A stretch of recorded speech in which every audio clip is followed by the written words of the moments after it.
No, no, I don't think so. I'm still good. We're going to the what becomes the floating isles, where there's a convergence of mana to go do a thing there. And I think the implication was it was up floating already because the train had to go up to get there. oh, that's right, it had to go up. So we're going to the floating isles because there's a large convergence of mana there. And we ran into this creepy old guy. I realized that he was corrupt. I warned the party. And then he got really creepy. And then when his minion showed up, the fight started, and then we threw him out of the train. And when he fell out of the train, he blew up into what was a giant magical rift that we've been seeing happen in other places.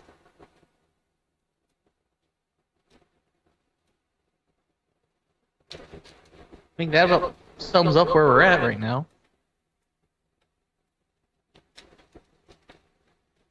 The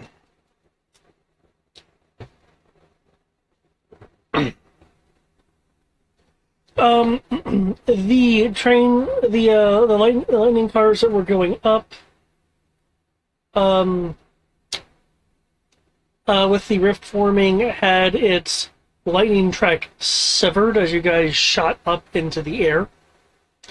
The rail, essentially being quote unquote off the rails and out of control.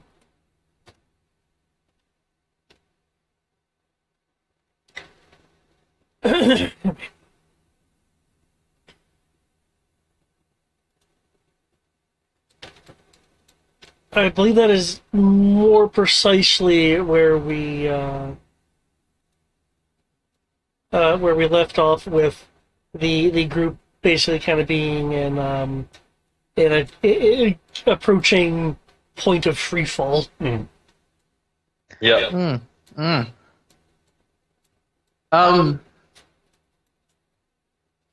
didn't want to have to do this, but I guess I should probably carry you guys out of here.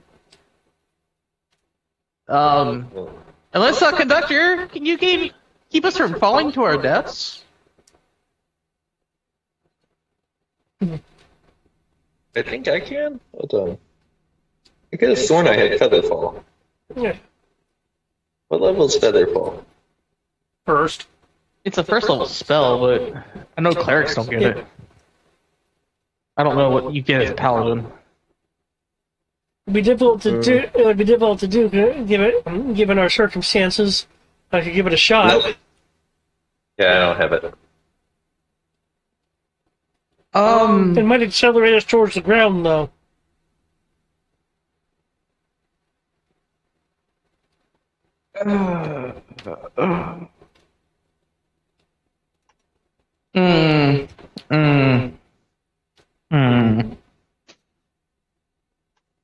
Magus, how much do you want to bet on uncertain terms today? Why would I want to bet on uncertain terms? I don't know if we have a lot of time to sit here and talk about this. I mean, we're still going upwards, right? Oh, you were at the point where gravity was beginning to take over. Oh. That being said, what roles you believe would be appropriate for you to not go bouncing around the lightning cabin? Dexterity. Falling with style. I would be holding on to the window frame that I was next to, getting ready to jump out. Yep. Okay, so I would need an athletics roll from you since you're holding onto the window frame. So, confirm. Train ran out of track. Is about to start falling. Yes. Conductor thinks he might be able to do something, but is unlikely. It'll just accelerate our death. And I said that I could just carry you guys. Was it? I'm blanking on the Moogle's name.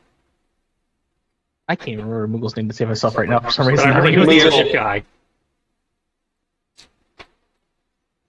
the one that's with you is oh, his first name is Plain. If you're talking about the Moogle Prince. Yeah. I thought he was the Yes, guy who was in Moogle charge of the Prince. airship. Oh, yeah, in charge. Was that a different Moogle? That was a different person, if I recall. I remember there was a Moogle that was, making the airship work. I thought it was the same one.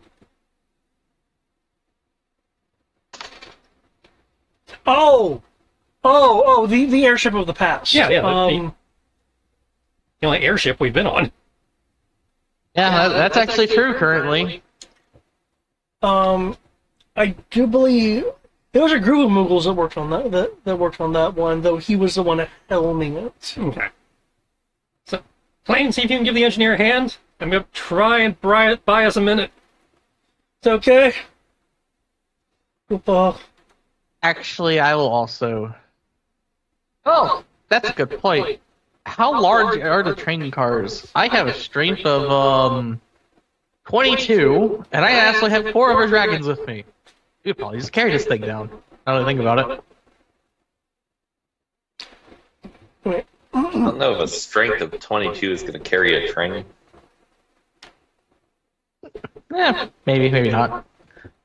Maybe But- 22D and supers, but Oh, you don't need 22. You don't need 22D for a train. I think you can actually do it on 7 or 8. fair. But that's superhuman, I suppose. But yeah, the 4 young red shadow dragons are a strength of 23, and then there's me with 22. I feel some kind of way about that, now that I think about it. Oh well. If you want to try to have the dragons swoop in, I mean, they're already holding the train. That's where they were the whole time because the train was moving so fast. given that the train's out of control and they were keeping up with it via being able to perch on it, I would need a athletics roll from them to see if they're still hanging on or have to catch up. Okay. Yeah, what were you going to try to do, Tristan? Because I don't want to try to mess up your plans as well. Already did. How? You're doing anything that automatically defeats anything I might have been thinking about doing. Well, I was saying, if one person solves it, then inherently no one else can solve it. Right. Yep. It's like I had an idea to solve it, but Now, you I haven't like to solved hear it yet. Tristan's idea before I just go ahead and go forward with no. this. Taliesin didn't say what he was thinking. We don't have time to plan it. You asked about your dragons, so... I just thought of it because there's 4 of them literally hanging on to the thing. Let's see. Can they actually... I don't even think they have the athletic skill, technically. No, they just have very high athletics. Very high strength.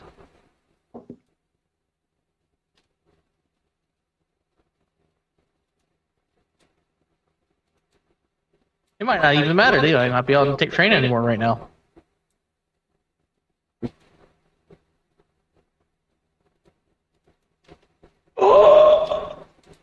I don't think they're on the train anymore. hey guys, I've got great news.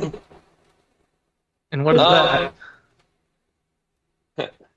I just succeeded on a divine intervention roll.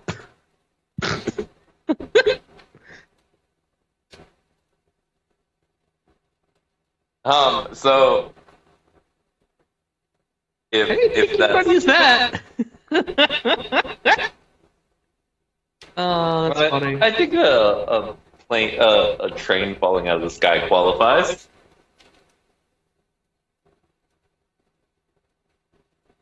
We just need some new lightning rails, yeah?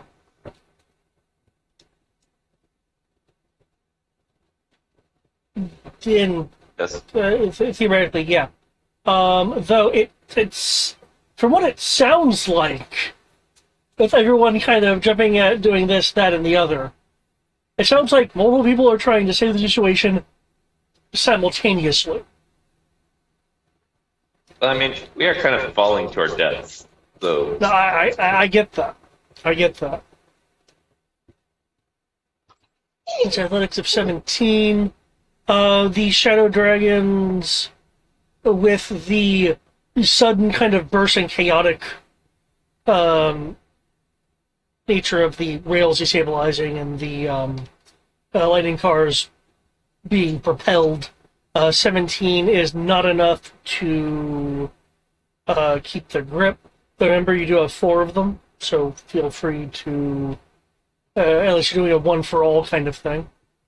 I was just trying to do it as a one for all because I don't think one of them can hold the train. In which case, the dragons were shaken loose and left in your wake, as it were. Well, they couldn't be too far behind, given that they're going pretty fast with the train. Courtesy of physics. But yeah. I mean, the train had a burst of acceleration. Oh, it got it. Yeah. Okay, that makes sense then.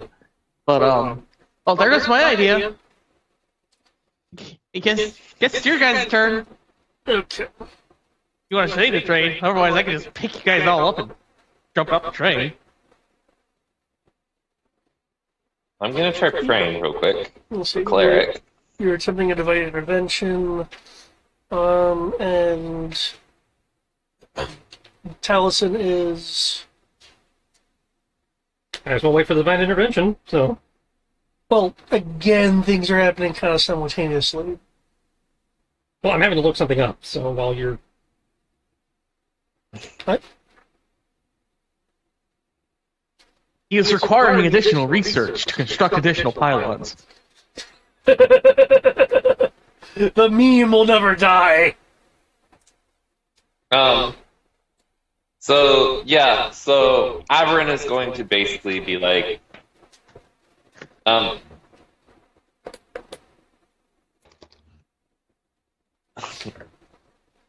Oh, actually, I realized not everyone answered my initial question. which was, What basically, what are you doing to prevent yourselves from being ping-ponged around the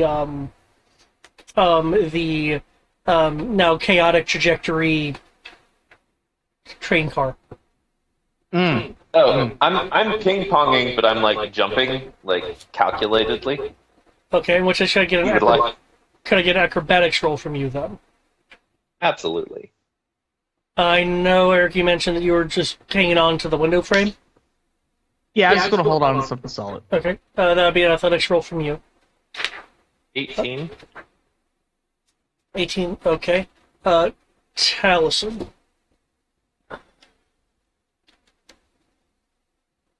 Justifier, no special superpowers. No, where was that athletics roll when we needed it? Oh, I actually have proficiency in it. The young shadow dragons do not. I believe you said it was 18 for Everin. Yeah. Do you not see my roll? Yeah, we see Avern. Oh, my eyes went David just blank. rewrote it. I was like, That was me being blind. Oof. David, The now's not princess- the time to be loopy. The prince is using his ability to Moogle hover.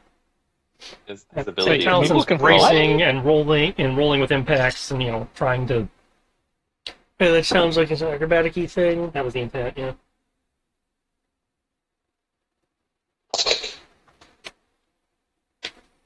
Okay. I am one with the force, and the force is in me. I'm one with the force, and the force is in me.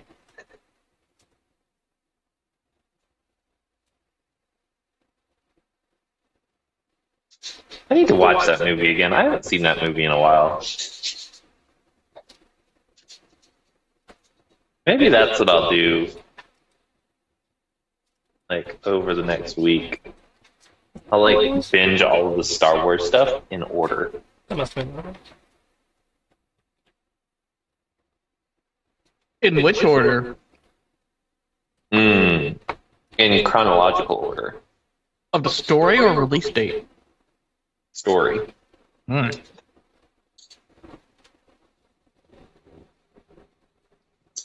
Nice, nice.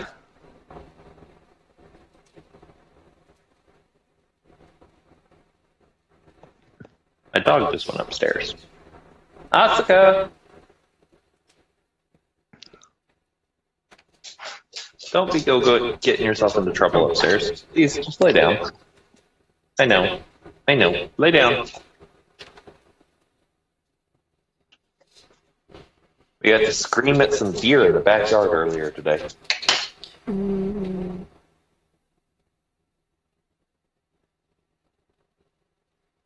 Okay.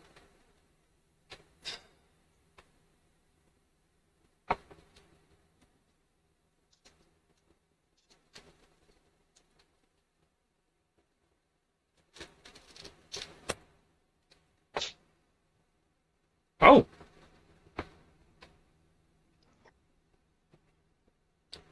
The DC was 20. I rolled a 31. Oh, sorry, you're right. Oh, I know what I did. I know what I confused. Okay, so you also have none. Because you're holding Okay. on to the thing. because you're fat. Hold a moment. That big dragon booty can't maneuver. Hey, now, it's currently a Goliath. They're even less maneuverable.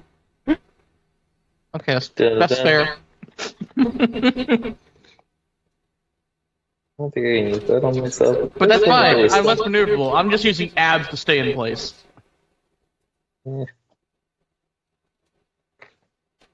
Oh no, you know what? It works with what I'm doing. Oh no, it doesn't work with what I'm doing. Shit. I will just ab my way into winning. Okay. So you said you were prey. Hold on, because I might be down if I don't have. Well, for what it's worth, I already marked it off your token, and you saw it positive HP, unless that was inaccurate, unless the token's inaccurate. No. Use never attack. Okay.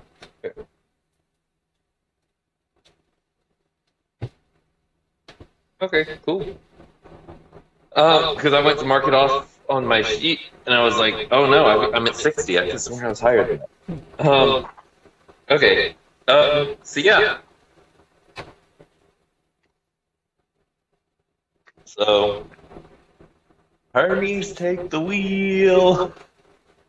I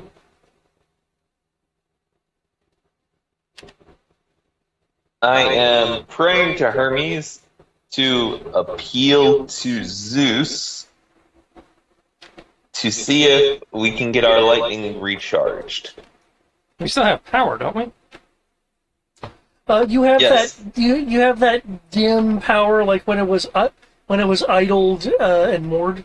So we don't need more lightning, we need more track, right? Well, the track was The track stream is of lightning. Okay, so yeah, we do need more lightning. Okay. Yeah. So, literally, I'm assuming that the god of thunder can provide Yeah. That was a misunderstanding on my part. I got it.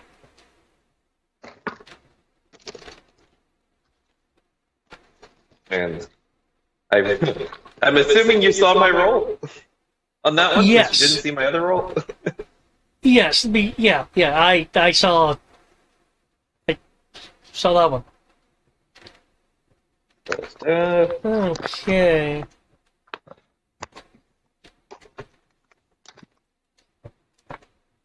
I think technically I was supposed to describe it before I rolled the percentile die, but semantics.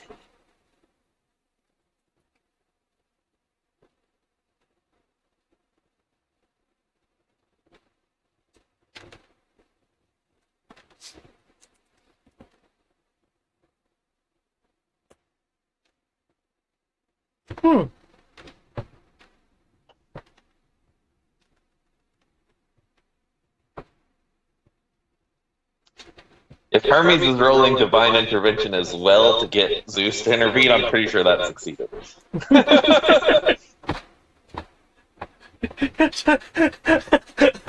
A divine intervention chain.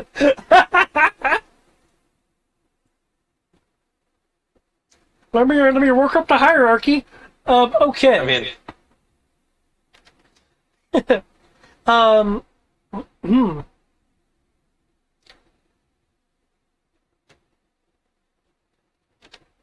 A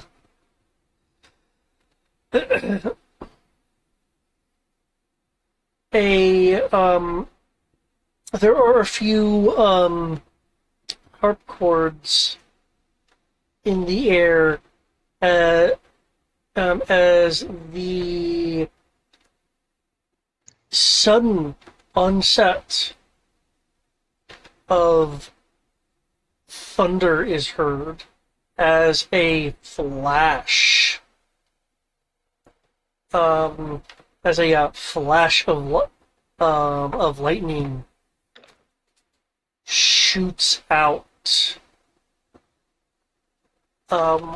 Multiple bolts all around the lightning the lightning cars converging into a stream of lightning. The lightning cars are now no longer free falling. However, you guys do notice a problem.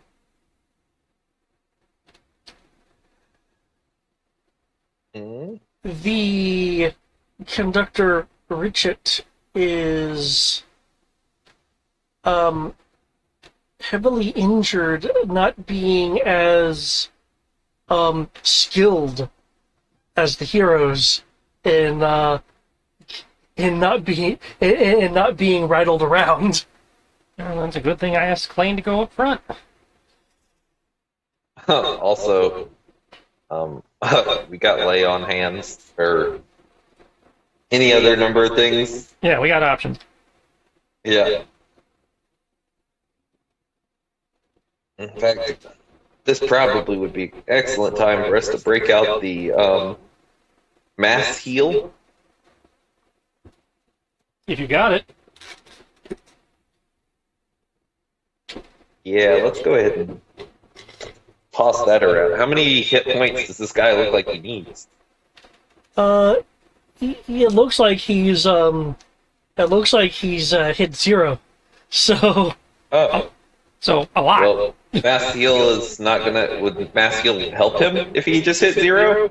If he's not dead. yeah, if he's not dead. Is he dead? Do you want to take the time to check?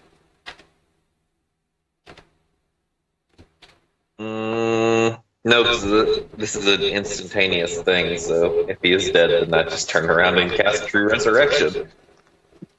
Oh, your lord. So we need to divide 700 hit points. We probably don't need True Resurrection necessarily. No, you just need to revivify. Yeah, Provided he's dead. which we'll know in a moment, considering he's firing that off. Okay. And you consider him an ally, so he would get however much you say he And there needs. definitely should be enough hit points to go around, because I'm the worst out of all of us, with the exception of the KO'd guy, at least looking at the current map that we can see hit points on. Yeah, I don't know what your hit points 76. I am down just a little less than 200. I'm only down just about 100, so... Yeah, that's what I'm saying. Like, there should be enough hit points to go around to get him back up. Oh, for sure. While you are initiating the process of healing, The instantaneous process of healing. yes, Well, I mean, it's an action. It's 6 seconds. It's not quite instantaneous. Prince Klein is attempting to utilize the conductor's board to kind of navigate the stream you guys are on. The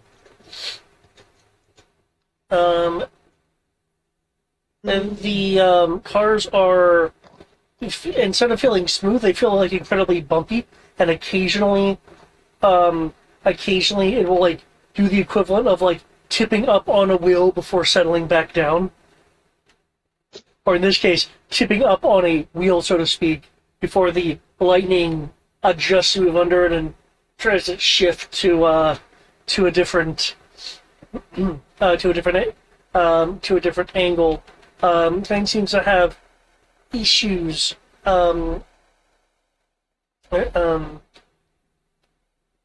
controlling the lightning rail that the train lightning cars are currently using.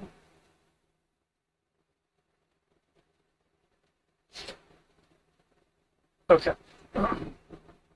But the situation somewhat under control, and this massive healing being done from the sounds of it, because you said you're doing what? The mass heal spell. Mass heal? Okay. Yeah.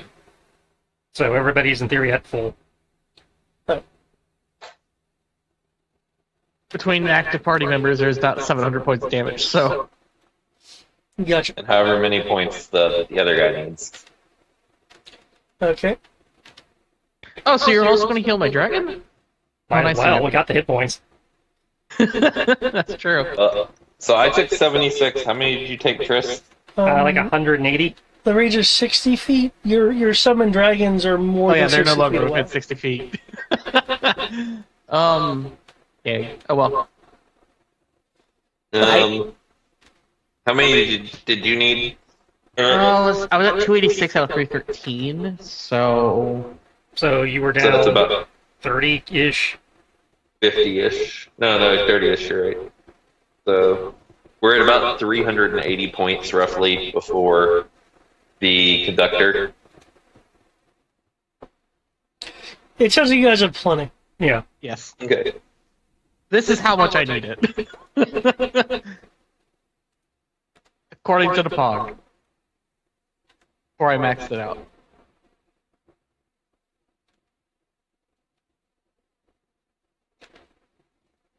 But the question is, does the conductor get back up? The conductor regains consciousness. Yay!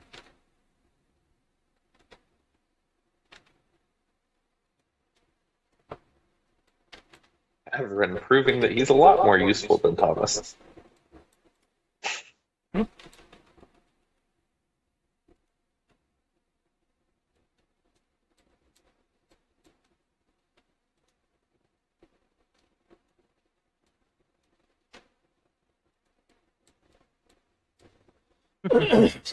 Okay. With the situation, again, semi under control, what are people wanting to do as the peril isn't quite over yet with the lightning cars occasionally trying to jump the rail? Richard has like just regained consciousness, so could at least assist. Is there anything else other people are wanting to do? I can help Richard get back to his station. I guess Ixior can help try to stabilize when we, do those hops, maybe? Sure. How? You were just bragging Easy about how go. you're a big motherfucking dragon. I said I'm a Goliath, thank you. I was about to say, go sit on the train so it can hop less. Fine, I'll go turn myself into my normal form and sit on the train. Well, I'd recommend us sitting on it more, holding on to it, so it, but yeah. Tomato, tomato. I'll hop out the window. Well, one's making the problem worse, and the other's not. Not really. I mean, it's more weight, so it's less bumping.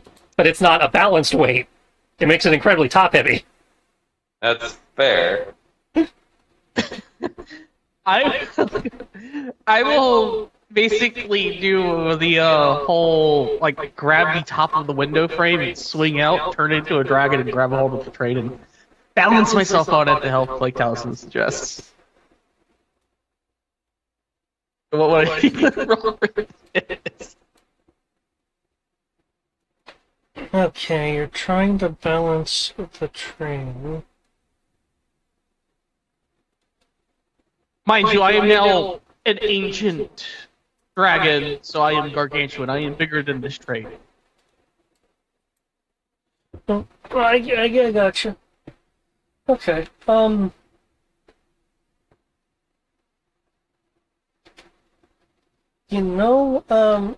guys are essentially trying to distribute your weight. Um, Intelligence check. either Make a acrobatics or athletics check. I guess you both applying here.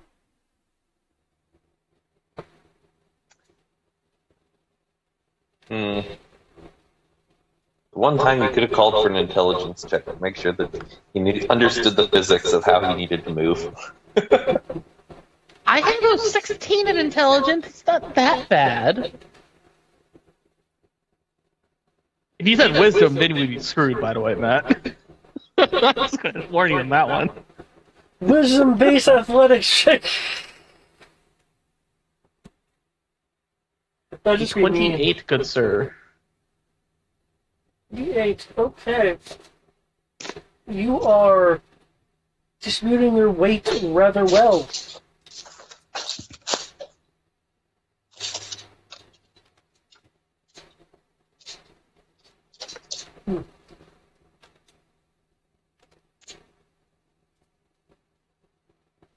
Can't resize my token, but I can repaint the correct picture.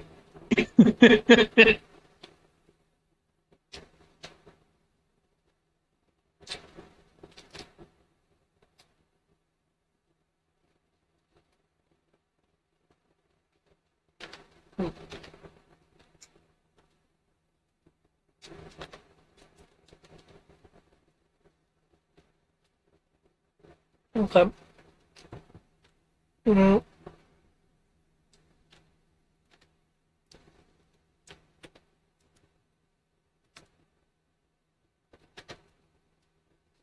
There is now a perfectly smooth ride, and we're probably going slower. I hope.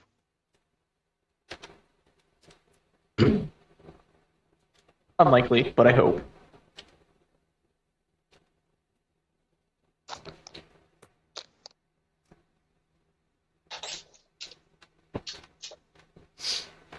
Okay. Um, um, since, hmm. Since Allison said you were helping Richard get to his conductor station, he is kind of taking control of the situation. Okay. Okay, with the Eagles help here, and okay, nice counterweight. It looks like that we're on a good trajectory to land. Well, more rather. Okay, I just need to make a few adjustments here. And the lightning rail will, lightning cars rather, will shudder. Because Taliesin, you said you were helping Richard. I will assume then you're in the conductor's area. Mm-hmm. Okay.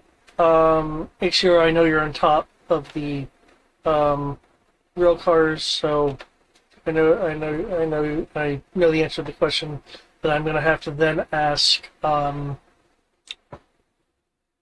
Everin, are you near a window / hole in the side? Because I remember the hole in the side. I thought we filled in the side. Was that filled in? Yeah, somebody geomanced it or something. Okay. Yeah. Okay. The move will Probably fill in the staying hole. closer to the middle. Okay. In which case, both Ixior and Taliesin, you will notice something strange given um, um, given the purported origin of this, I say that because I don't think Averin actually ever dictated what he was doing. Um, you'll see the lightning rail on which the cars are currently riding is beginning to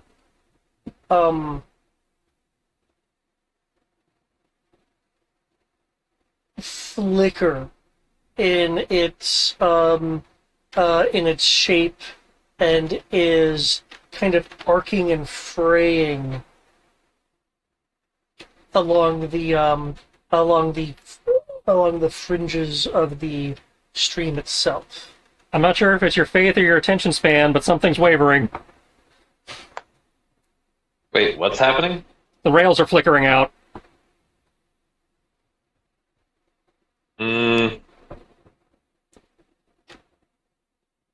Well, I did pray to a god through a god, so maybe that, but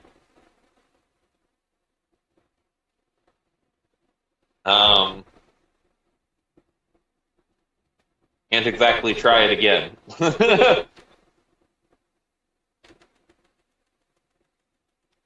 That just means the Richard needs to speed up.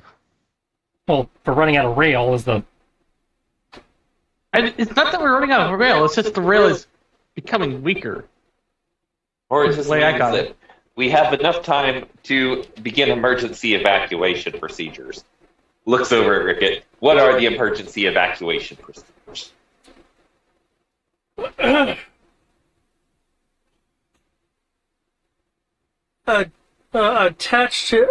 Attached to that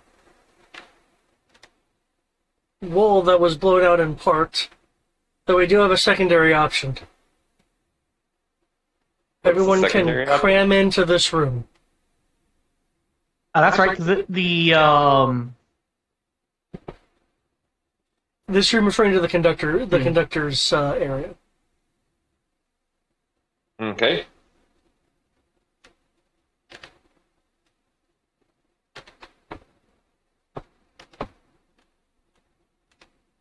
I think we were traveling light. yeah. Yeah. It's a good thing.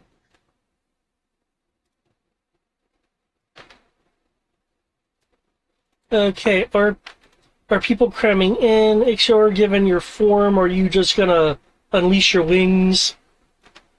Yep, I'm just gonna crawl along the train, hop across to the smaller train, hold on to the smaller train. Because how far away are the islands? They're still pretty far, right? You were kind of crashing towards them, and now you're above them at the moment. Oh, Some of them. For this zone of the area, you're above them. guys, they're just over them. Mm-hmm. You want me to just let go and just catch up with you guys? Yeah, sure. I don't know if my size was going to be a hindrance or not, so I'm just asking. It also means I can carry you out of here. Hmm. Don't believe you guys. I think it's going to take me a while to get to where we're going. Which isn't exactly a good thing after I have to turn around and look behind us. That. Well, honestly, I've got no clue. Like, Well, I I'll did just my sit here Hail and hold Mary. on. And we'll see what happens. Okay, so you're doing what then? I'm going to stick with the party and hold on. I'm just like, no. So he's staying outside and hanging onto the train. Okay. Yeah, I'm hanging on to the train. And, I am preparing to try to save the people. In case they need saving. Okay. Taliesin, are you doing? Well, I'm in theory already in the engineering department because I helped the guy get in, All right.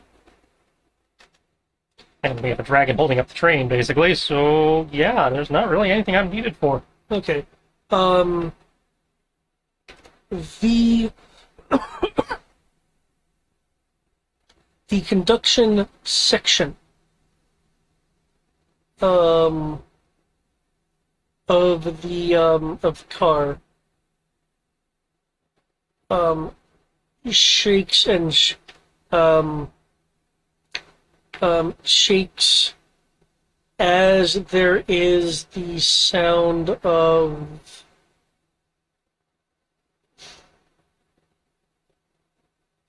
how does that actually sound? I have it in my head. Sounds of sparks. As the conductor's compartment detaches from the rest of the rail car. Oh. Well then. The conductor's compartment then sprouts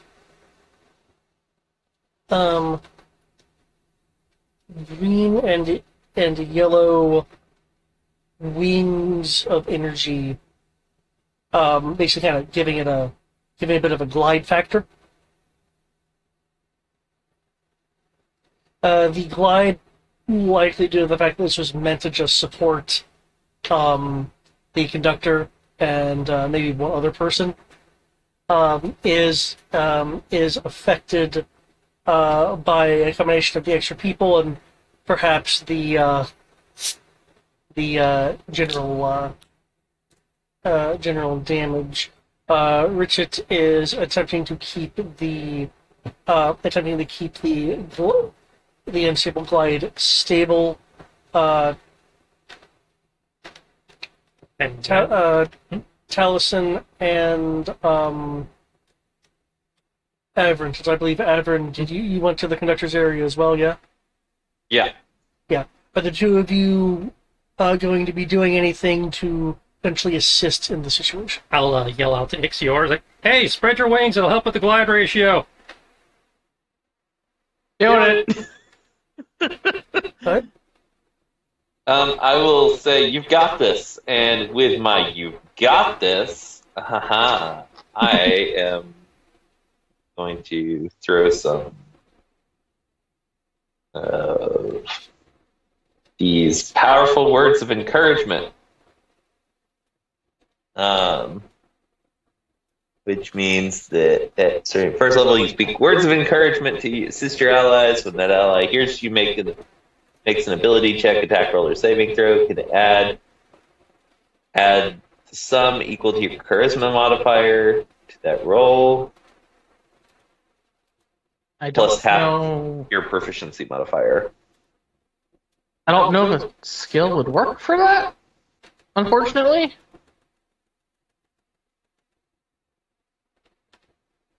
Oh, you're not making a roll? You would, Well, I'd be making a skill roll. Yeah. I assume. yeah, It's an ability check, yes? yeah, Skills or ability checks? Skill rolls or ability Oh, checks. skills are ability check. Okay, never mind. Yeah, some technically reason I they didn't don't think have they were. skill rolls in 5th edition. It's an ability check. You just get a bonus to it. Yeah, it's a subset of Ah. abilities. Gotcha. So you said it's half my proficiency plus your charisma modifier. Yeah, which is 5. So that should I be go- a total of 8. Given that you're trying to help with the glide, this is more of a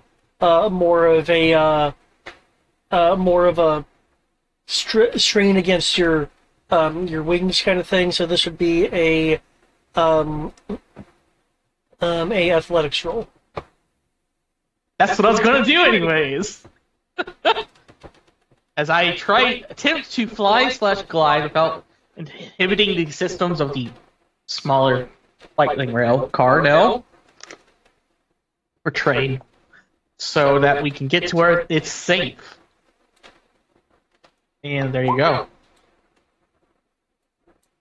Because you put me from a plus 12 to a plus 18, Matt. It's terrifying.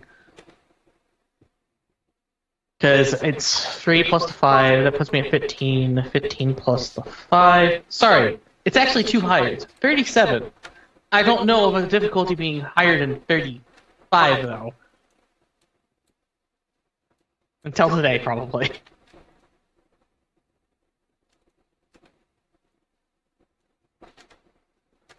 Was 8. 37. Because I have a 12, and you said it's plus 8, so. Yachts.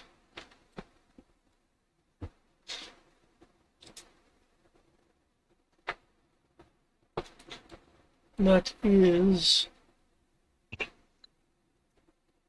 true. Okay. Definitely higher than difficulty. Okay, you are able to assist in the glide ratio and have a that roll. I was originally going to say, a rough landing, but with that roll, you're able to have it be like a little bit of rough road versus hard stop kind of situation. Mm. And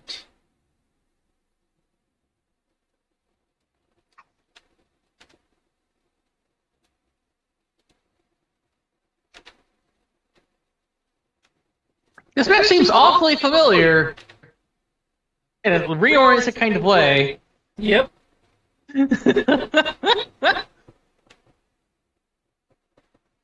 Yes, there are similarities. Because there are similarities between the future and the past. Mm-hmm. Go figure. Because you notice that it's not identical. It's only because we're not in that part of the map.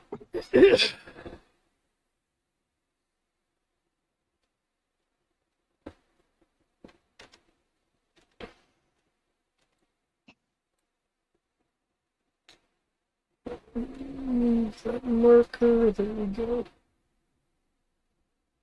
Okay. Cool, cool.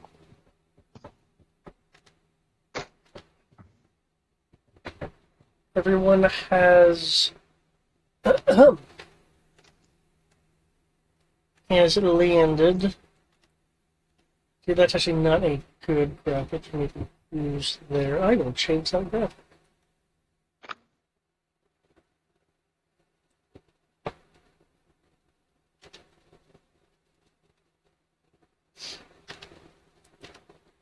Richard, oh, okay, we made it. Yep.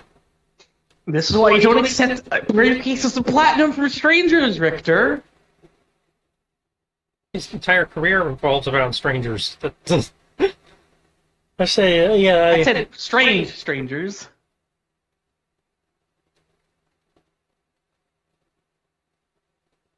The offer was too good to be true. Although I really want that briefcase of platinum right about now. You have no idea the struggle. It's too much shiny. there are some sounds of things crashing into the surface, however. Presumably debris. The rest of the train. Yeah. The rest of the train.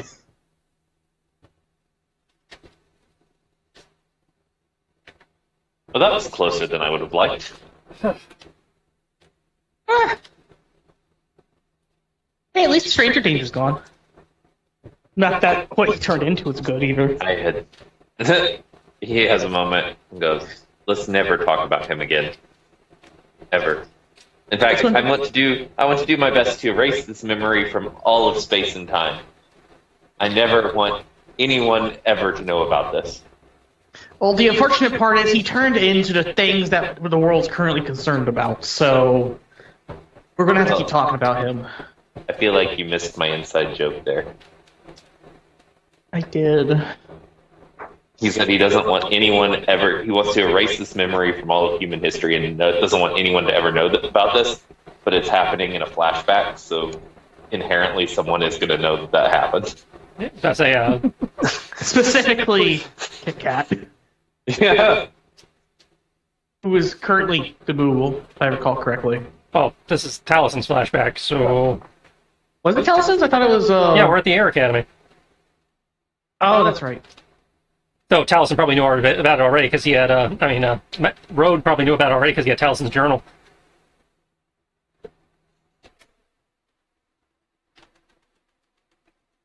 Fuck journals, man. There's no escaping the stranger danger memory. I swear it was the cat. Nope. Oh well. Zasha's fire. We haven't gotten there yet. Makes sense to me. Okay.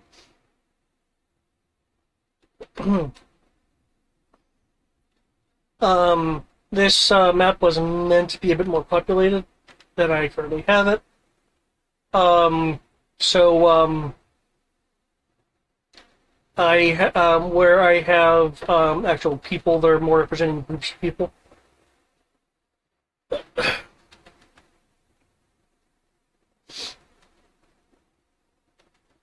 Cool, cool.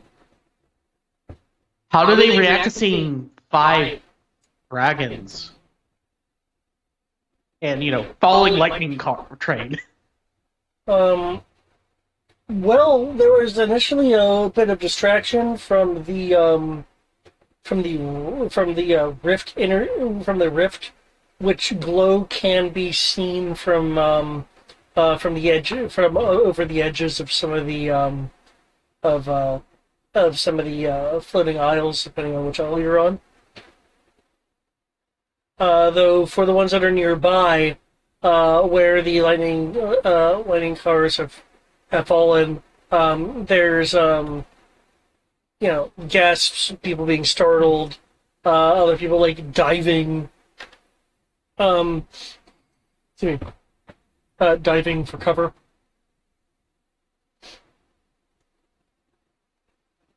As for the 5 dragons, you're wanting them to catch up with you. So, because again, there was that initial burst of speed.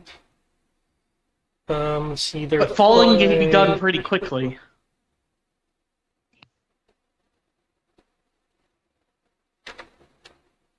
Yeah, the lightning tower shot upwards at an angle and then fell. So...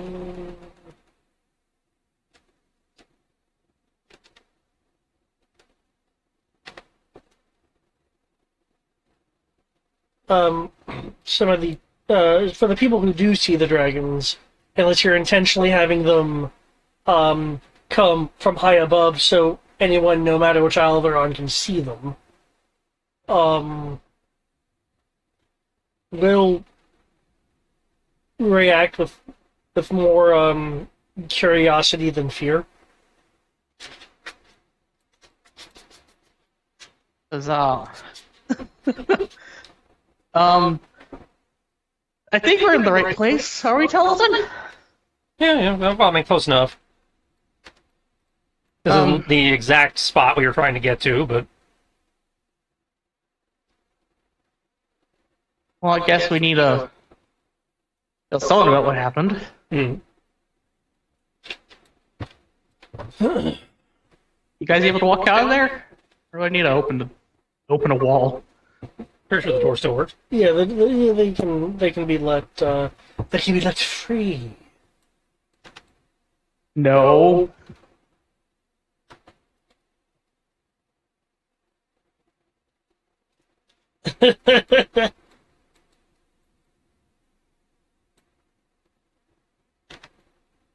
Well, at least we're on firm ground now again. Mm. I don't think I want to take a lightning rail again. Hey, that craziness isn't exactly indicative of a standard ride. Oh, I don't disagree with you. My service is usually far smoother than that. I'm gonna stick to flying myself there for a little while.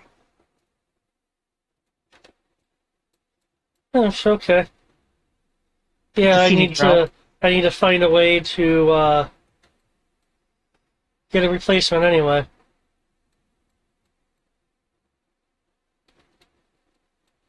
This may be a bit. But hey, at least you're safe, and you have a briefcase full of platinum. So, That's true. Can someone roll me a d6, please?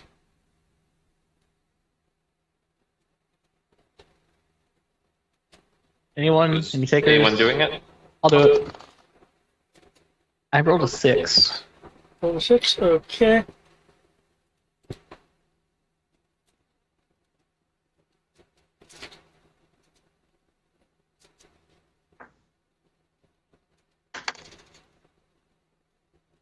Ah, man. My mic is tuned just right that you can't hear me rolling my dice. No, we heard What? dice. We heard dice. Oh, you did? Mm-hmm. It wasn't showing sight picking it up. That's It cool. was a small TTC. Okay. Um,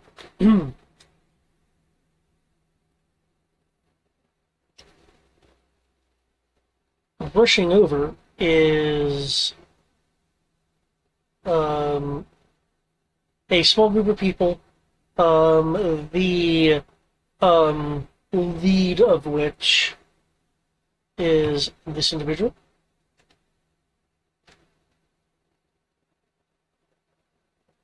Ah, female bunny. Red mage female bunny.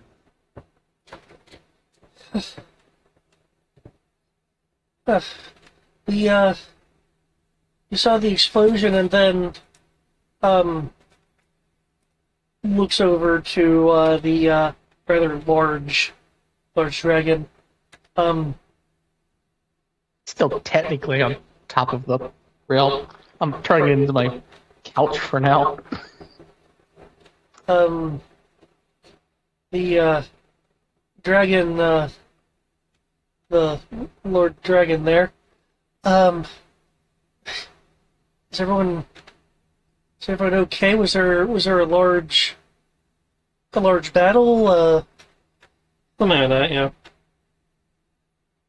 That's one way of putting Monster it. got on the lightning rail. Yes, monster. Very evil. I'm just going to snicker. Not sure why. Maybe snickering. That's what it was. Good. Good. I mean, It's a monster. It's a monster in different definitions. I'm laughing because of how creepy it was.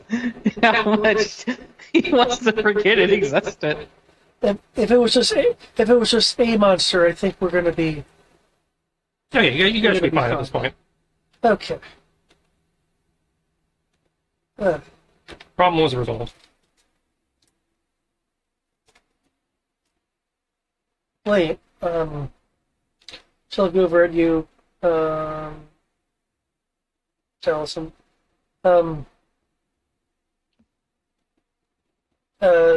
Taliesin Magus? Mm-hmm. Am I supposed to know this person?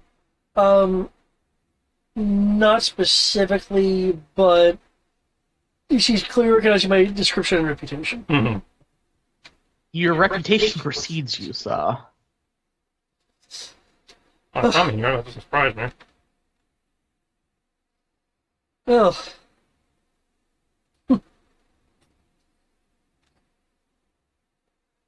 uh,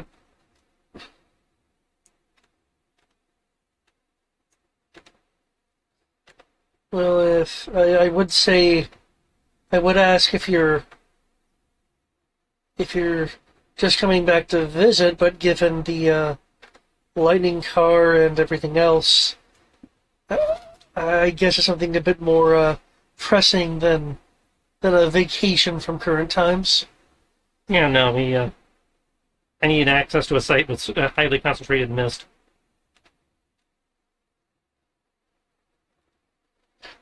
Okay. Okay.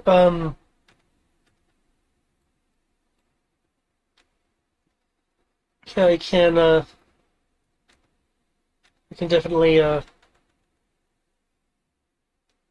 definitely do that. Okay, that'd be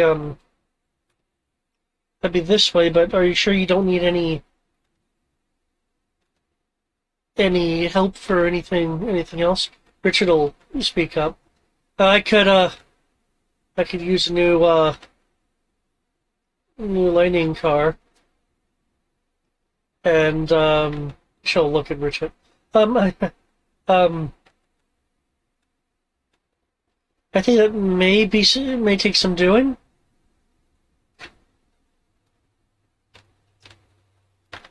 But we will see what we can do.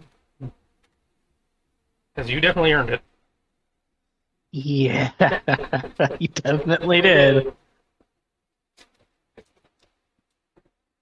Okay. Uh, well, with this group clearly willing to help you guys, it sounds like at least for Taliesin, you're definitely willing to get to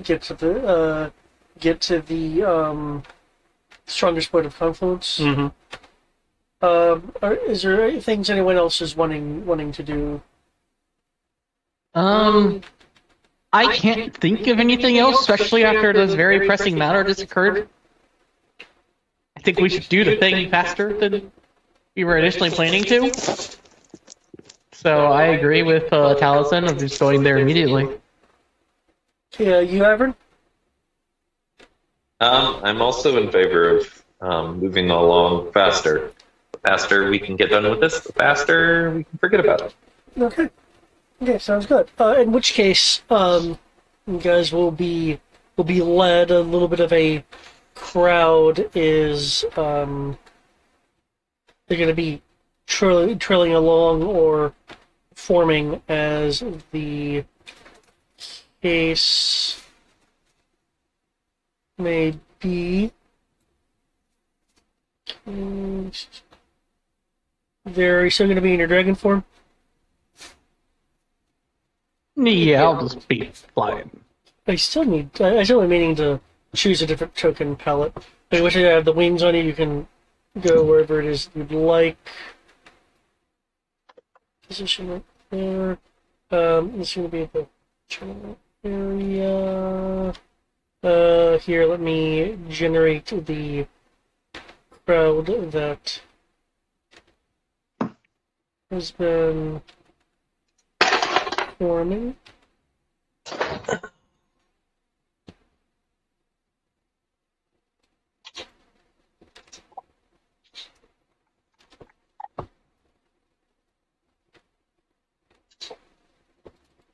So you're confusing. I am changing you. There we go.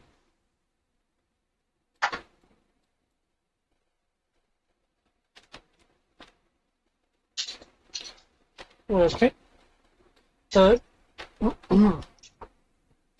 As you guys are moving through the crowd forming,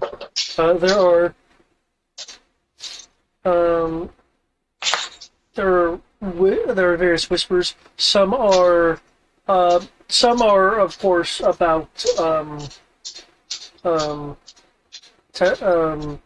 Taliesin Magus and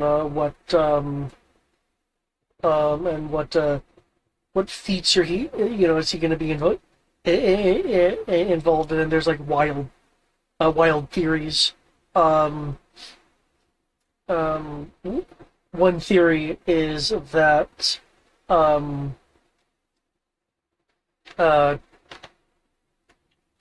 Taliesin has been stricken ill or somehow mortally wounded in a subtle way from the calamity that's been sweeping over the world, and is wanting to return home for it. Other thoughts are that that you're here to rally the spirits into like a grand army. That was probably closer to accurate.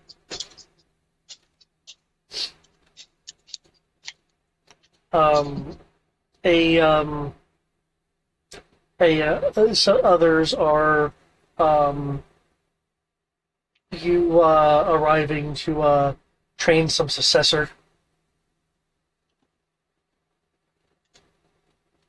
Just a number of theories. Other people in the groups that are forming, though, are more actively concerned about the rift light in the distance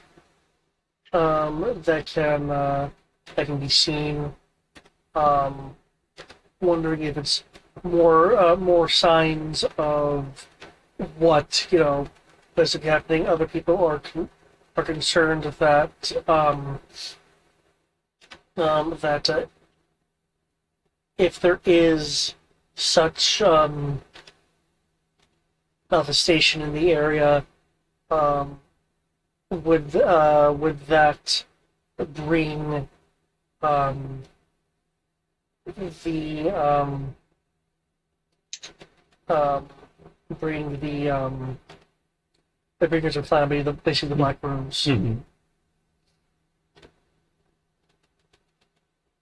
And some are just going to want your autograph when this is over.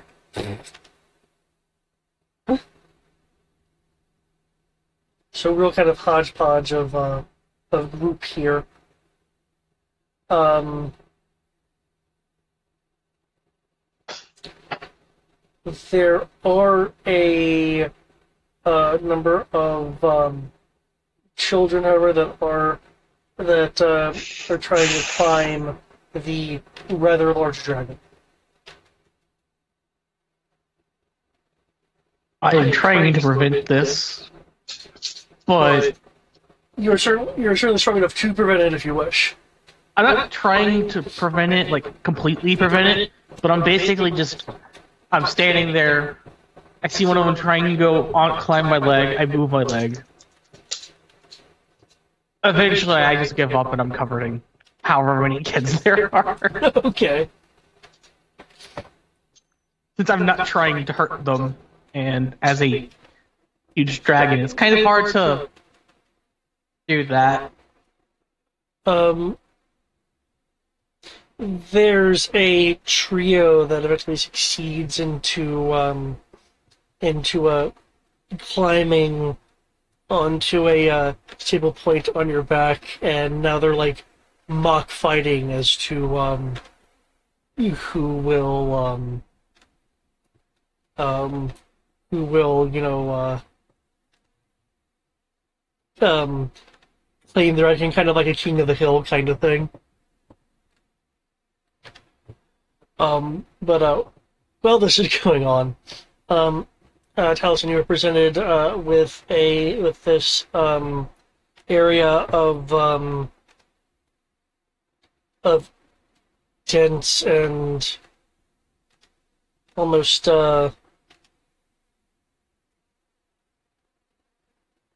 this dense area of mist that almost has like an ethereal sense to it, which, as you can see on the map, is the denser area of mist that I have these sparkles on. Okay. Will that meet our needs? Are you asking the GM? Or Yeah, I'm asking the GM. Okay. Yes, you would need to step in it and use your mastery of the Aguilars to figure out what's what. We'll do that then. Okay.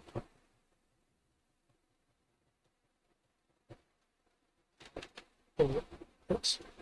Oops, I accidentally switched your character. Unlimited power. I am infinite!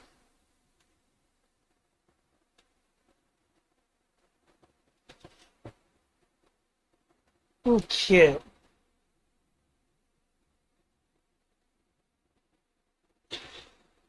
Alright, so, you begin bringing the mist into you, trying to connect it to your like your own autonomous existence. Can I get a charisma based Connor roll? Charisma based arcana. Yeah. That's normally intelligence. It's 3.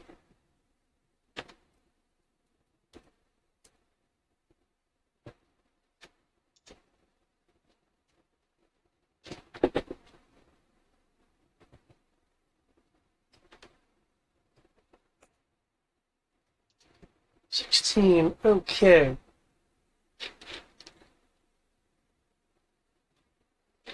While you make a connection, you are more physically overwhelmed by this connection. You'll take 2 points of Constitution damage. Oof.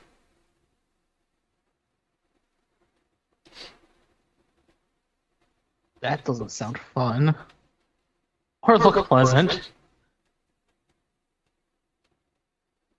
But with this connection, you feel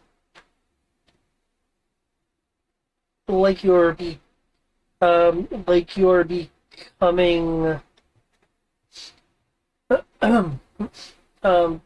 becoming aware or cognizant of things that you were not before. In addition to the not just sense of spirits around you, given Isadair is known for their for for the spirits. You will see you will sense this area as more full of of fireflies than you were previously aware of. There is a sense that the fireflies are being for lack of a better term, spiritually guided versus any kind of domination or control. There are times where you will see the firefly and a echo of the form the spirit took in life. If you actually focus, you can see kind of spiritual echoes of like groups instead of like random echoes. But you also sense more with mist. With mist being existence, and regular R's being a way of tapping into it using methods that are different from other forms of mismanipulation, such as spellcasting. You kind of feel that there is a previously unseen depth to the miss/existence around you that just permeates everything that anyone knows of existence. If you were to think of existence previously being understood as a just sheet of paper, you are now sensing that there is a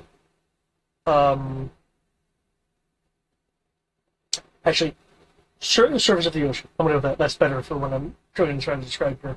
The surface of the ocean. You are now sensing a depth to that existence, not not inherently separate. Unlike the sheets of paper analogy I was about to use. But not necessarily perceived. And you feel that there are, if mist in this context is to be perceived as an ocean or fog, something cohesively of multiple of height and depth and such. You are feeling areas that are holes.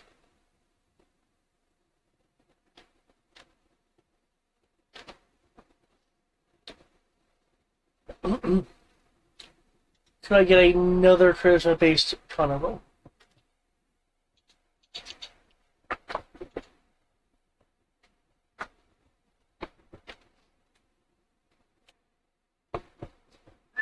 Okay, nice. Something else you notice is that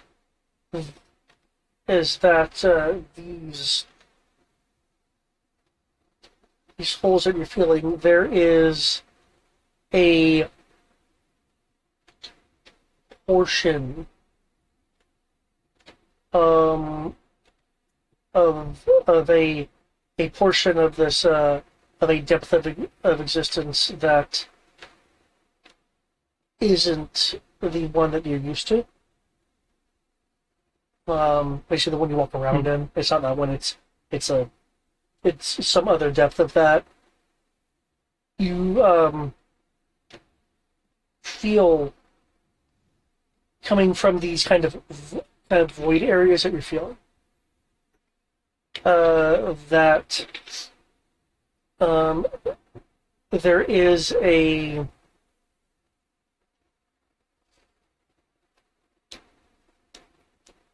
and I have the image in my head.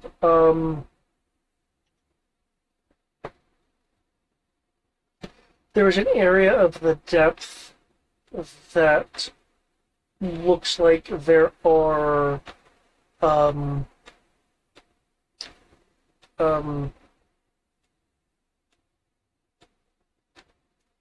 like kind of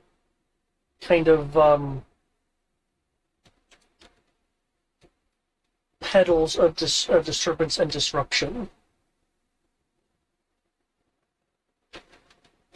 within it that, unlike the void, seems to be staying, at least for the moment, at a particular depth. Though you feel it in multiple areas of the same depth.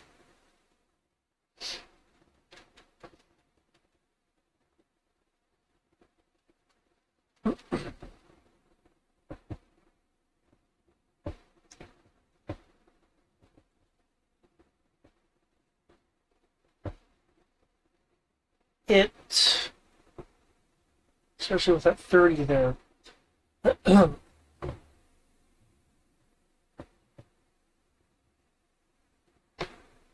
it feels to you like while this void of existence is moving autonomously and is kind of shifting and moving. You also feel that there are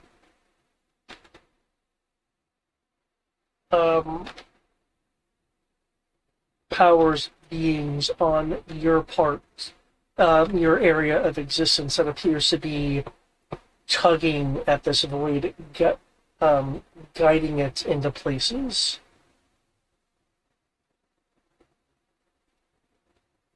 You also feel an area, which would be the equivalent of the other side of the world,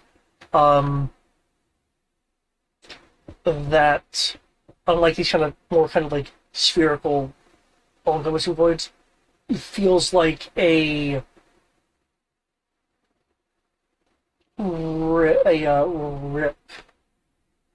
has occurred, which, from what you are kind of hearing about it as you're sensing it from the spirits that are around, you're under the impression that this kind of blast tear that you're sensing is the is either is the or is the initial activation of the Black Gate.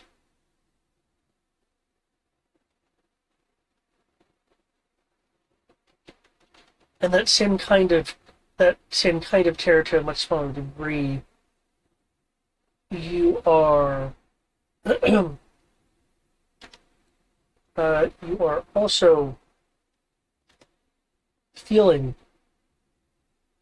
somewhere else, somewhere that is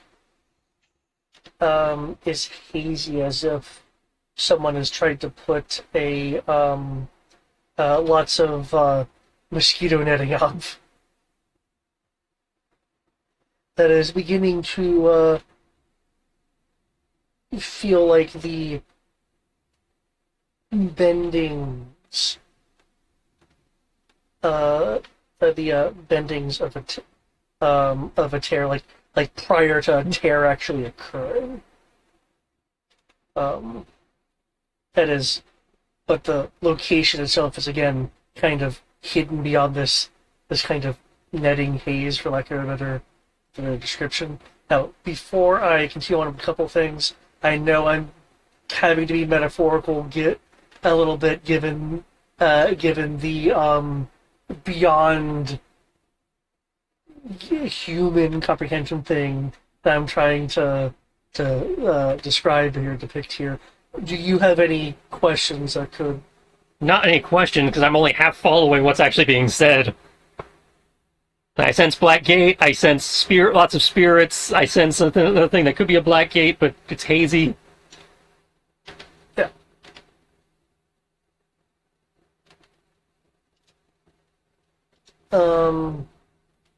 And that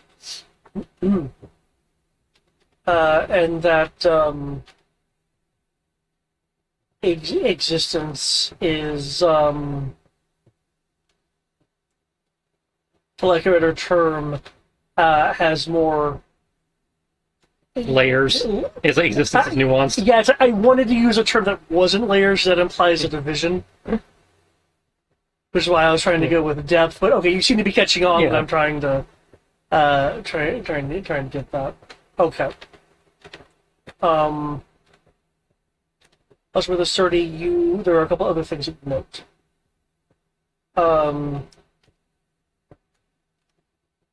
You feel strong powers of existence, for lack of a better term. On the same. Okay, do you prefer I use layers versus depth? Is that an easier thing? Not really. The problem's still the same. There's a lot of, shit going on. I'm trying to parse what's actually relevant. There's a number of powers of existence that you're detecting on the same depth that those kind of scratches from the void is on. You are also able to sense the environment around you, both as what you normally see it as, and as its connection to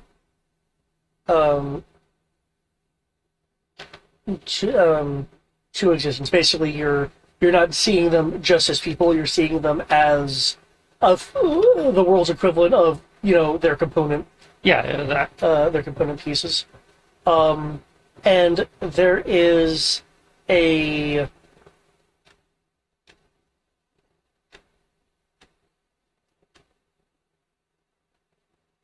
jagged presence amongst the amongst the elven crowd down here, along with a scratchy force on a different depth next to this individual that you are perceiving in the group. Now, to be more blatant about a couple things, the voids that you are sensing are the rifts. Mm-hmm. Are the rifts, since they're more kind of existence wide effect. And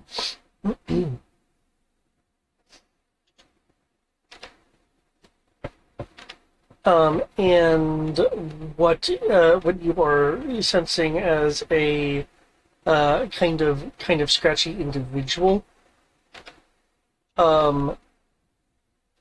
is a and I'll use the future term for it, is a corrupted or force of chaos that clearly is not perceivable as such by others in the group.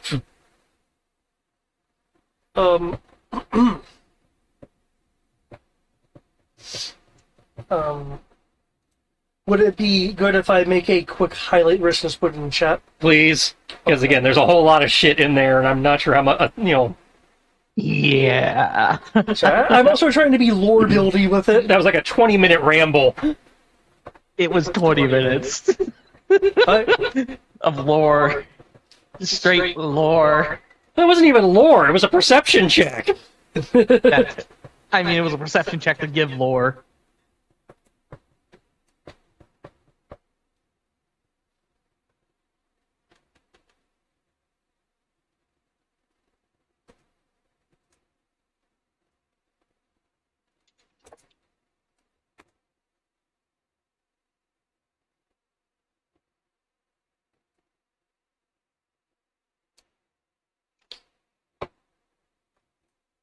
Did I lose you guys? No? No, we're here. Just went really quiet. That's because David's now summarizing the last 20 minutes because he lost everyone. I'm curious, did I lose you, Matt? Oh yes, I am. I'm Sierra-ing right I'd now. say, I remember, so- if you're not actually talking to him directly, he stops paying attention. Yeah. I was paying attention. I'd say, I was paying attention. I just, again, it's like, okay, there's a lot here. What's actually relevant? I'm in that position, but I got lost partway through. Like, information overload has initiated. Shutting down. My theory is that it's better for me in character if my character is not aware of what's going on, then I can honestly say I've had no idea. When I have no idea. That's fair. That's fair, at least. That's a good excuse for my ADHD to exist in game.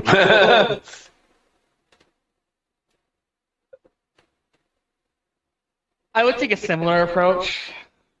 I I'm at am. least trying to pay some attention. Alright. Questions for Got a later. new video game. I'd say that makes it, makes it very hard to tell a story when nobody's paying attention to the story, but yeah. Well, like I said, I am paying attention to the story. I just got lost in it. Yeah. Bless you. Alright.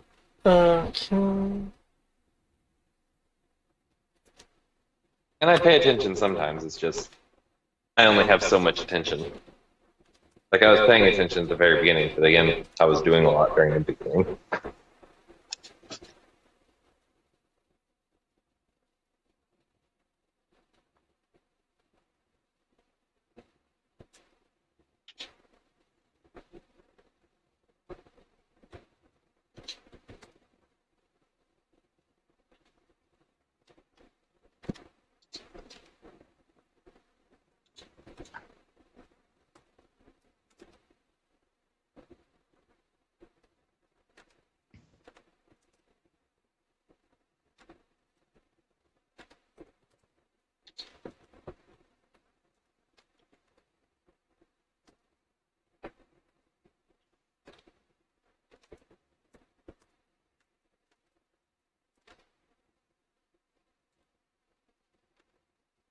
I may be silent for just a couple minutes as I No look worries. this up.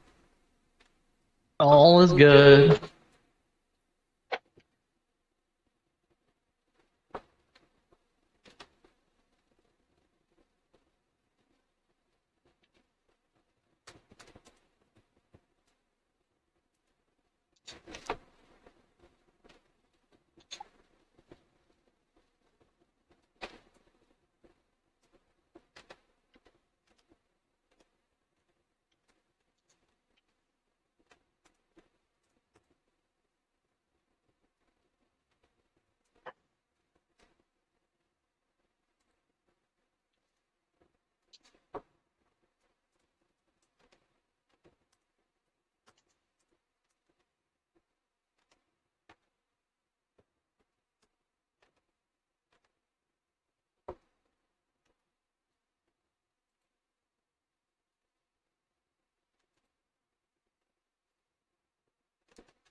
I seriously wonder how many billionaires have, like, saw the old Scrooge McDuck comics as kids and were like, you know what? When I grow up, I'm going to have a bin full of money.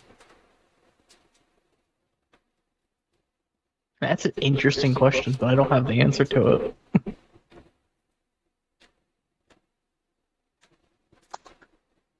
Hmm.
Type in and type in.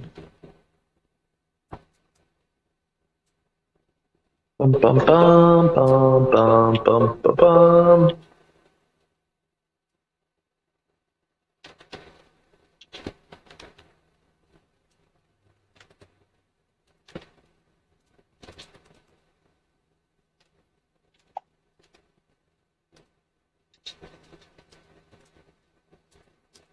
Yeah, there we go.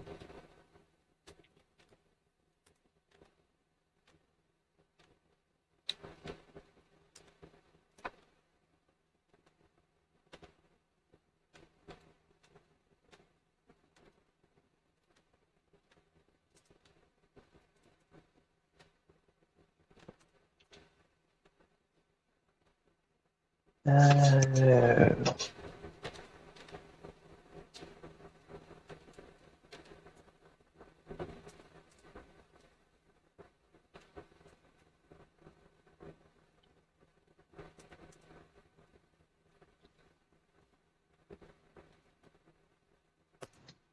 There.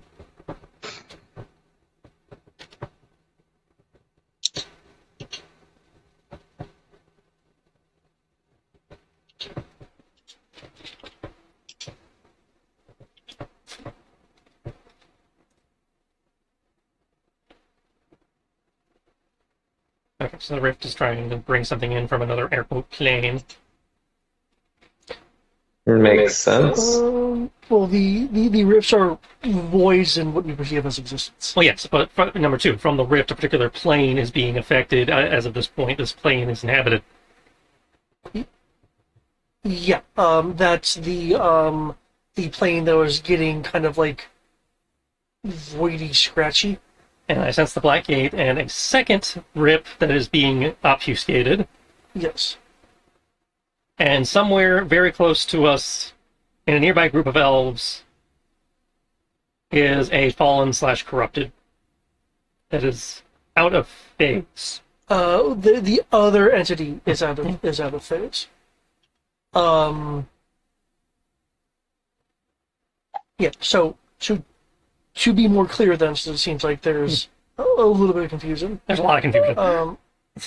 Okay. Well, I thought I tried to state it rather plainly. I think it's confusion due to information overload. Yeah, that's kind of where I'm at. It's like I think I understand what you've said,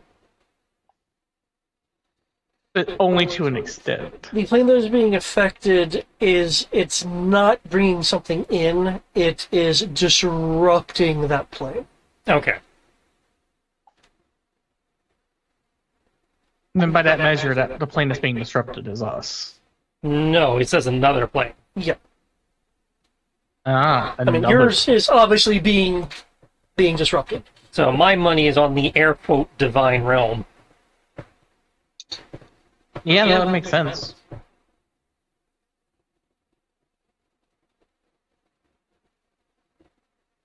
Considering that the power of the gods did kind of flicker out in the middle of all that, yeah, I think that's fair.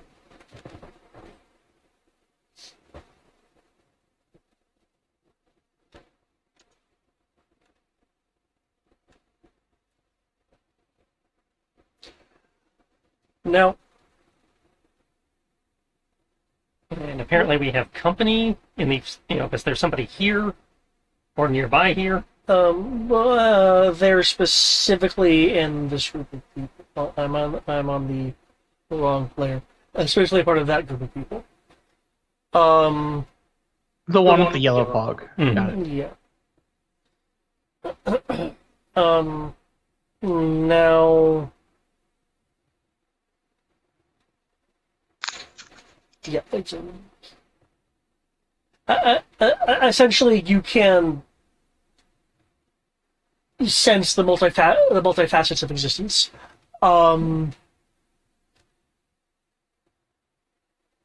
Which is probably a much simpler way to put what I was trying to describe.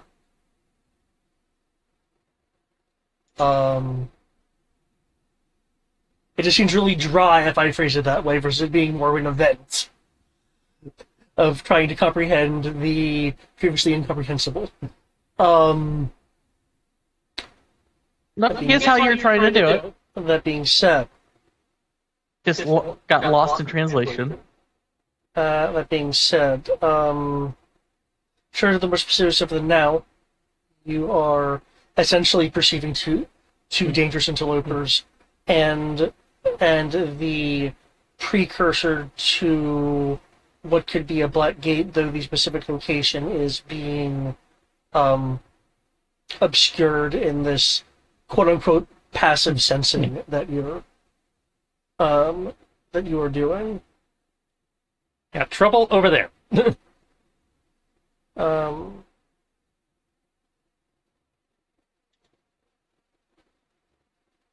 Oh, is he over there Pointing to the group. Okay. There is a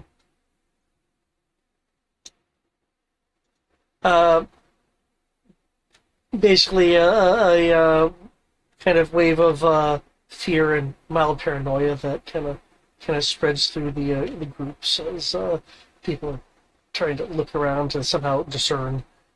Yeah. Well, I was more trying to call it out to my group, not like make a panic. Okay. Were you in what in what subtle fashion were you trying to convey the information? And I like wave them over. I was like, hey, guys, we got taint there. Also, don't forget you can tell me that telepathically. Well, Give me yes, not but say anything. I need, I'd like, Matt's guy to know too. No, I don't disagree with you. I'm just saying that you can at least tell me telepathically because I don't think you can really move kids on top of me, climbing around on me.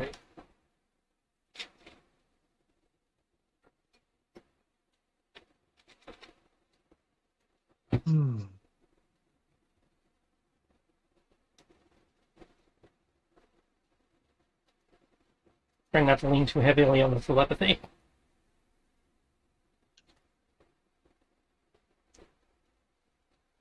Okay. I'm not sure what we can do about it, but Okay.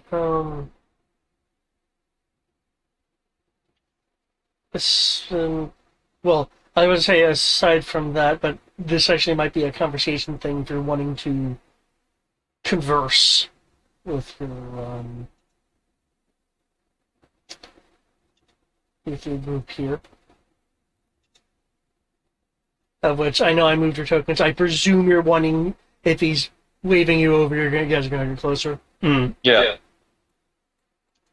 Yeah, I'll definitely be doing that at the least. There's no reason not to. No,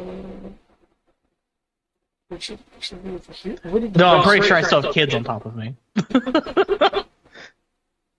well, in theory, you could shake the kids off, so we don't panic them. They're kids. They don't understand language. That's a good point. As soon as you try to motion to get my attention, I'm going to poke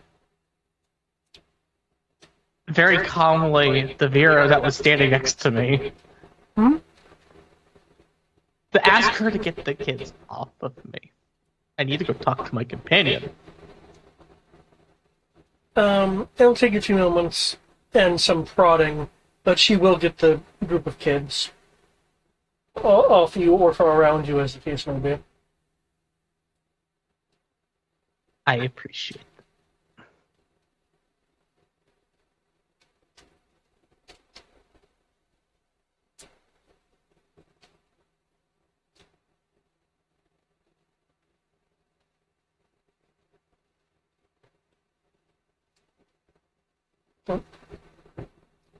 So, yeah, we got some taint, corruption, possibly something more over there in that group. I'm not sure which one.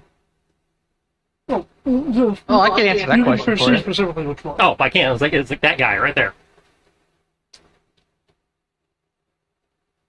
So they may react when I start doing the thing. Oh, cool. Cool. As long as they don't have a strange connection to me. Those are the special bond. A very special bond.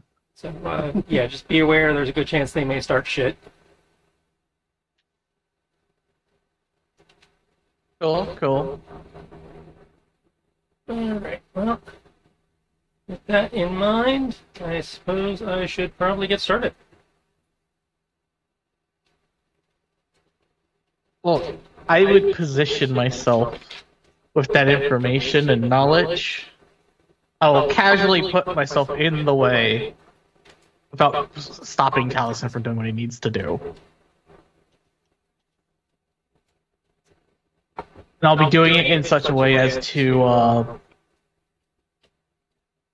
what's the word I'm looking for?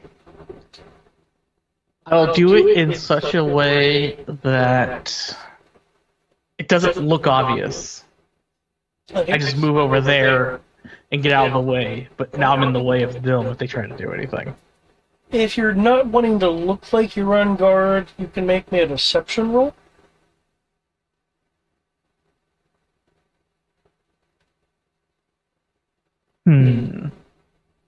Deception. Say. Disgrace. Oh, sorry.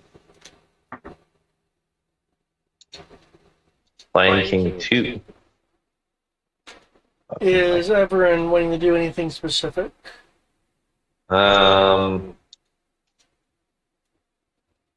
just trying not to spook anyone, or are we trying to... Basically, there is a dangerous individual or pair of individuals that have hidden themselves amongst The civilians. this group right here. In But theory, yeah, I pointed them out for you, but yeah. I'm just going to keep an eye on them and ready to,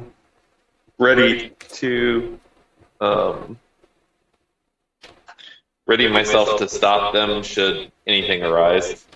Okay. Okay. Now, for you, Taliesin, while there is an option you have currently that that I didn't specifically list there, so I was listing, kind of points of what I was trying before. Well, I'm not quite sure what you were about to do. You can tack on to your. well, I was about to start whatever it is we can't, the ritual, or whatever it is we came here for this specific site to do. Well, you essentially came here to affirm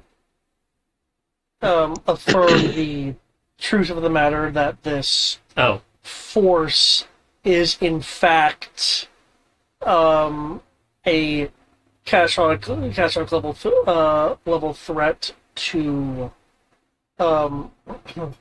existence. Remember, the Jedi Council, as you said, was in dispute on this, while Taliesin was like, "No, I'm pretty sure this is up, and I'll prove it to all of you."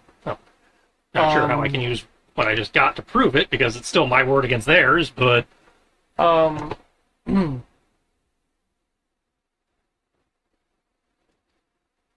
Well, I mean, there are actually a couple ways.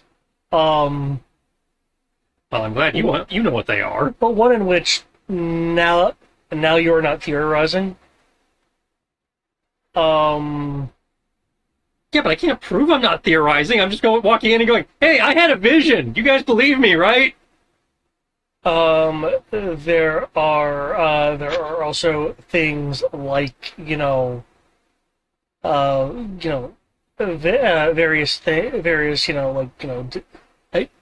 I did like obviously there are things like compel truth, but it's not that they find you inherently untrustworthy.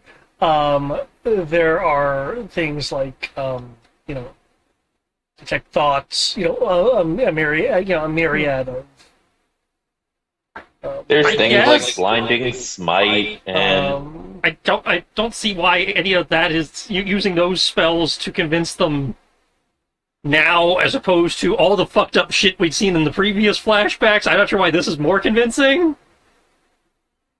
Well, again, there's a war with something going on, which is different than the fabric of all realities under threat.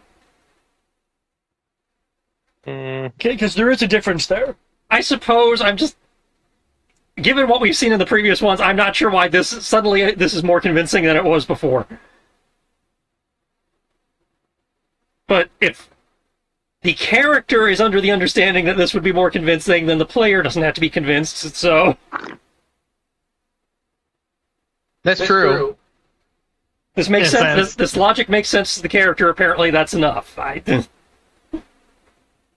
long as it makes sense to someone. So, we're done here? We just need to get a ride out? wait. Hold on. Are we already done? That's what I'm trying to figure out. I am totally lost on what we were supposed to be doing here, apparently. Yeah. I was gonna say, because I just figured out what I can do to those guys. I've got suggestion. I can just suggest that they leave. Oh, and in terms of the Well, that doesn't solve threat or the group? That doesn't solve the whole, hey, they're corrupted, their very existence kills everything around them over time problem.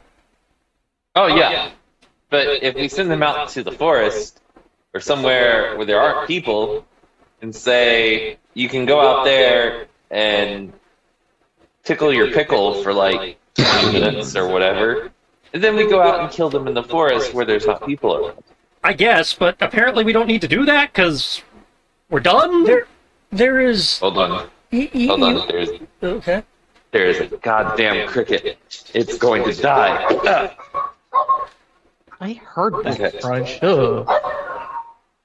These crickets, this house has fucking crickets, and they all start making noise at about 1 or 2 o'clock in the morning, which happens to typically be about the time I'm going to bed these days.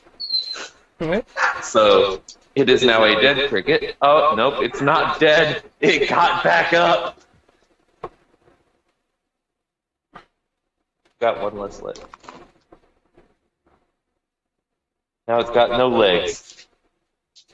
Oscar, eat the cricket. Okay, but yeah. So yeah, if we don't need to do anything, then I suppose. I don't know anymore. I am so lost on this adventure at this point. Okay. Yeah. Asuka. You came here to essentially prove your claims to the quote unquote Jedi Council. Now that you are here, you not only have that, you have, as you noted before, from when you, the player, read the list, that you have sensed what could quite possibly be the precursor to a second Black Gate. Oh, Which so we need to investigate and make sure there's not a second Black Gate. which I kind of thought was a high enough, threat for you to go. Well, we weren't aware of that before. Well, yeah, I sense it exists, but I don't know where it is. I don't even know where to begin to look for it. Well, And again, it's like, cool, I sense it, but I still have to convince them to believe me that I sensed it in the first place versus just saying I sensed it. Which apparently I believe I can do, so cool.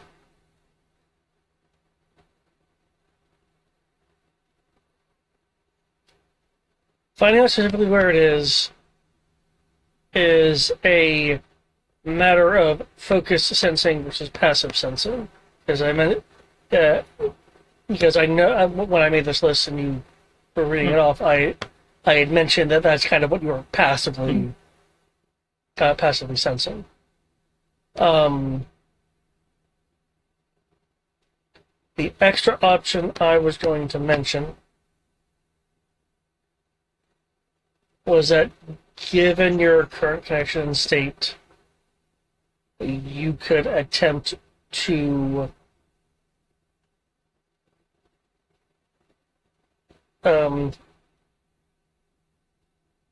basically reinforce existence against what's going on. It wouldn't make it immune, it would just shore it up. Okay. Which is a much bigger thing than just trying to locate the possible construction of another Black Gate. Alright, so I guess I'm going to try and shore up reality, which is probably going to piss off the elf creatures. Which brings us back to the be ready. We can simply ask them to leave. You can try. Because suggestion's only a momentary thing, so Suggestion is until I was reading it correctly. A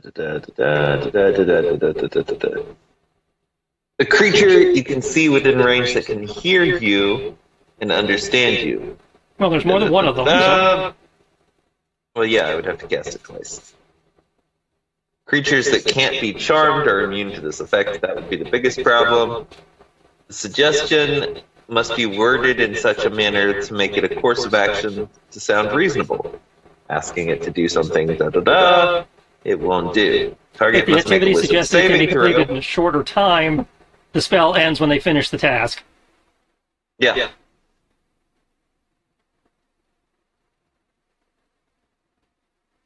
Which is my concern, is like, oh, yeah, you told them to go to the woods, and then they come right back. But we can give it a shot. I'm skeptical that's of why it. we tell them to go to the woods and jerk off to completion or some shit like that. Like, you obviously can't jerk off in front of children.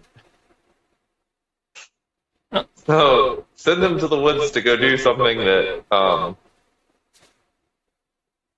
will take some time. You can try it. I don't know what to say. It is certainly a thought. I will need a more like specific action you're wanting them to complete, since you seem to be just kind of throwing, I guess this. But yeah. No, and I'm not gonna tell them to go do that either. Like that seems a little extra, but yeah. So I suppose we can. And I guess we'll give that a shot. The rest of us can get ready for whichever, just in case it goes sideways. Or if more of them pop out of the woodwork when I start. Because these are just the ones I see. There may be more around.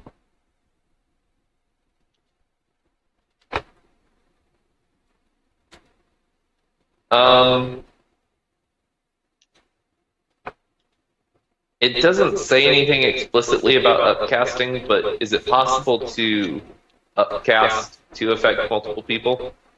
Only if that's usually as you said, an upcast kind of thing. So yeah, but it doesn't say you can upcast it. I was just trying to save myself some time, having to do it twice. Well, one of them isn't technically on this plane. The other, only the corrupted elf thing is. And you can only do really? it one at a time anyway, because you have to maintain concentration until the task is completed. Oh, I thought there was like a mass suggestion spell though, or am I thinking of earlier editions? Right. Earlier editions. Yeah, I don't know if that one might have been. I know it was a thing in Pathfinder, because I remember being able to do that as a Skald. That's suggestion. Mass suggestion, 6th level enchantment. So it might not be on his spell list. it might not. Yeah. Yeah, mass suggestion. Bard, sorcerer, warlock, wizard. So it's concentration up to 8 hours, or when the till the Of course, task. normal suggestion is also bard, sorcerer, warlock, wizard. So I'm not sure where he got normal suggestion. Because if we gave him normal, it might have given him mass. That's a valid point, but I don't know. I'm guessing from his domain, maybe? Probably. In which case, if it's from his domain, then yeah, he probably wouldn't get it through. He wouldn't get mass because domain doesn't go that high. Okay. So yeah, then I will walk up behind the creature.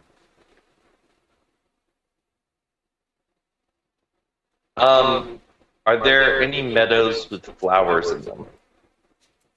Any meadows? Well, you're on this area of the map. Oh, I guess I There need to actually- are there are some flowers like around the trees and such. I wouldn't call it a meadow. Okay.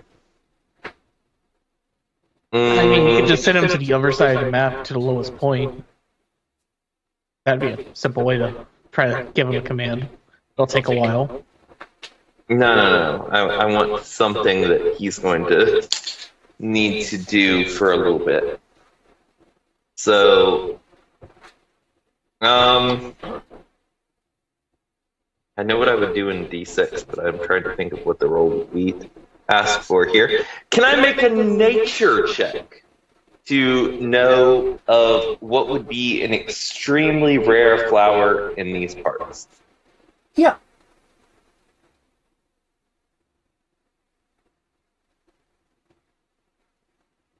18? 18. Okay. You're aware of the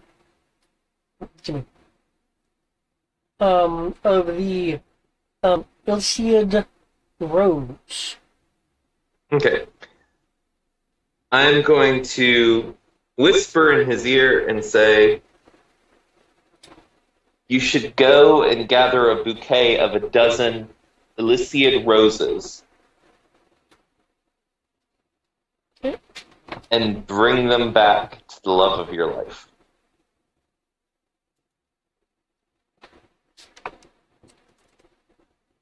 What is your spell save?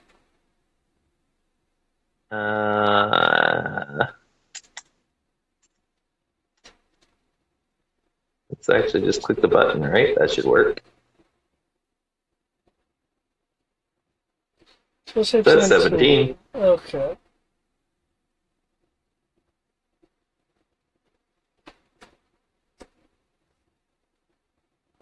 Shouldn't spell save be 10 plus proficiency plus wisdom? In 5th, it's 8 plus proficiency plus, stat. Wisdom. Yeah. Yeah. In other editions, it was 10. So yeah, 14. So 14 plus your wisdom modifier. Yeah, 17. Rip. Unless it's my actual spell, which it didn't be 19, but either way, that I don't have a card, otherwise I would use a card. Oh, I mean, it's. Oh, you mean Thomas's Yeah. spell save. What was that? No, he's talking about the hero cards that are very few and far between these days.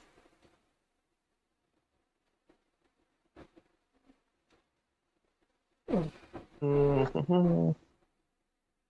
I'm sorry, Well, I tried. but I'm afraid I wouldn't even know where to find any, much less a dozen. Now,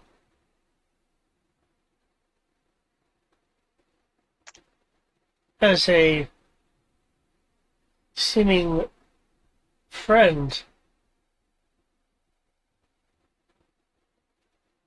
of Mr. Magus, what is your opinion of this? My opinion of what? Well, he clearly seems to be in tune with the mist. What pray tell do you think that could mean? I mean, I think anyone can be in tune with the mist if they spend enough time focusing on it. Hmm. Maybe that's what you should do. Can I try again and spend the mana to try it again?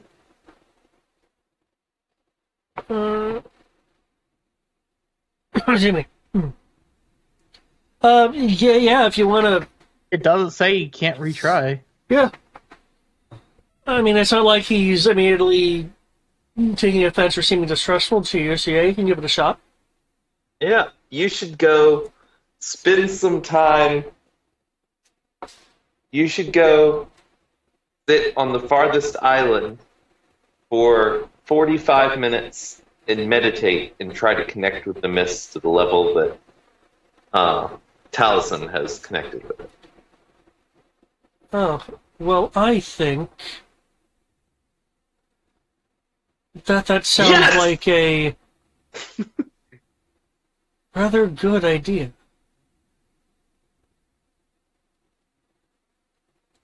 Let's see, I believe phrases was the furthest island. The farthest island for 45 minutes. Okay, the elf will will begin to walk off, which I will represent by this individual.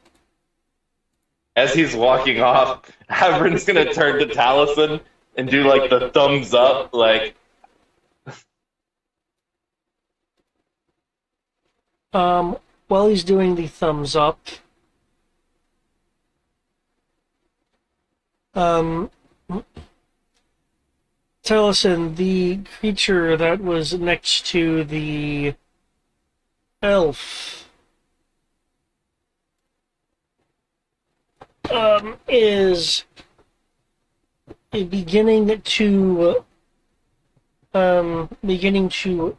shift and looks like it is about to grab at Everin.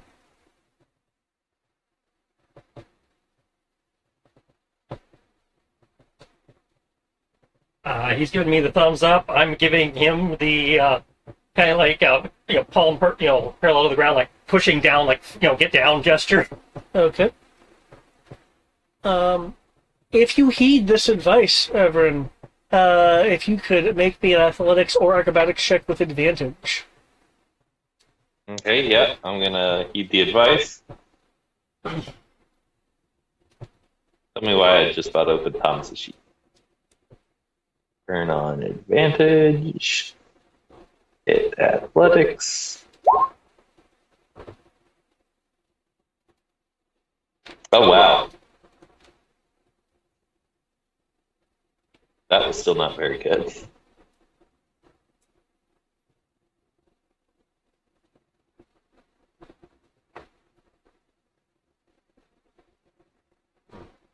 Okay. I tried. Well, you got the elf out of danger, so that's something. Yeah, you got the elf away from here, which is good. It is important. It's just the critter and the elf were more separate than we gave it credit for. Which is not something he would have just known off the bat, so.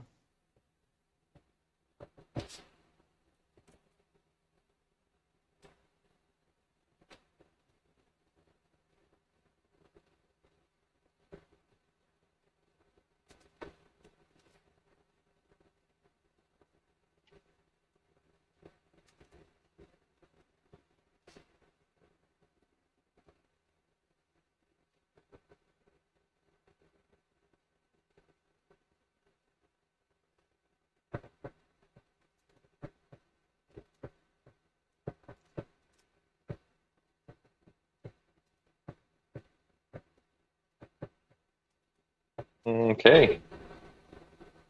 Oh, I did not think it would roll that low.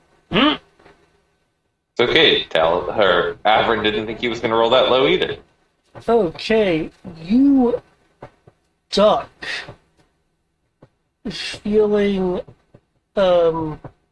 feeling something skim your ears. Now, I unfortunately have to show the entirety of the image, but really what you're seeing is the arms of this thing. Coming out of the air with burns coming along the arms as it does so. When it completes the grab attempt, the arms appear to pull back in to the air itself. Okay. No, thank you. That did not feel He's good. like, yeah, no. Great name, though. Legend of the Cryptids.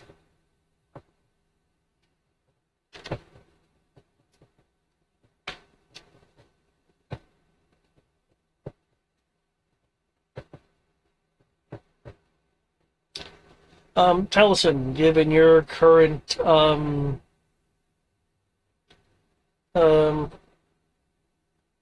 current perceptions, you could tell that it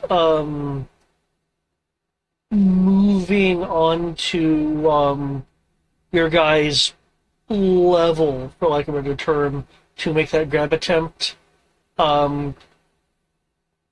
damaged it. Well, good news. That you heard it. By trying to grab him? That's It interesting. doesn't like our reality. Well, there goes gravity. Something about our tier of the mist is toxic.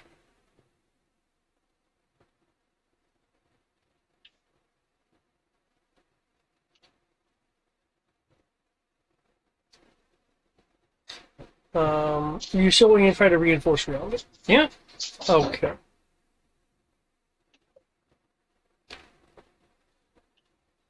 Um,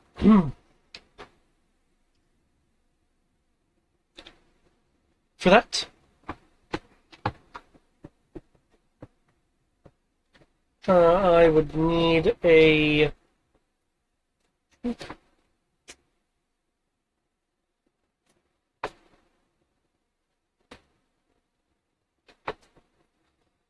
I would need another cruiser base recovery. Okay.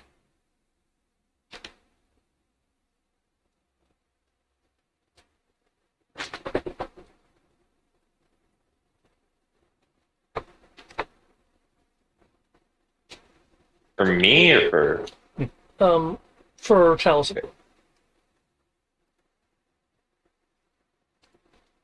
Dirty 20.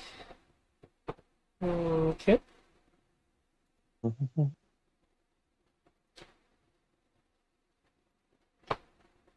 You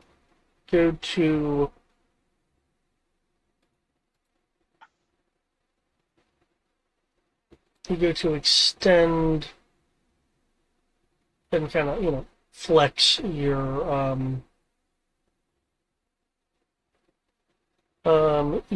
abilities. Yep. It says under Calico R's I can spend a charge to regain 1d6 stealth points. I assume that's me pulling extra mist in. Could I use the same principle to spend a charge to blow 1d6 mist into the reinforcement instead, since I don't actually have spell points, but I have charges? Yes. Plus 5. So 25. Okay. You feel yourself essentially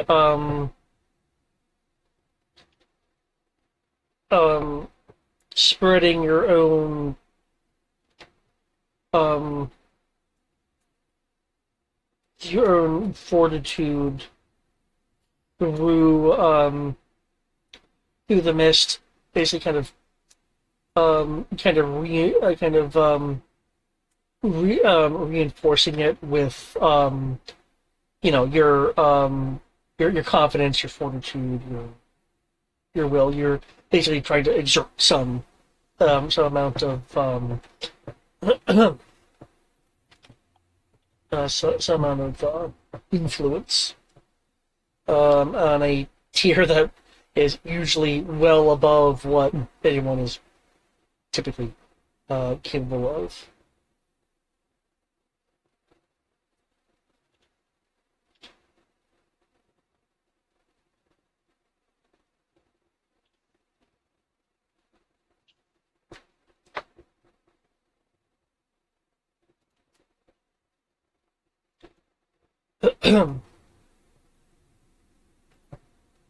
And as you are spreading um, spreading this out, when your influence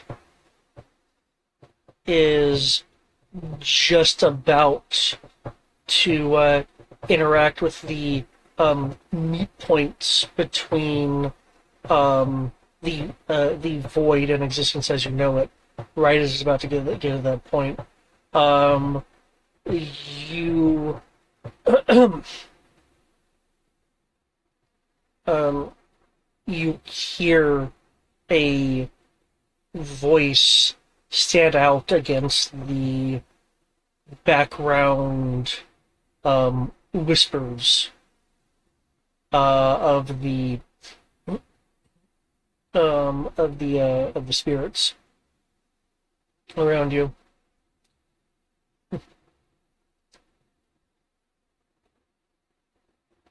Are you so bold that you really feel confident to reach so far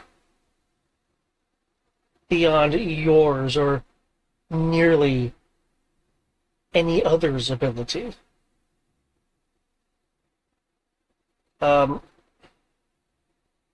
it it sounds like it's coming from behind you. Um, but for the sake of the state that you're in, essentially, you're suddenly um, now facing another individual, kind of at that at that boundary between your influence and like the void destruction and chaos, where you see this individual. For some reason, that face looks very familiar. Yeah, I'm not sure why. Um, uh, Tattleton, you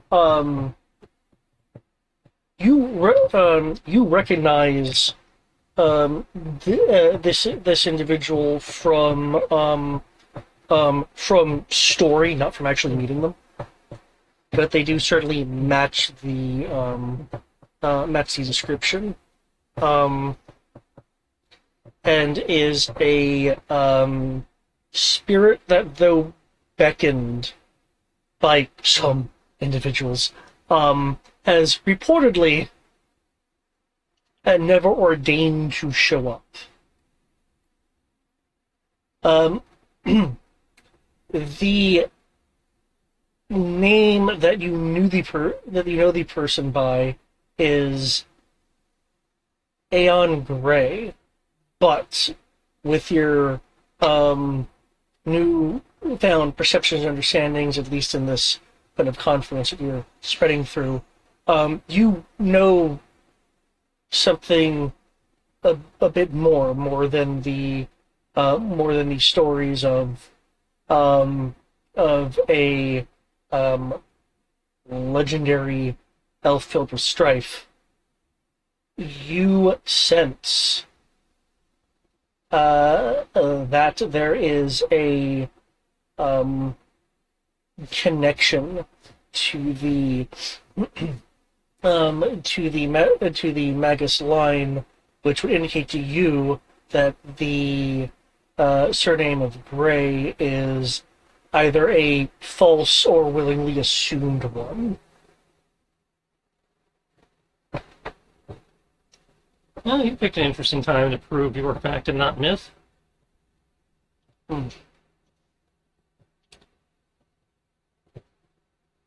No one's been ballsy or steadfast enough in their own confidence to gain my attention until now.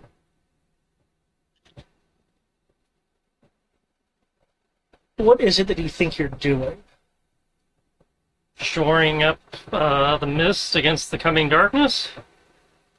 Sure, you've noticed the cracks. Of course I have. But I know it goes beyond my my ability to take note, and that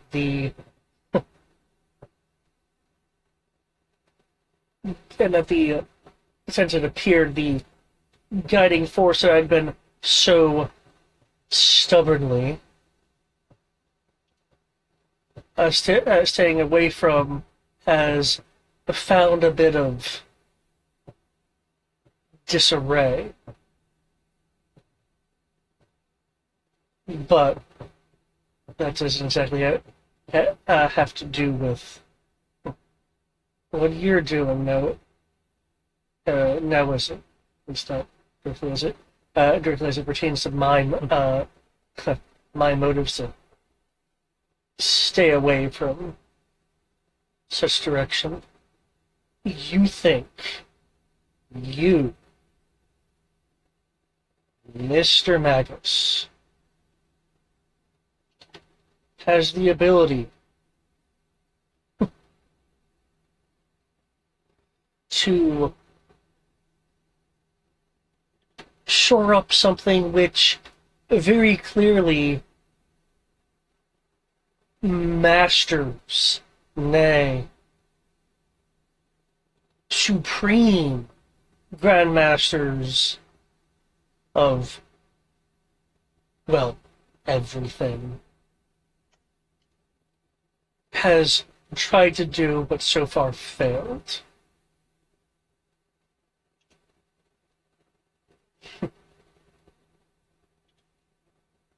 Living members of the family close to overstepping their bounds, and I have been, and I'll raise a hand and make a like a really close, like close to the wire, just this close to stepping in on. I, above all else, know the repercussions for delving into things and having such repercussions that, well, it was hard to fathom. Do you know or have any idea what will happen if you don't do this correctly? Or if you yourself get disrupted, erased, changed by this force? No, but I know what happens if I don't. So...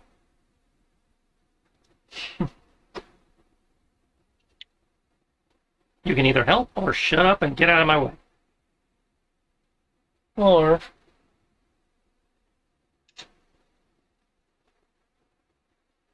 I can try to stop you from making a critical mistake.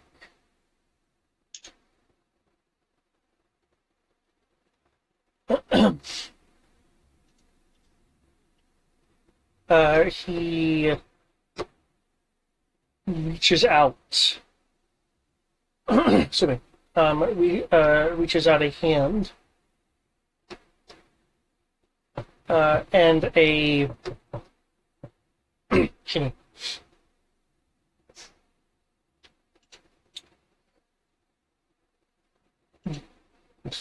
And a blade, blade the size of the size of a claymore form, so it's purely a blade of like misty, luminous that he appears to hold as if it has no actual weight. The one open eye, excuse me, glows with a little bit of a like Gaussian mist around it, while the rest of his body has the aura hue of a firefly, and will, in fact, if it really moves, has the kind of like misty light sparkles with it. He hasn't actually engaged yet, but he is giving you that that kind of like samurai battle of wheels stare with his one eye.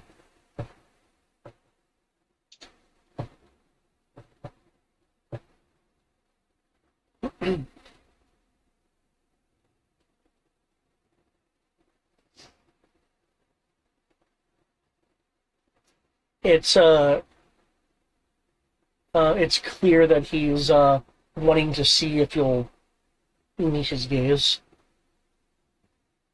I want to start backing down now, so yeah, I guess. Okay.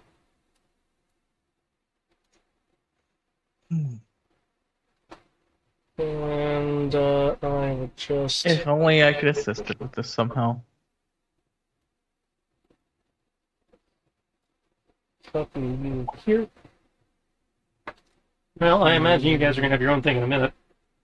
Oh, wow, that dot consumes you. Anything I click will just like consume your token.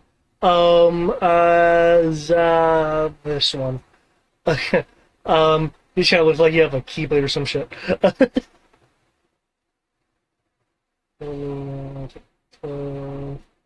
That's that one. Shit, here.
Cricket, cricket, cricket, cricket. I assume he's keying shit in.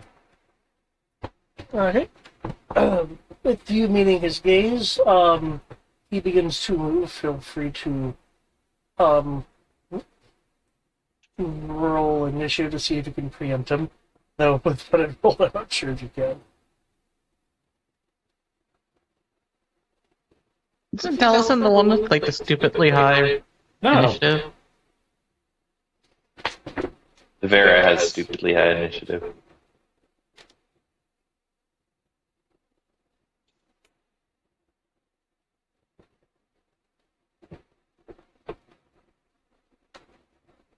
Don't be the bunny.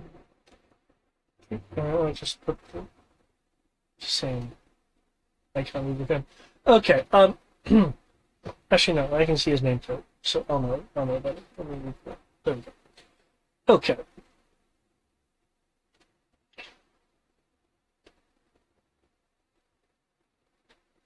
Um, feel free to get your AC in. oh my AC's the. We don't roll AC in the flashback. Alright, duh. Uh, AC denied.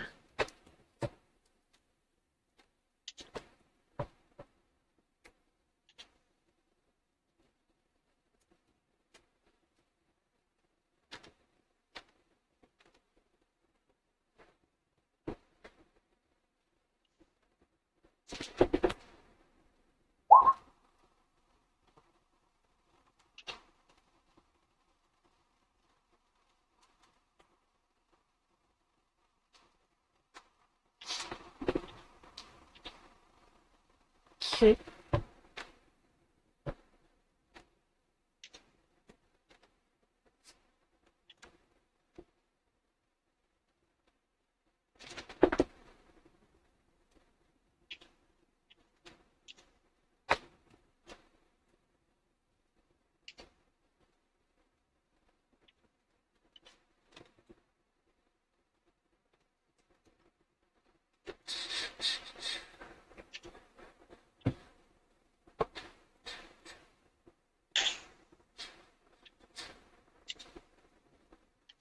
It looks like that 23. Looks like that's correct. You guys, I'm saying your AC is 24. Yep. Okay. I'd like to defend against this, like parry, dodge. And so usually he's a dodge. Okay. As you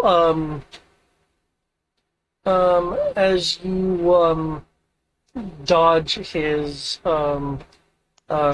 strike, which has a um, um, that kind of wide blade effect that lightsabers will sometimes have, where there's like quick movement. He'll basically have that kind of effect with his slash as the elongated follow through catches up when it does the kind of isolated senses issue with him buckles. Um,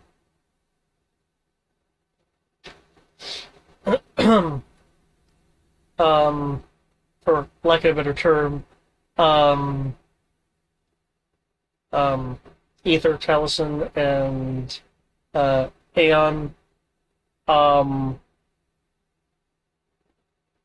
aren't are essentially assumed to be flying, but have access to the map for the purposes of purposes of moving to somewhere or trying to use what in this case would be like a phantom object for cover, things of that nature. In addition, in this state, as an action, you can teleport to anywhere on the map.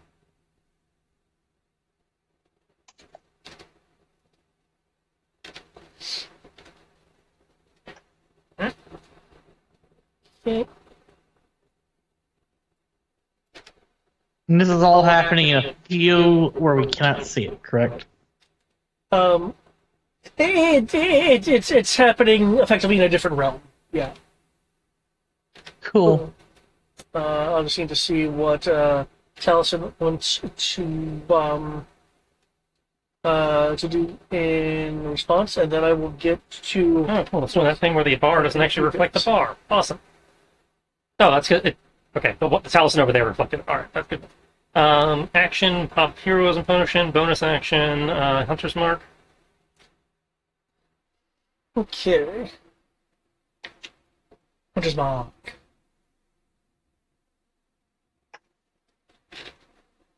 You said action and bonus action? Okay. Because Hunter's Mark is a action. Well, hunter's mark is a bonus action, but the potion is either a bonus or an action. So Oh, okay. that was the action for the potion. Gotcha.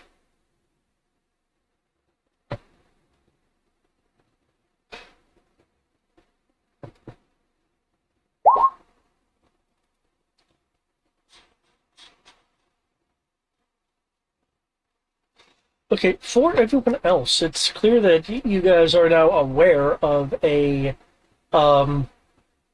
being that has tried to grab the Medi Bunny. Yeah. Did you call me a Medi Bunny? Yes, he did. Yeah, as in like Medic Bunny. Yeah, I know.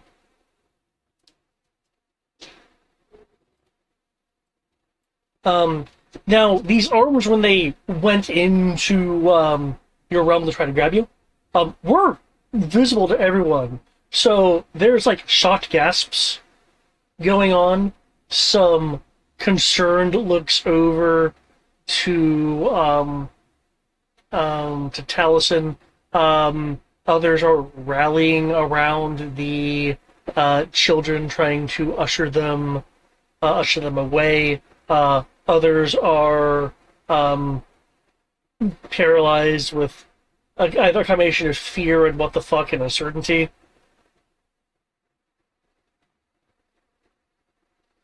And of course some exclamations of, "What was that? What's going on?"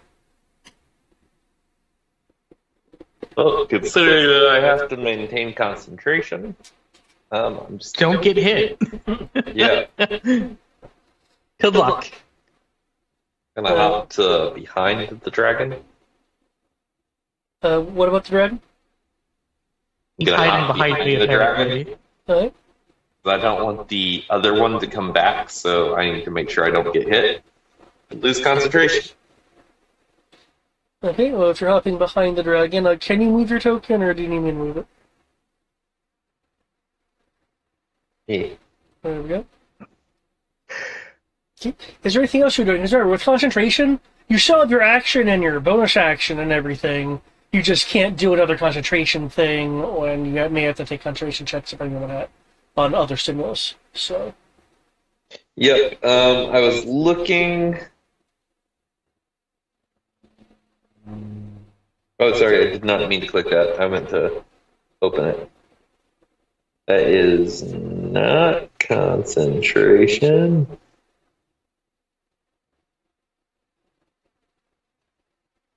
I bet you can't just dispel magical creatures, huh? That would be great.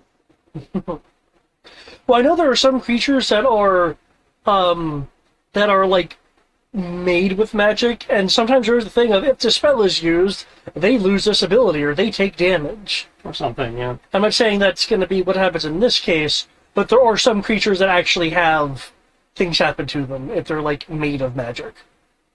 Mm. And it's usually not pleasant. Yeah, and I think there was like magical constructs that basically like paralyzed it if dispel magic was used.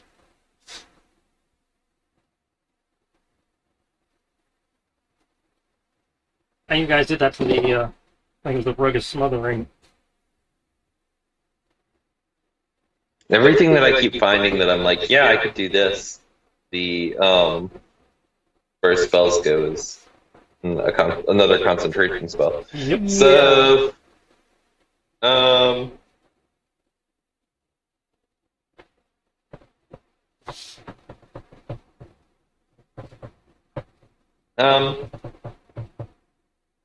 dun, dun.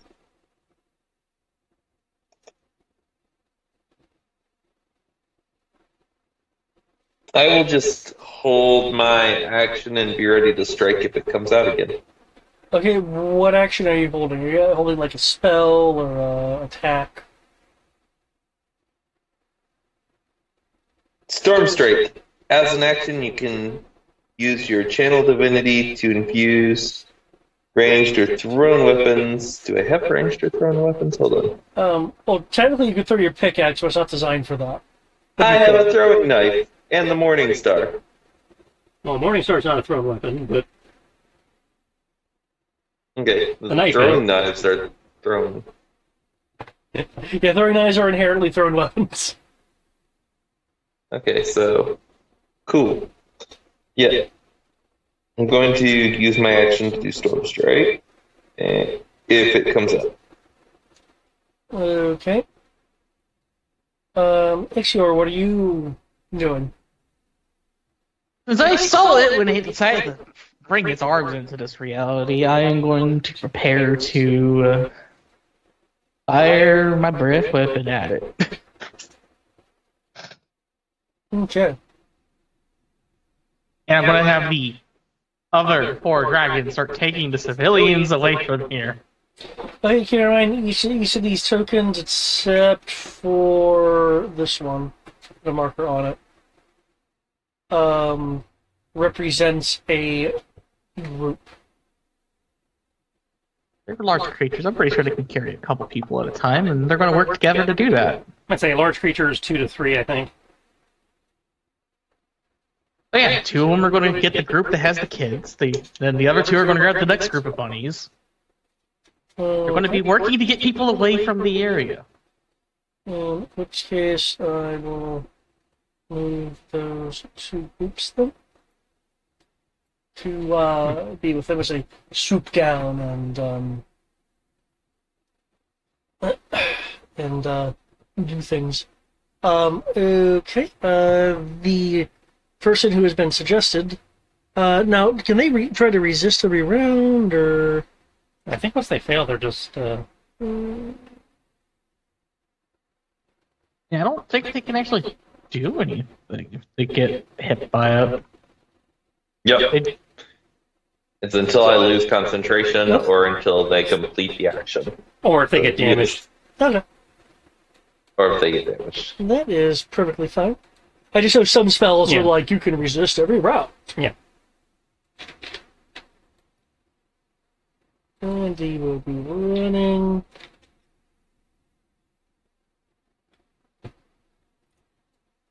Man, it'd be nice for his evil buddy if he wasn't that right now.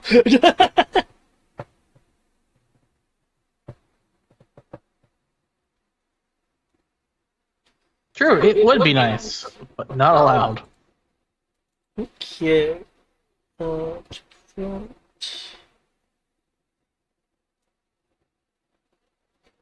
Okay.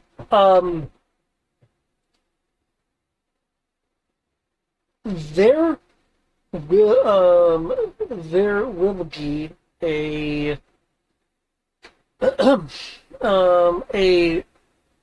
small area where the mist is parting in a small spherical fashion, and then another one, and then another small one. Looks like it's partially forming a ring of null dots, and as if the air is being torn back, the being with the arms will be will have the front part of it become visible as it is partially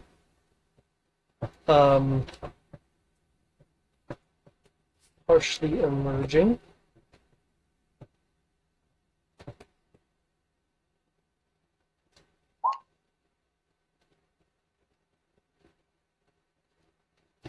It's one of its hands are outstretched. Those null spheres I mentioned, now being red spherical points of light, forming a incomplete circle, starting from to the right of its ankle at equidistant parts, going up and around to the other side of it. It's its finger, which has not a glowing point, but gaseous streams coming from the orbs to the pointed finger, is pointing at Veta Susan Everin. Though really it is given your position, is pointing at the dragon you're behind, but the focus is on you. It's pointing through the legs. It has appeared amongst the crowd of elves. The crowd of elves are some are panic struck, others are trying to bravely stand their ground, while a few others diminish the overall group size by scattering. Though there is still a group of 8 people around the creature versus the larger 16 that it was. It is clearly charging an attack. I do believe there were some held actions. Yep. Yes, there was.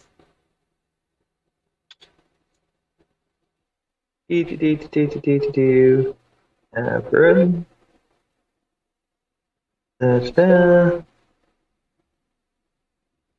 Throwing knife. Is there an option to turn on?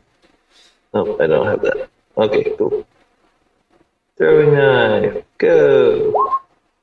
Definitely did not mean for advantage to still be on. Unless, do I still have advantage from something?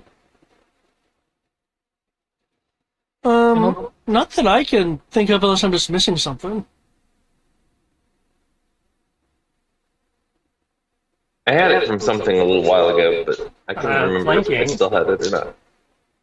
But that was the previous is fight. okay. So yeah, Your roll is but I the am going to move down to here.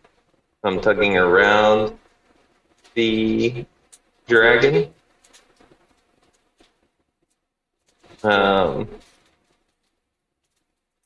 Because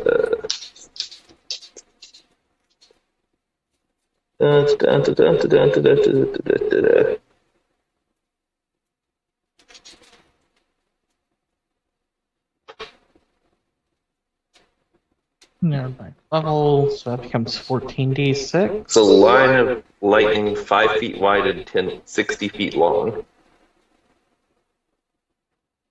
okay. Each creature in the line takes 2d10 plus your paladin lightning level, plus your paladin level lightning damage. Okay. Or half the damage if they have a successful dexterity saving throw.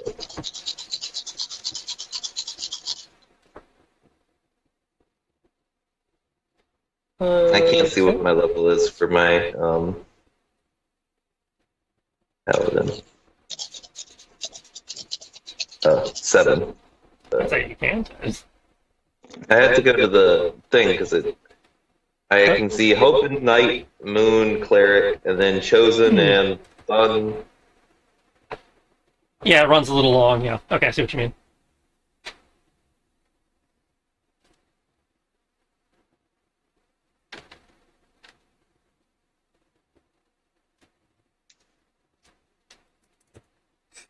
I'm not in D6 right now. Okay, what DC is it trying to beat? My spell DC, which I assume is 17. Okay. I don't know. Hold on, let me double check. I was like 17 a minute ago. It just says a dexterity saving throw, so I assume my spell DC. Yeah, if it's channel divinity, that's usually your spell DC.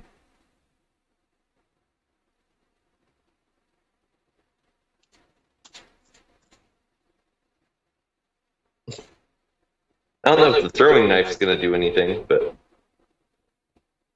Not on that to hit roll. Can you roll the lightning damage, please?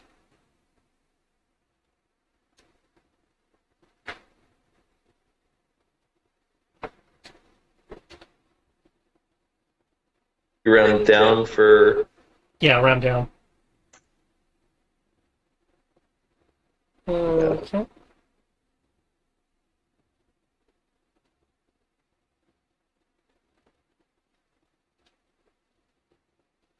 So he's doing a gravity, his lightning attack. I'm firing a hyper beam at him.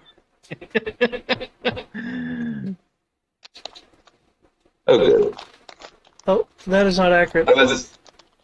What's not accurate? Oh, the measuring. It can't roll a 75 save. I put it incorrectly. I can't, however, roll a freaking 28. Shit. I can only crit on things that don't matter. So your throwing knife goes, it catches it, then gets partially zapped by lightning, causing it to drop it. It still takes 6 damage.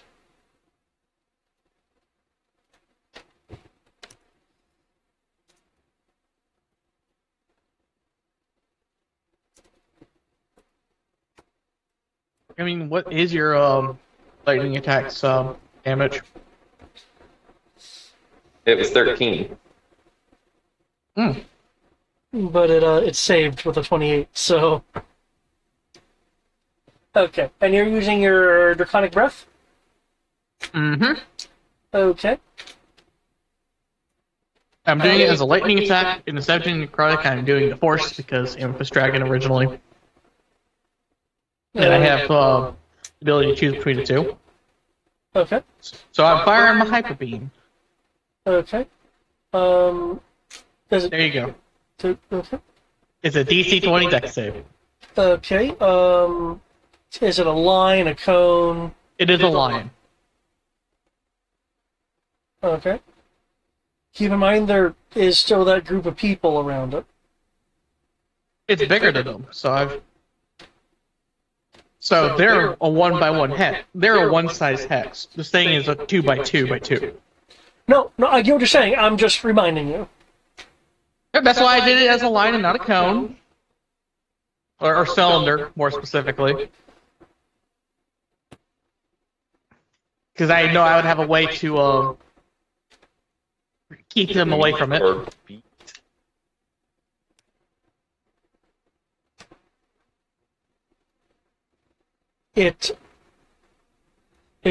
Um, while it does not wince under your gravity force, there is kind of a motion blurring effect on its body, which seems to be somewhat tearing to it. So it met the save, but it's not resistant or anything. Not that you can tell. That was closer than I'd like. Okay. If it's trying to roll concentration, it failed with that because it would be half damage or 10. Half damage is 25. Half Higher damage than taken. 15. Half damage taken. Half damage is 25, half of 25 is 12.5, so 15. Ah, damn. Never mind. That's right. It's damage taken. Yeah. Derp. That was so close. I know, so, oh, that was low. Shit. Okay. I can technically command the dragons. Well, no, I didn't give them a. I say tell them to do your something. dragons are faring people. True. Never mind. That can happen later. Okay.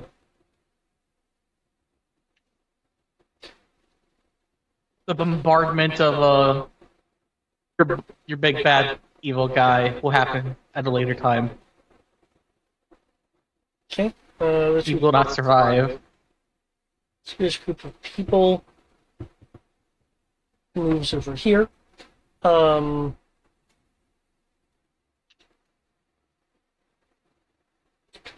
The red mage Vera will say to you, Avram, let me help. And while it trains as a question, she is going to attempt to help you, even if you say no. So You shall accept the help, whether Okay. you want it or not. Can't imagine him turning it down, though. That's true. that being said, I do think I may have overspoken you. It sounded like you may have had a response when she was like, "Let me help." No, I said sure. Oh, okay. Okay. In that case, your next action is going to be rolled at advantage, or if it is a save versus spell, your spell will be resisted at disadvantage. Okay. Fancy. As she is having ancient red mage energies flow into you to momentarily empower you. Alrighty. Hopefully that's not a bad thing. I can't imagine it's a bad thing.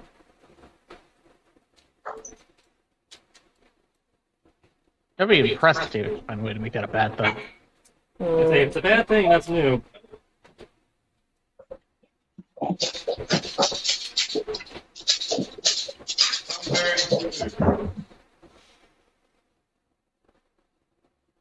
Okay. Unfortunately, I might need to get off because my parents just got home and have mentioned that they have food. Gotcha, So- gotcha. I was about to ask for initiative rolls, but if you're going to be viewing off, then enjoy the power of food. Yep. I will see you guys next week. Wow, why do I keep critically on things that I don't care to critical on? That's exactly why. That's the answer. You answered it yourself, unfortunately.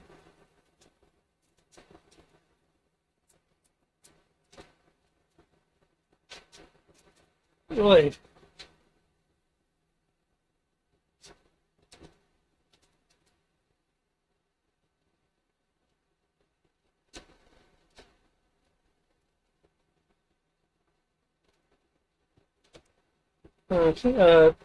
Taliesin, if you could roll initiative. Oh, we're doing it per turn. Okay, I guess I'll roll my initiative since we're doing initiative order now.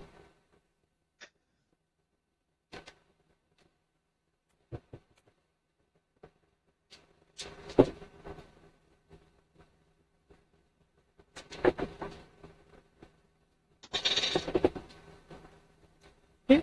Looks like fate by default will then decree dragon is the one to be pointed at when the pointing comes.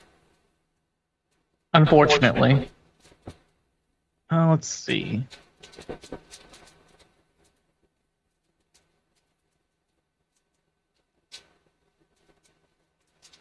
There you go. My initiative is in. I accept my fate that you're going to kill me horribly very soon.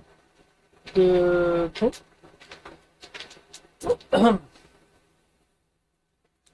From the mist coming from the red spheres around the creature, the red mist, suddenly is a trail that the orbs follow. One to his finger, then the other, then another to his finger. The flow growing, which with each orb to add in rapid succession until it flies out as um, as a short beam that splits in a fragmented arc, converging on to you, Ixura. Can I get a Constitution saving throw?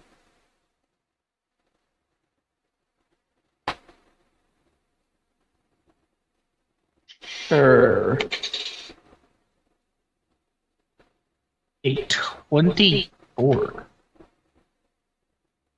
Okay.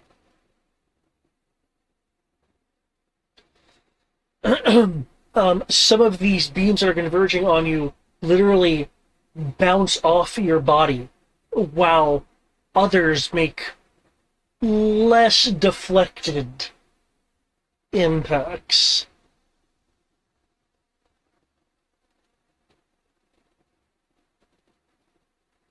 Always, always funny when that happens. Okay.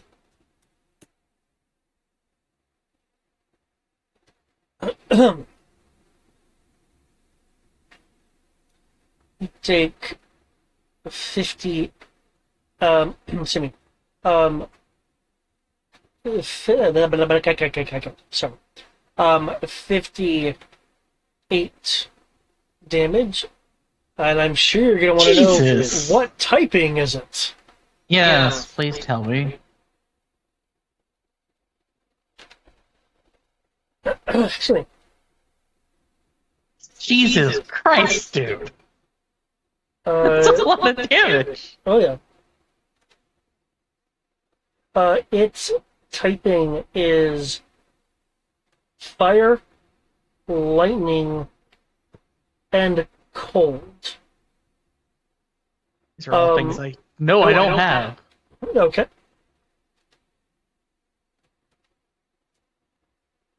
Because I had to find it again, but.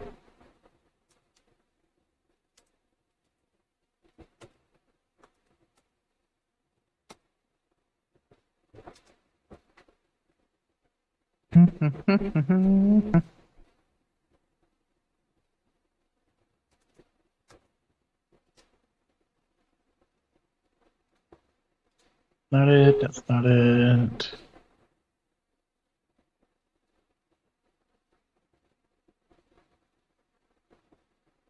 Okay.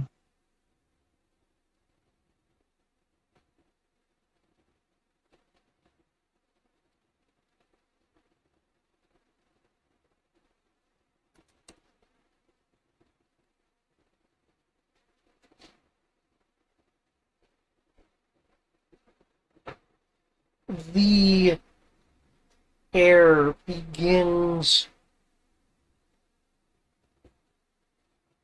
curling back back around it as it seems to be moving back into whatever realm it is more comfortable with.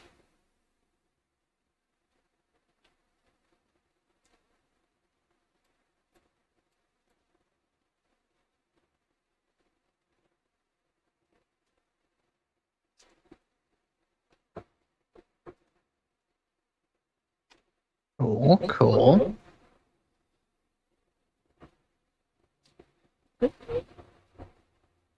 Back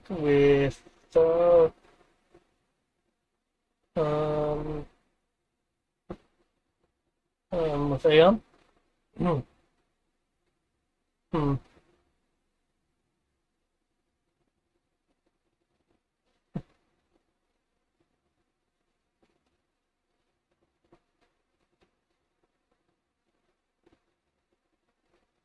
You said it was 58, so go ahead. Yeah.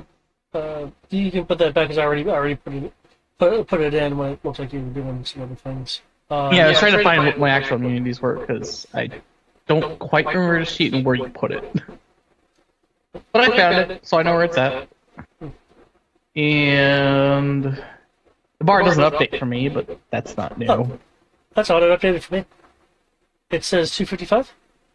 Yeah, that's what it says when I click on the fog and like double click on it to see the values. Yeah. But I 313 don't. minus 58 is 255. Yeah, but what I'm saying is the actual bar on the screen doesn't update. Oh, well, that's okay. That updates for me. It's weird. It's roll 20. Yeah. I've kind of just come to accept that roll 20 is weird.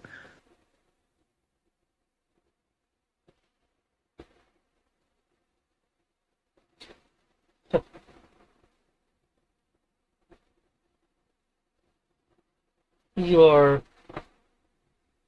faster than I would have expected. That's me. Yeah. He evaded his previous strike. Trying to keep you on your toes.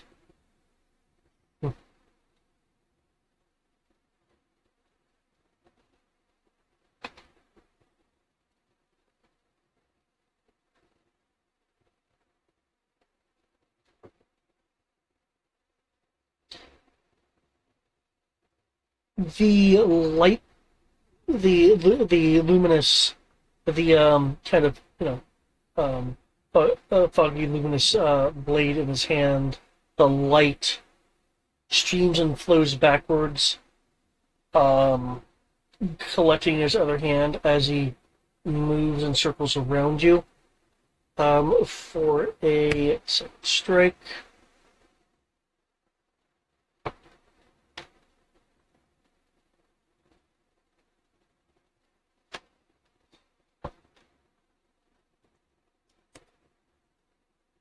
+7, +7 does hit.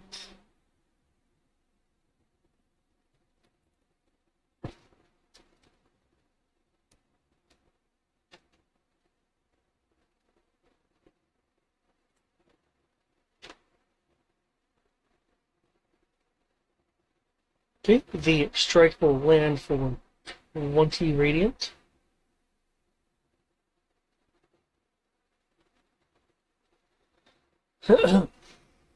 As he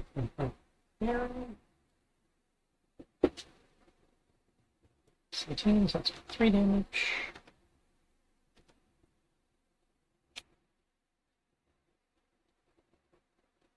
as from behind you, he is now suddenly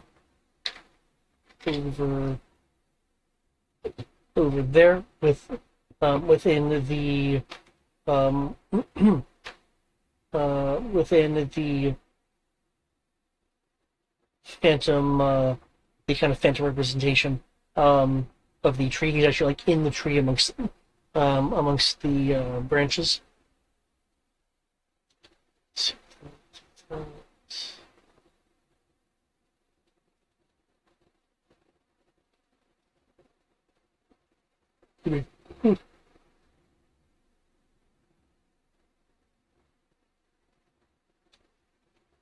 And he's kind of looking at you from his kind of upper vantage point. Okay. Um,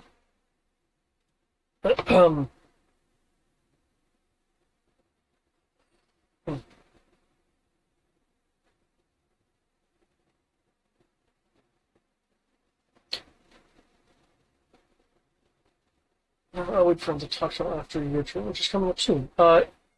It's your I can still see him, right? for the moment, at this moment, his arm is still visible as like the air is curling around his front and his body to as if he's like going back into whatever space it was he was occupying, but he hasn't quite completed the transition, or rather, it hasn't completed the transition yet. Okay.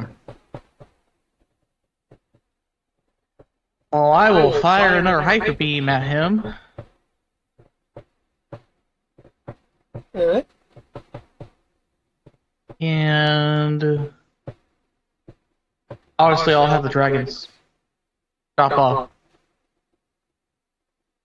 Looks like everyone's gone now. For the elves, right? There is the group of elves and this group that was lending assistance to everyone. Well, the dragon, they'll drop off their people and Okay. proceed to come in ready to attack. Off. Which, if I recall correctly, lets me double check the range of their grip attack. 30-foot cones. And they have a fly speed of what again? Just closed sheet on accident. Hate that. Why do I do this to myself?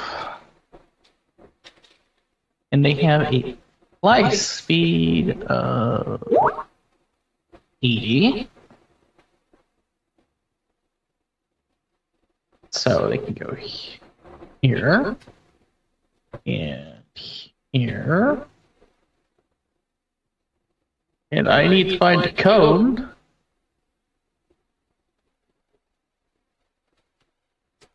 Rapier gear, camping. I don't need guardians. Don't need library. Don't need locations. Every effect templates. Hello. Cone. 30-foot cone.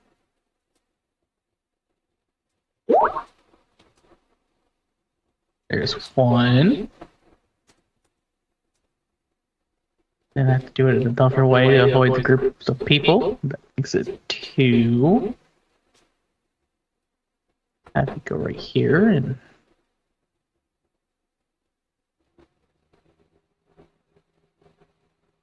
that makes it 3. Remember the its arms are the only parts uncovered by the air. That's fine. It just has to hit him.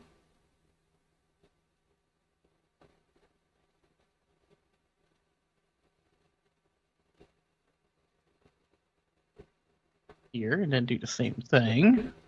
So as you see, all 4 of them can target those creatures with their breath weapon without it actually hitting the elves.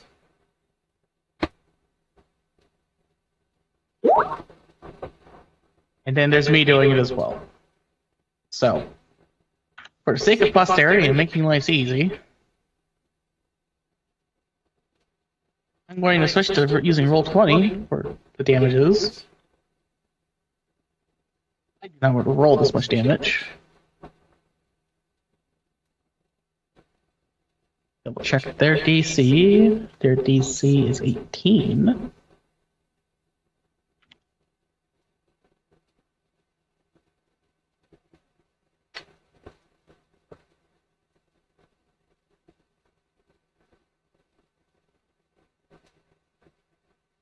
It is. Man, these young red shadow dragons are better dragons than I am in some cases. That's funny.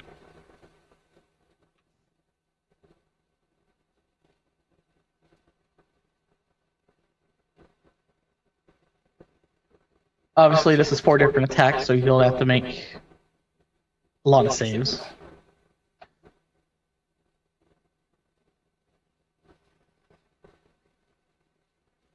There you go. He has a DC 20 save against my Hyper Beam, and he has a DC 18 against 4 different Shadow Breath attacks.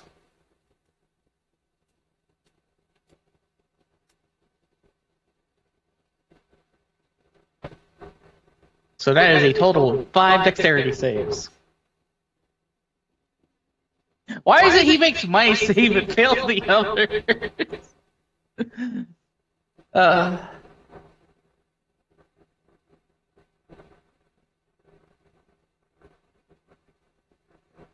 So he makes my save. He fails the first one for the dragons, the second one for the dragons, and the third one for the dragons, but succeeds on the fourth one. So I don't know if you want to do the math for it. Just put it in roll 20 real quick for you, David.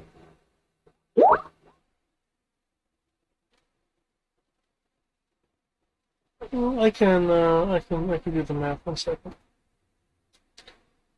Because he has my 43 and the 61. So that becomes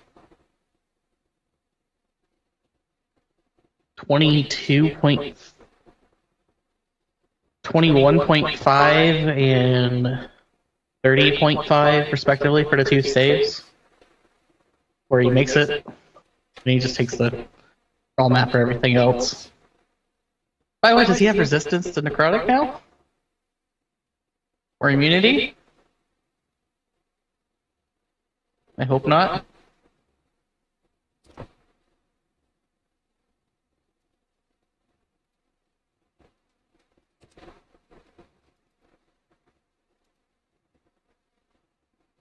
Okay.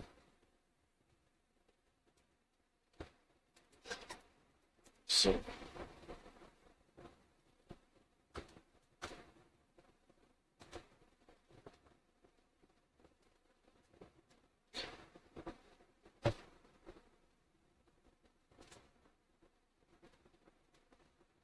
Okay, in order to kind of interpret correctly what it is you are... wrong token. It is you are seeing. Can I get a Arcana roll from you? No, me? You being our dragon friend. Okay, that's what I thought.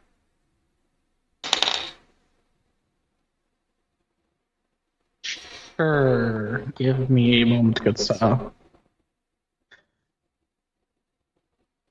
A flat 20 since I rolled 17. I doubt that's enough given what it is. 17. That actually is enough given your particular draconic senses. Cool. And your and your ties to particular aspects. The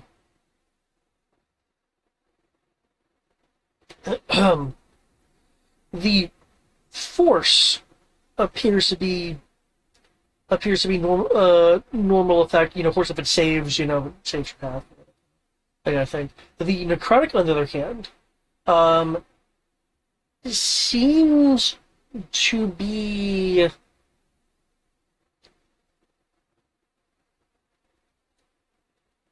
okay.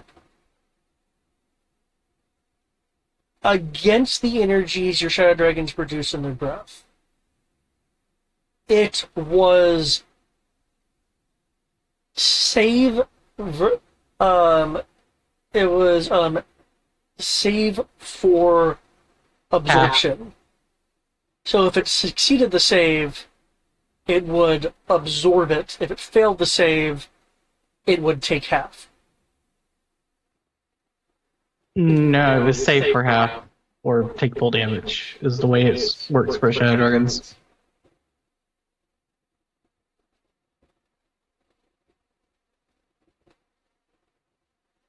Or are you saying that he plays by a different set of rules? I'm saying for the Shadow Dragons, it successfully saved against, which looked like it was just one in this one. case. That it absorbed the necrotic energy into its center red glowy piece of itself, and the saves that it failed against, it was effectively resistant to the it effectively saved for half by not absorbing it, but just taking half damage. It's kind of like evasion, except instead of save for none, it's save for absorb. Well, that's fun. Does that sort of heal him or anything?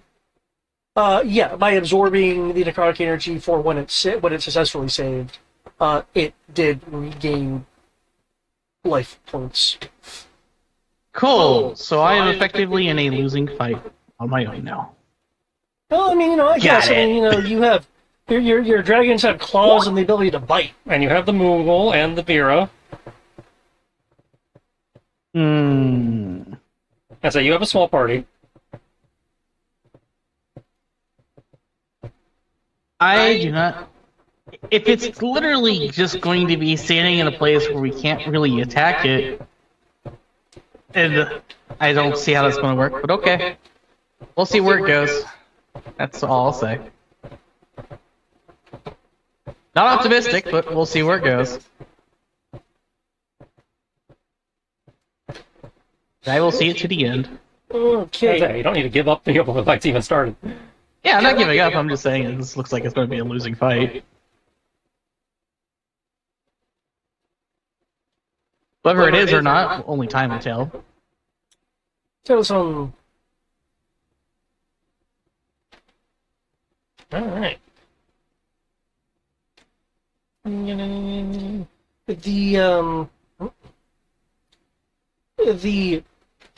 if you're actually up in the branches with them, the tree with all the branches and everything would be acting as what's it what it is, half to cover full in this. You have to be quarter full, yeah. Okay, would be acting as 3/4 cover with all the branches and the phantom branches and stuff around. Unless you're doing something to negate that. Aside from getting up in his face, since I'm melee, can't really think of anything I can do beyond that that would.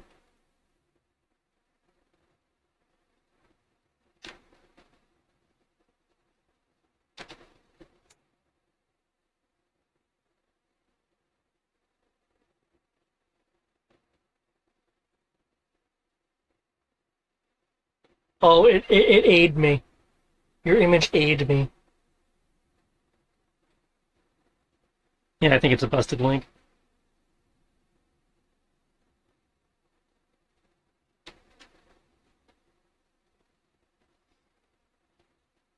So.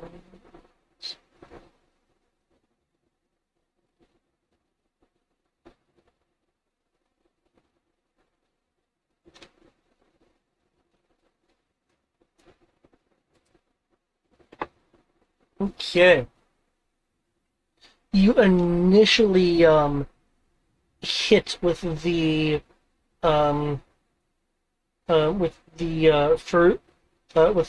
first strike, being able to push his blade away and make contact with him.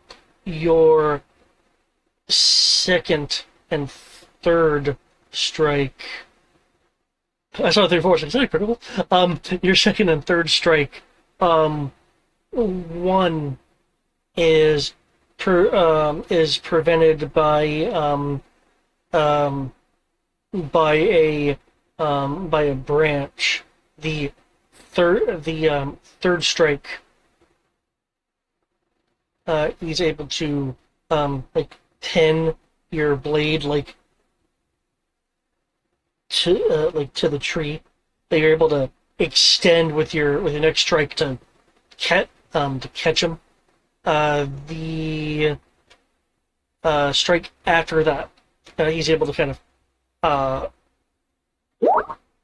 acrobatics around to another branch as you shift to compensate for that.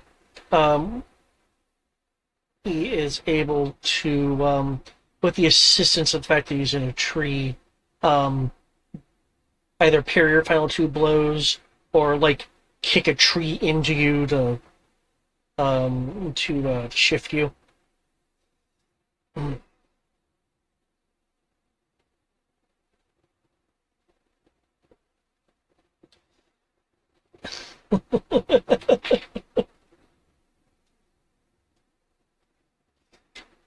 You certainly know how to keep the pressure on. It's a general idea.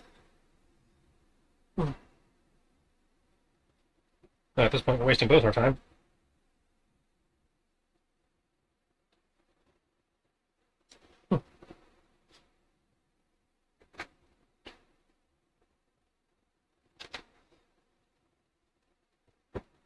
Yes, I'm seeing someone who, at least in the eyes of others,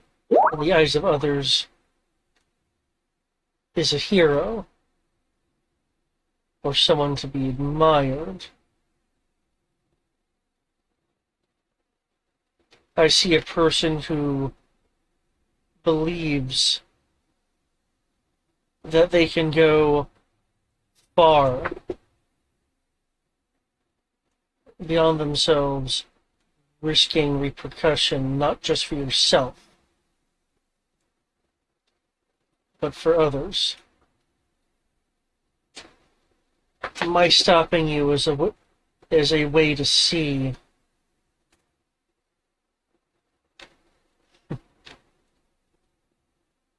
if you truly have what it takes.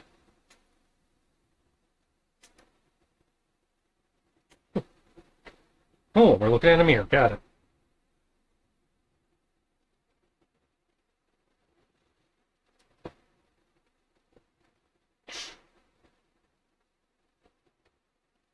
It's just a way of looking at it.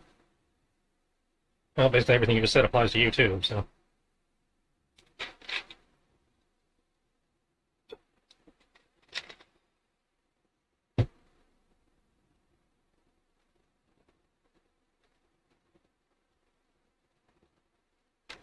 We'll just have to see if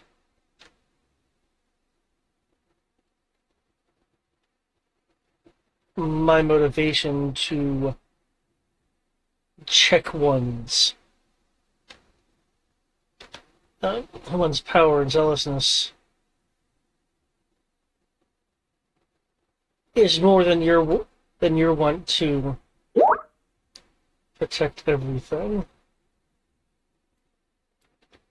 Okay.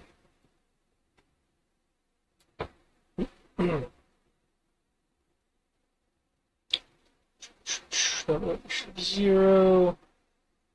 Let's see, it has. Oops.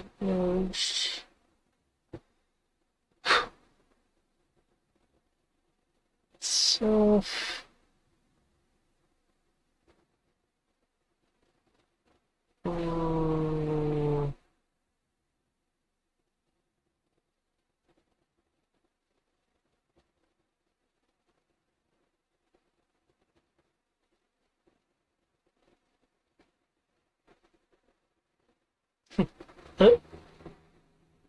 Let's see if your dragons can tear this thing apart in the air, Kupo. As soon as it comes back out, I'm gonna launch it. It hasn't showed any ability to fly so far. Mm, maybe. Well, whatever it is, isn't particularly thrilled about our area of existence. So we'll see if it decides to come out or not. Oh, its initiative dropped!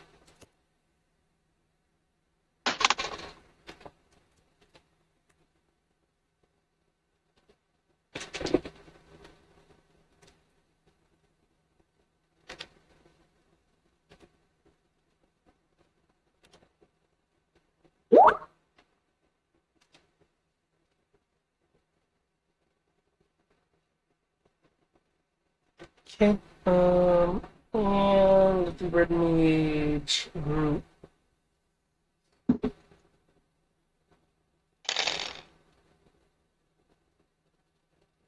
Okay. The red mage group is casting and holding a stealth. Cool, cool. Okay. Is your new initiative then? Yes, it is. Okay, in that case, I need to hit the bathroom. Well, while you do that, I'll just tell you I'm just holding my actions to do things. Since this is currently no longer here. But I'll wait to give you full details. But do what you need to do, man. Yarr! Well, it's nice to know that 3 of the dragons have their breath recharged. Not that it's probably advisable to use it.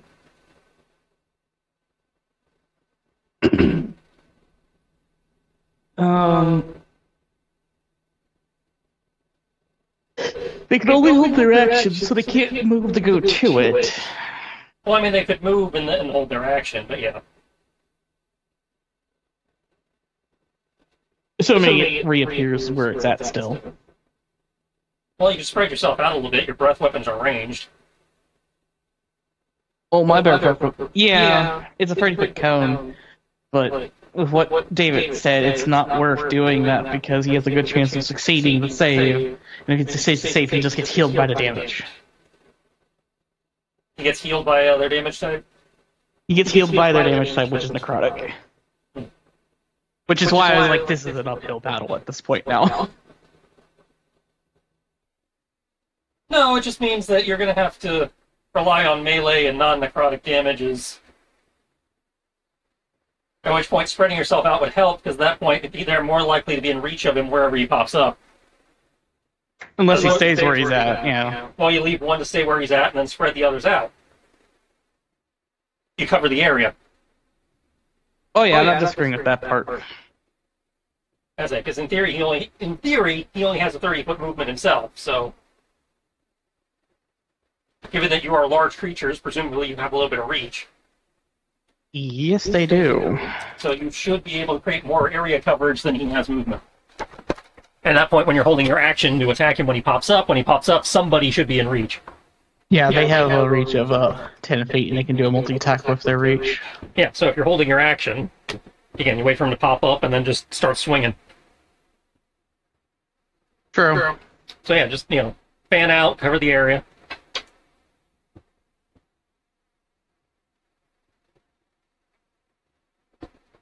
I'm back. I'd say it's no different than fighting somebody with blink. Which is so annoying. Oh, let's see, how far can he technically go? That's a gap that he can't really cross unless he can jump.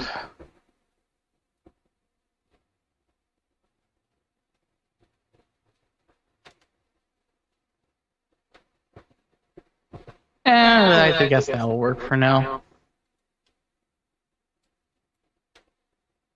So the dragons are moving there. The one with the red dot didn't have his rough weapon recharge, by the way.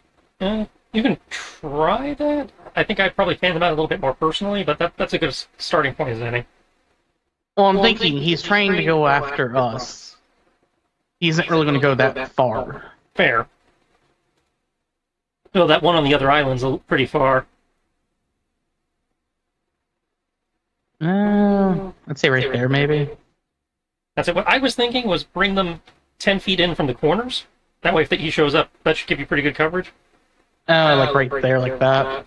Well, more like over here, like a little bit more center. Yeah, see, so now, he has 10, because remember, you have a 10-foot radius around them for their reach.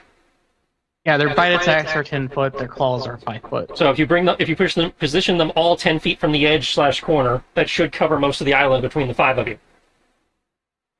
Which at this point already is done, given that the... Well, you got the back corners and stuff, too. True. And most of your guys are only 5 feet apart, which is why I'm saying you could spread them out a little bit more to get a little bit more coverage. Like your little red dot dude here is roughly, there you go. And then you can move this one closer to where Matt is. Yeah, that should, provided he doesn't pop up on the back half of the map, that should give you decent odds. Because I'm literally just standing where I was to prevent them from getting to you. Yeah.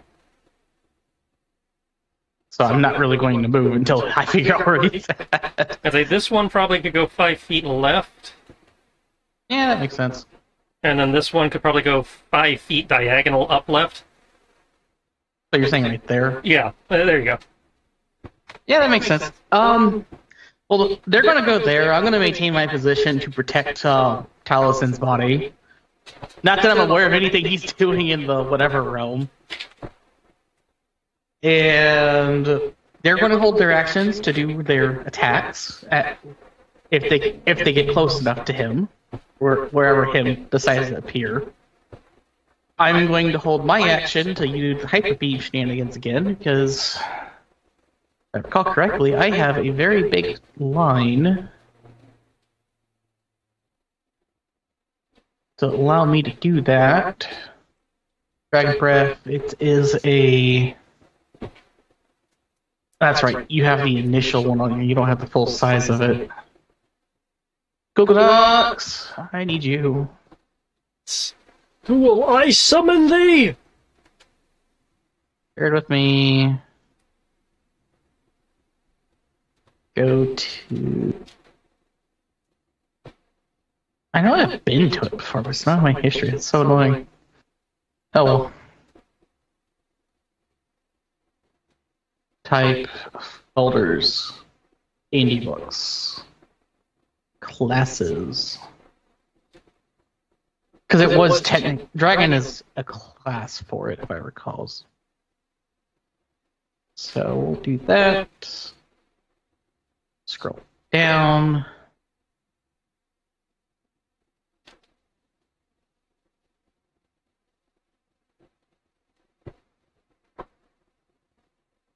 Line attack by 17th level. This is a 180-foot line. I don't need to move. 180-foot line, I think, is the map at this point. Just about. Just about the map. Oh damn! I thought it was going to be a bit larger, but I guess it really is large for a D&D map. So. Also, don't forget, technically, I have the cylinder of infinite range. I can just put it where I want it because it's the cylinder. That's true.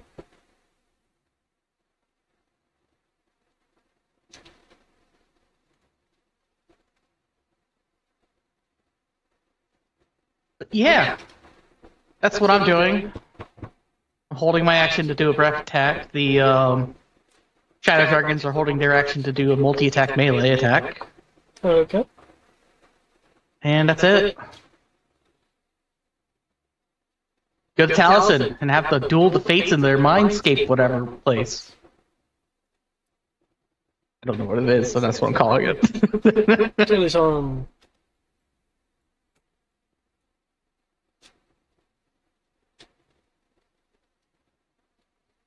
.35's a nat 20. Okay, and there's a DC 20 strength. Versus pushing attack, as I'm trying to shove him, use the flurry to shove him out of the trees, so he doesn't have that cover anymore. So he's pushed 15 feet this way.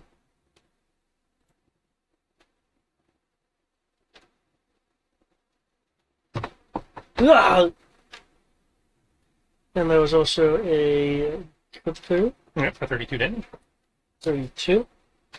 You notice the wounds that you're inflicting on them?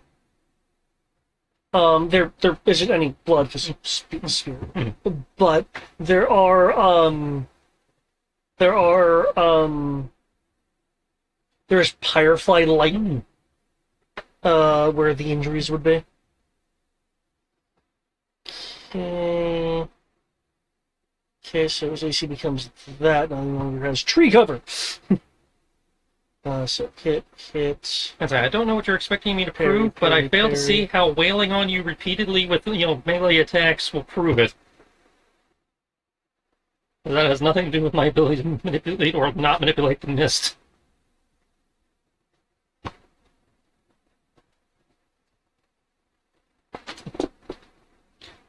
Doesn't it?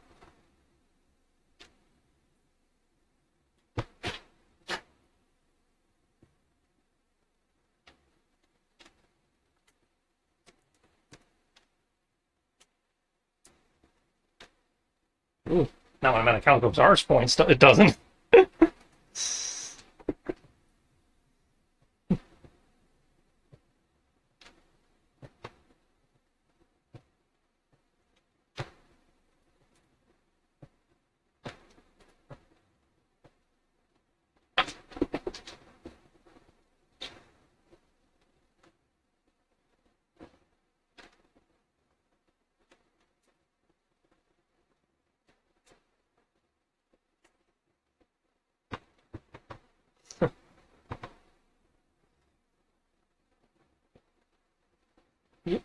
Oops. Um, he recalls back a little bit from your following strikes. He's not even quite quite defend in time.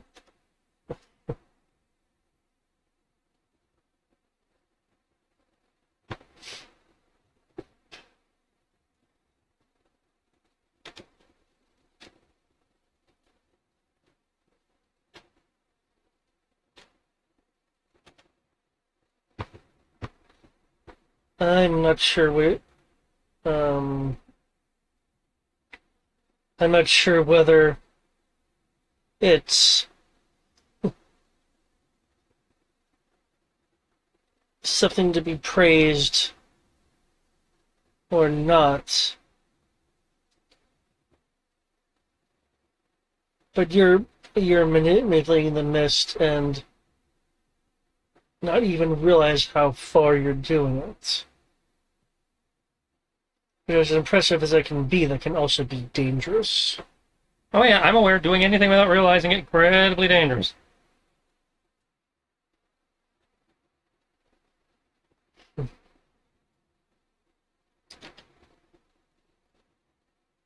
If there was somebody more qualified, I would gladly step aside. Unfortunately, nobody else seems to be stepping up.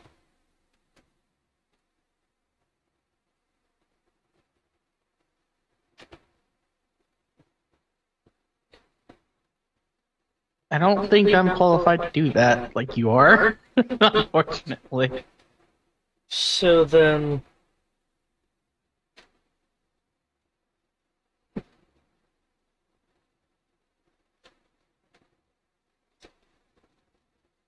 you're saying you're qualified because no one is taking a chance.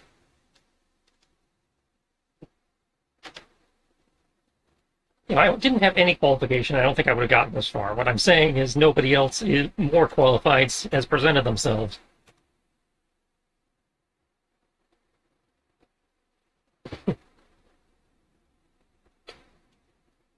There's a certain amount of validity to that.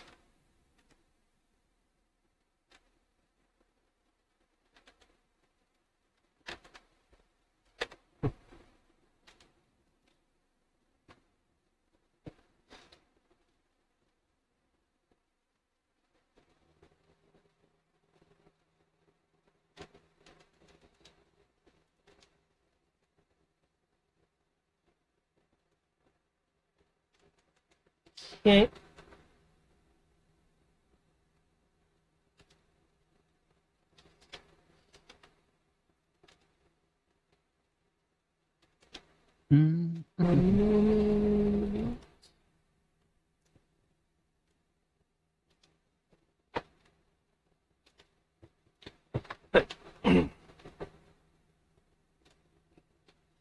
he suddenly begins swinging the blade rapidly at you, swinging,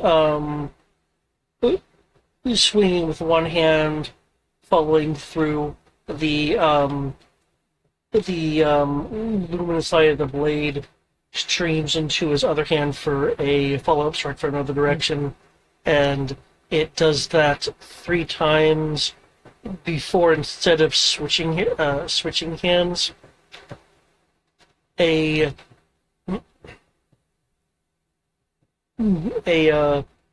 green blade of luminous light forms that he strikes you with seemingly with his offhand. These have a chunk of like pseudo force behind it, which I will get to in a moment. Oh, That's a lot of damage. you said force. I was, happy for a minute. Well, I said pseudo force. Yeah. I thought that meant force damage. Means I could do a thing. But everything except the 31 misses, but that 31's a crit, so... Ah, well, damn. It was nice knowing you, Tellison. I'm fine. I still have above max HP right now. Oh, damn. Okay, that crit becomes a 43. Now, before I choose to spend my reaction, I'd like you to follow up on that force comment you made, just so I can confirm whether which one I need to use the reaction on. I'll need a strength saving throw versus knockback. I believe I can add my sword to that. Strength. Grinding halt. Whenever you must make a strength saving throw to avoid being moved against your will. As a reaction. Okay, so I can't use grinding halt. Oh. Yeah. Okay. 6 plus a 2. This is a magical effect.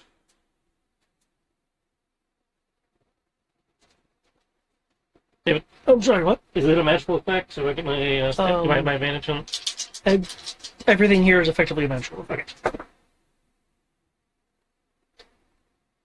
Which, because you asked the question, you now realize. 17.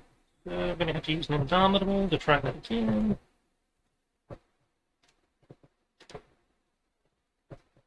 Alright, dice are just full of shit today. Okay, that's better. 23. 23? Okay.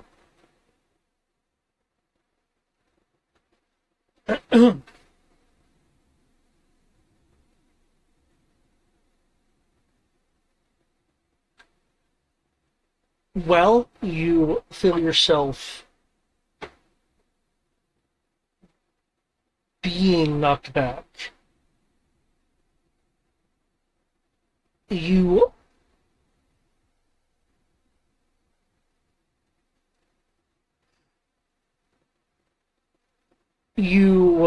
realize you are not actually being knocked back, therefore you are not. I disbelieve the knockback. Okay, so it was not force damage, it was literally just kinetic. So we'll use the d12 against that crit. Unfortunately, that's only -8, so that brings it down to 35. Which is not terrible, but could have been better. Not good, not terrible. And yeah, I did spread the spell. No, I did not spread the spell. Alright. That's it. Okay.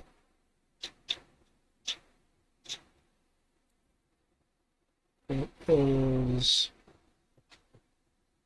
Oh, didn't we let him go?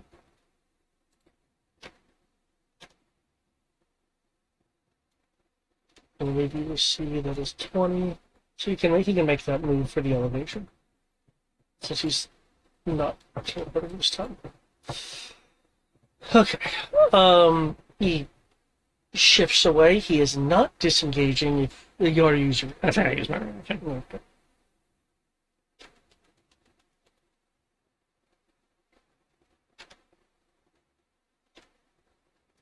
Boom. Ah, the air curls back, you preemptively saw the ring of void spheres like before. Now that the air is curling back, you see that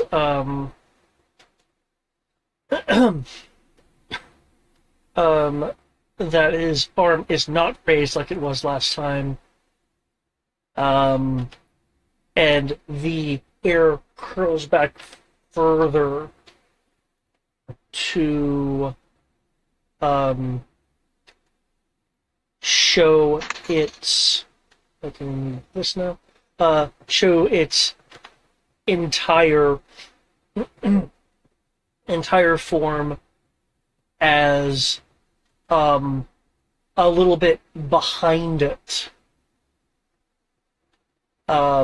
A partial circle of equidistant spheres, a second ring of it is in the process of forming. Its focus is is not on you, but is instead either on Taliesin or the confluence, as they are both occupying the same space. It's kind of unclear specifically as to what it is focusing on, or which it is focusing on. That being said, I believe your held actions do go off. Indeed, they do.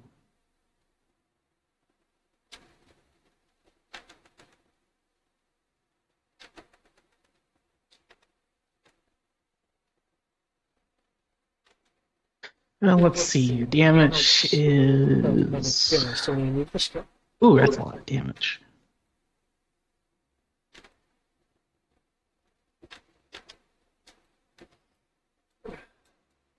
Hey, David. Yep.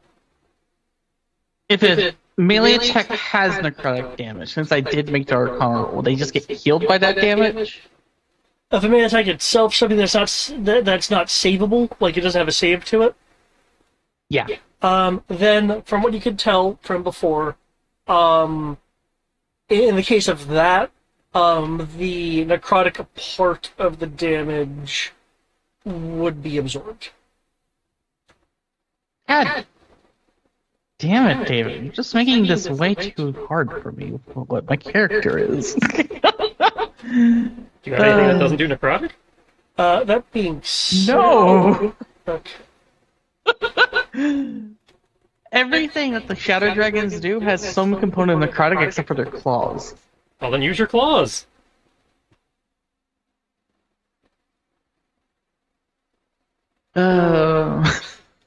It's not the biggest, highest damage option, but it's better than, healing them every time.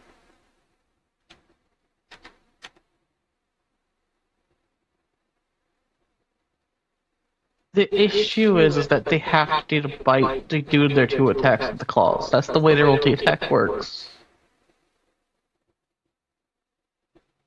Well, then you'll just have to try and do more damage with the claws than the bite. Or give up on multi-attack. Oh, it's only a 1d6 necrotic damage. Not that bad. Okay, so you're damaging more than you're healing. Yeah, I'll be damaging more than I heal, unless I roll just stupidly bad. But it still sounds like a net gain, then. Yeah. Yeah, it's just, like I said, annoying. 2d6, 2d10 plus 6, plus 1d6. Actually, I might as well just do 2d10 plus 6 minus 1d6. 1 plus 2 plus 2 plus 1. Yep. And then the claws are 2d6.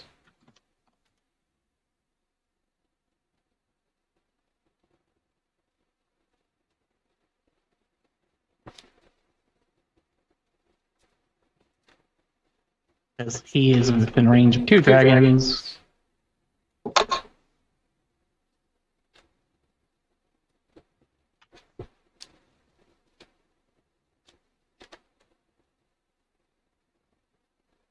D10 plus 6 minus 1d6. And that is everything that can react on this turn. By the way, the 30 is a crit. I don't know how we're doing that with the flashback. Double dice. Double dice, so I'll just roll. You can add 2d10 minus 1d6. You can add this to the 22.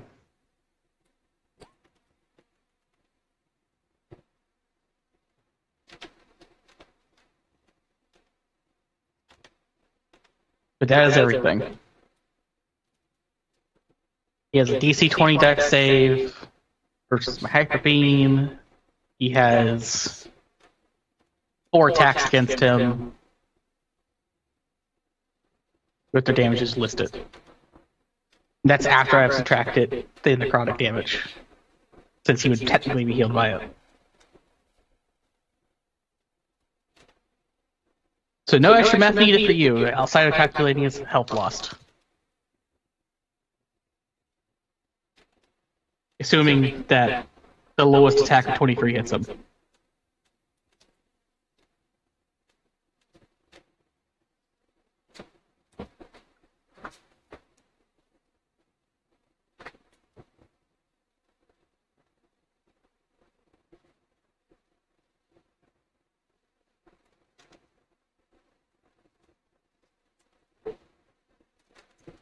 Okay.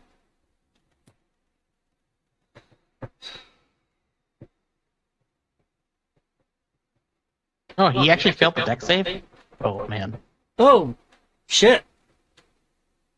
Oh, that's right. I also need to roll this.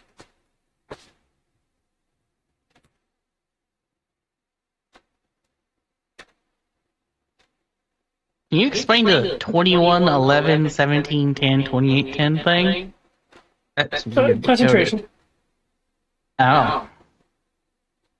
So he had failed the gravity beam save, so... Is there any knockback built in with that? Not to my understanding. It just does force damage. Okay.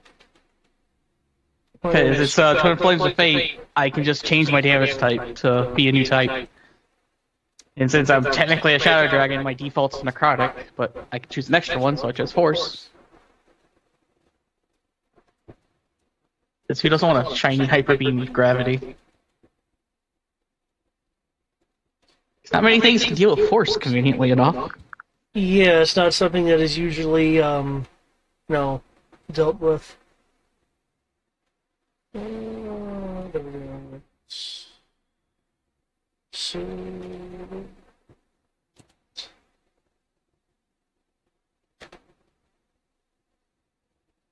Okay, with your attacks, with the ground beneath it,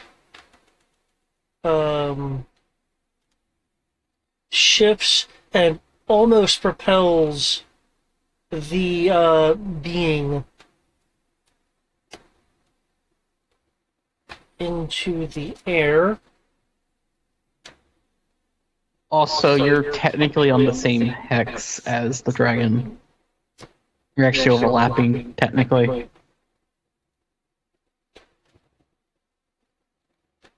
Oh, okay. So they're not flying, they're on the ground. Okay, gotcha. Yeah. Nope, they're on the ground for a very specific purpose of this encounter. Ooh.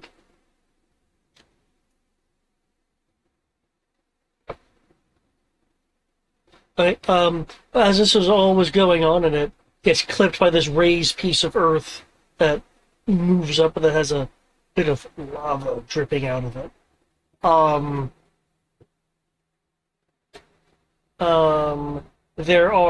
There's a large volley of force missiles that emerge from the red mages that swarm around, honing in and hitting this being from multiple angles. Hear that, Eric?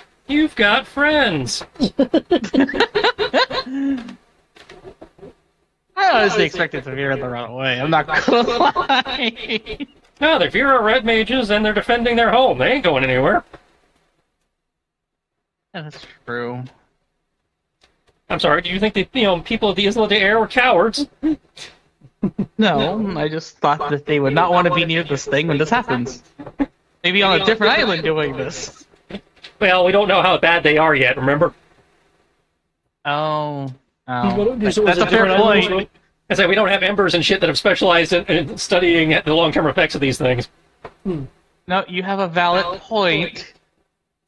I thought they would, like go to another island over here, and then fight. So, like a turn of doing nothing. Bless you. They're defending their carrots. I need to find a low level. Oh, I see you guys are watching that now. Well, technically, you finished that. At least the season's done. Yeah, that's true. Sadly. More thought was put into that world than I initially gave credit to. There's still too many questions I have about that world. But we can save that. Anyway,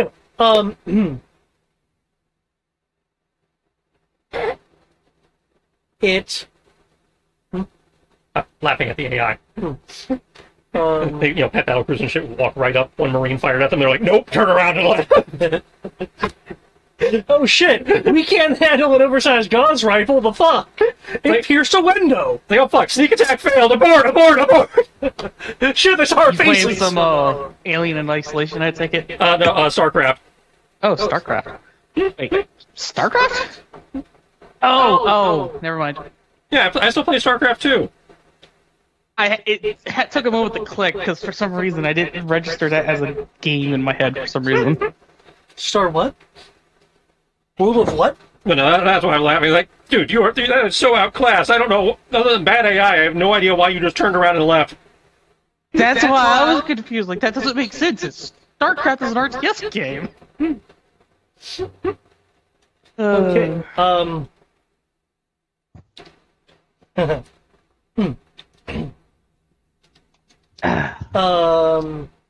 You don't hear a sound from it so much as feel a vibration emanate from it.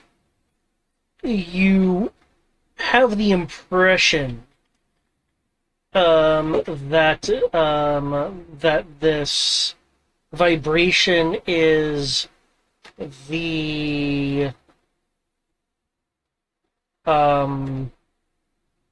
is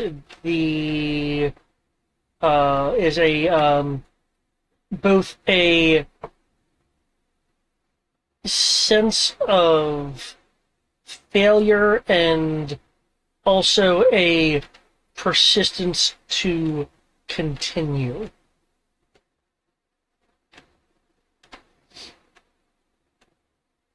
Um,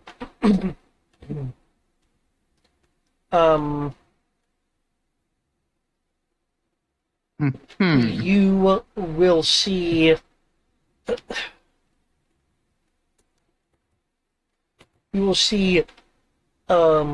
lesions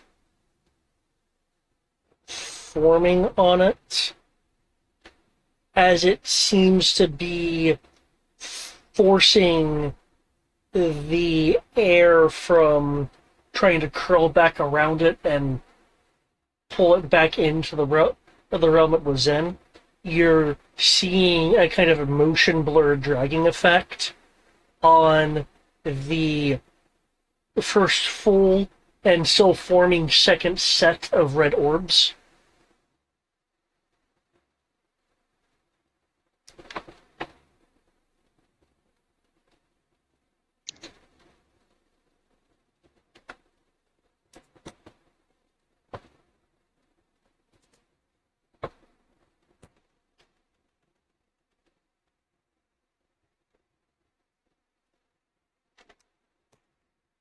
That's a lot of damage to itself.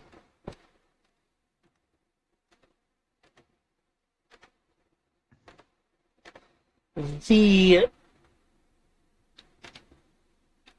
tendrils that seem to be its the serrated tendrils that seem to be its kind of lower body leg area.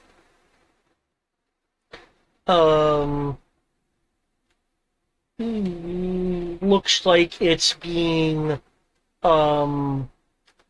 like motion blurred into partially not being here. It shifts into this, which is a flow of water that for some reason is not falling into the sky. I would like you to know that it has procced an opportunity attack. Right?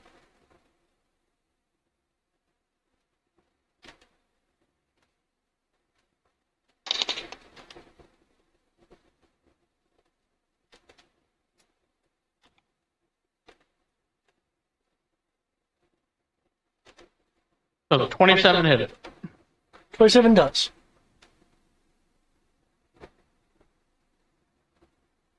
D10 plus 6 minus 1d6.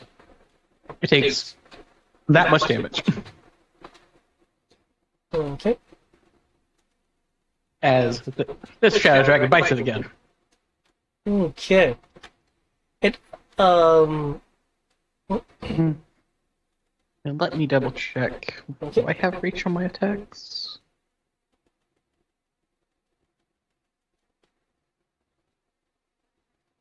No, I technically don't have reach. Which is really weird for me, given my size. yeah. Or at least I don't see it where it's being listed as me having reach. Might be on the actual Google Drive sheet itself instead. But It might be. I'm wondering if it's also an oversight of the class. It could be an oversight for the guy who created the class, or some kind of thing if we nerfed it for balance. Yeah. Well, I also could have just forgotten. Yeah, the typos are also a thing. maturity, maximum depth, that toughen. Because by all rights, you should No, have it's reached- actually listed in the sheet, the character document. I have a reach of 10 with a bite, reach of 15 with my tail, and my claws still have a reach of 5. So it also processes a bunch of opportunity attacks for me, Feel free. because it technically went out of reach of one of my attacks. Well, that would be enough, right? Yeah, if it moves out of your reach, it procs. Yeah. So if it moves out of reach of one of my stuff, Yeah. not all of them, just one of them. Yeah. No, I'm not sure about that. That's going to be a GM call. Does it technically move out of reach of my claws? 'Cause My claws are fine. understanding is if it moves out of the character's reach. Yeah.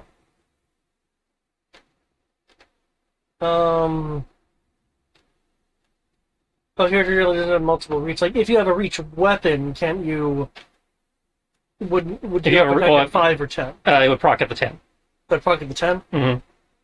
So I Because have that's when you're out of reach the 5 character's claws. reach. Okay. So I have my claws, which don't have reach. Right. I have my bite, which is 10, and my tail, which is 15. It sounds like then it would proc at the 15. With that being your longest reach. That is a very good question, though, and I will look into the specifics of that.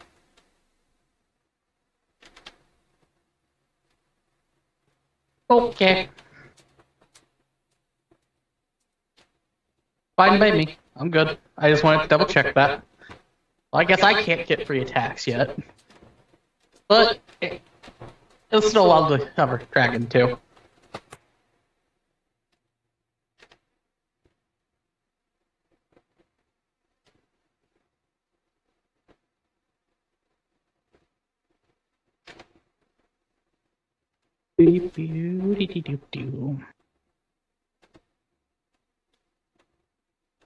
So yeah, that's all I could have done is that one opportunity attack with one of the dragons. Okay. It allows the water to carry it down to here. Which I will move to here just so I'm not blocking the...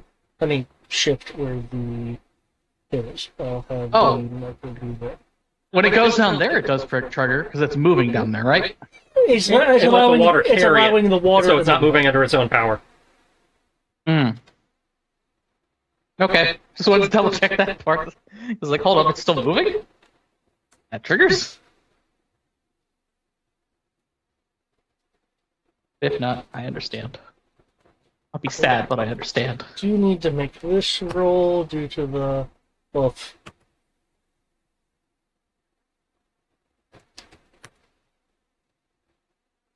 And being nickel and dimed by fiends. There we go. It doesn't exactly swim very well, and so does get injured in transit.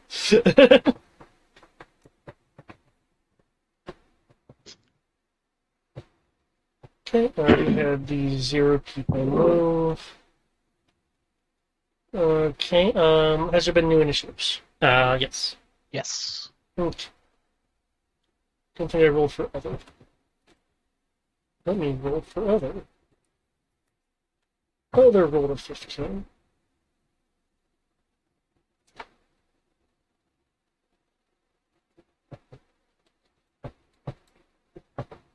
Tellison, can I get a Arcana roll at the start of your turn? Normal Arcana? Yes.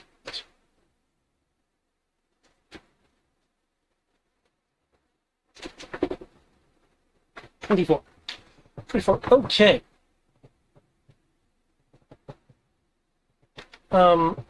So you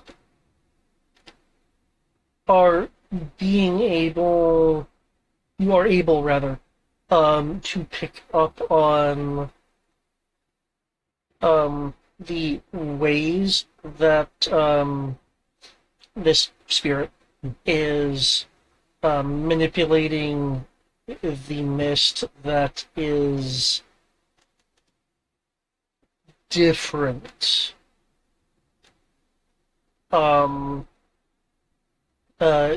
Different than how you are how you generally do it. Though you do pick up the excuse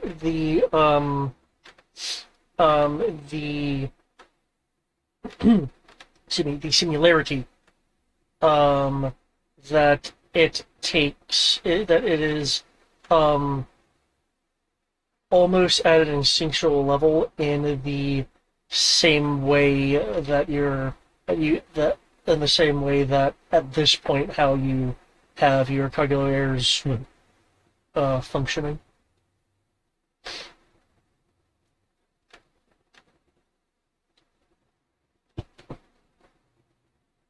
Can I pivot to adapt what I'm doing to what he's doing? Is that a thing? I mean, I'm out of errors points anyway, so I thought I can't do anything with them, but if this, since he seems to be both a test and a teaching moment, maybe he's trying to show me how to refine my mist technique to not blow up the universe? That's the kind of conclusion I would come to, so... He's clearly not against you, he's trying to make you learn how to do something. So if anything, this may be putting words in y'all's mouth, but one could also interpret it as much as he said as he's trying to stop you. It's more if you fail whatever this is, then he will stop you. Yeah, I was like,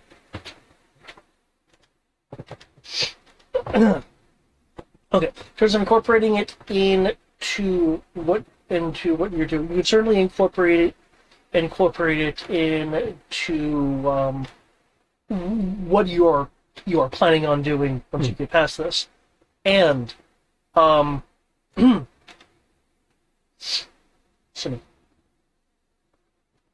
you think you can do something else as well. You can take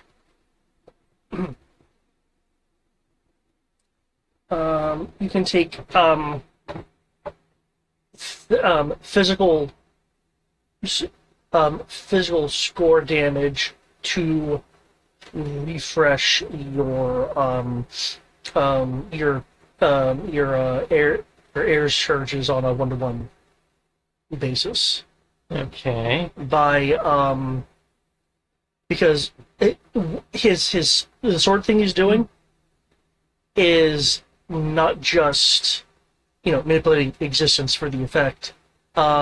He's manipulating his own spiritual existence to conjure it, and in noting that you can figure how to essentially utilize your feed off your own existence versus the existence around you. Mm.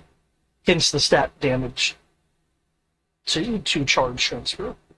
And when I say physical, I mean you can eat up your strength score, Yeah. your dex score, your constitution score.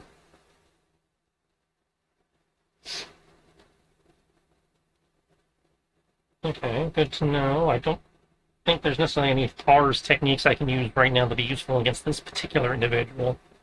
Aside from possibly giving myself haste, but...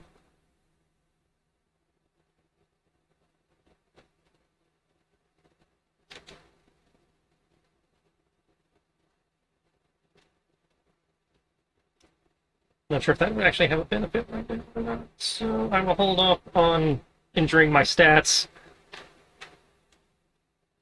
for the moment.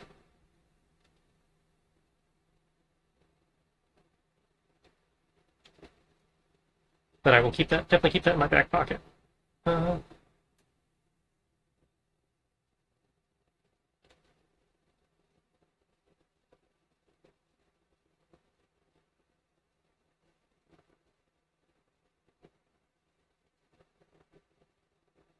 oh, right, my Yeah, attack. it's still your actual turn. All right, sorry.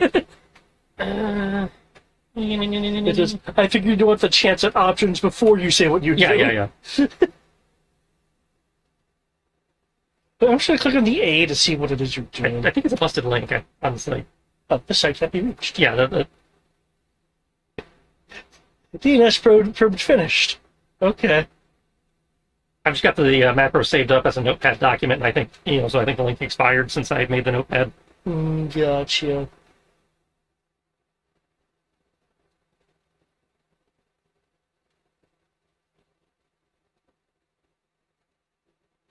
Okay.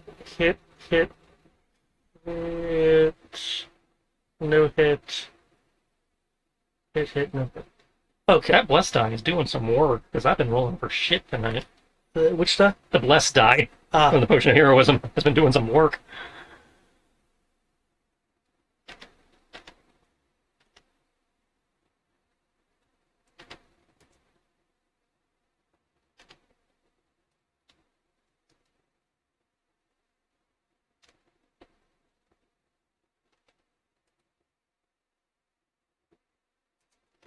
Oof.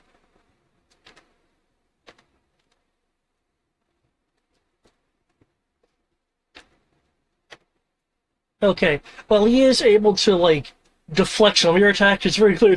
You get several strikes as he takes it back, trying to defend. He's actually able to defend against a couple of them as more of your barrage. I'm pressing it, which is He gets through as more of these pyro-like cuts form on him. Now, I do have a question. Are you wanting to be on level with him, or slightly above, kind of Okay. waffling as the attacks come. Some are high or low, or some are coming from high, some are coming from low. But the general consensus is trying to stay a little bit above him. Okay.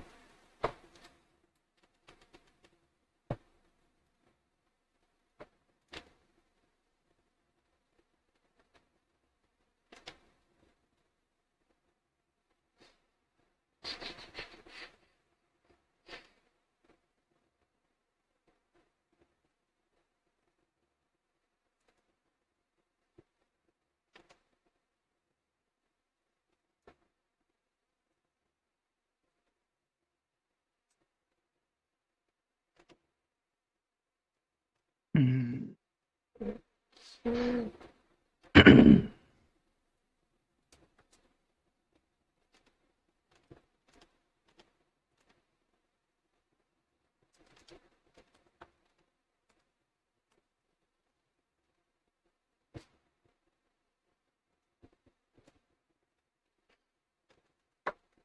Okay.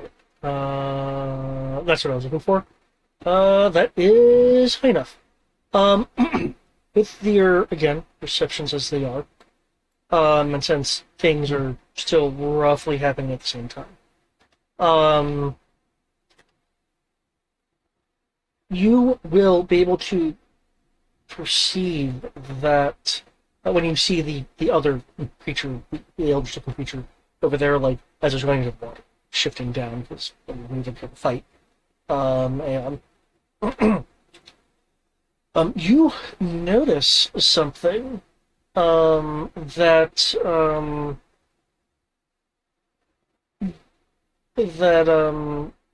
you kind of realize how you've seen the kind of existence manipulation going on here. Um, well, that creature is a um,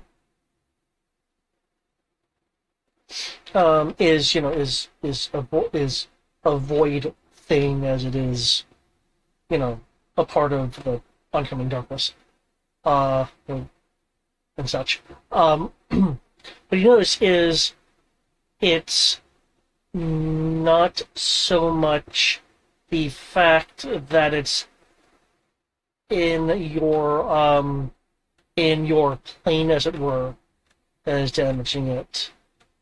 It is a consequence of it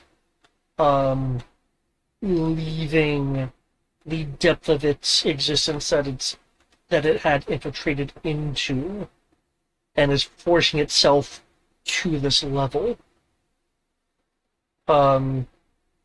As what was it called? Like the dimensional walker homesickness, Mm-hmm. Yeah. kind of thing. And you intuit that something was supposed to act as an anchor that isn't here to prevent this damage. Possibly an individual who was supposed to serve as a rift. That would be the logical conclusion, yes.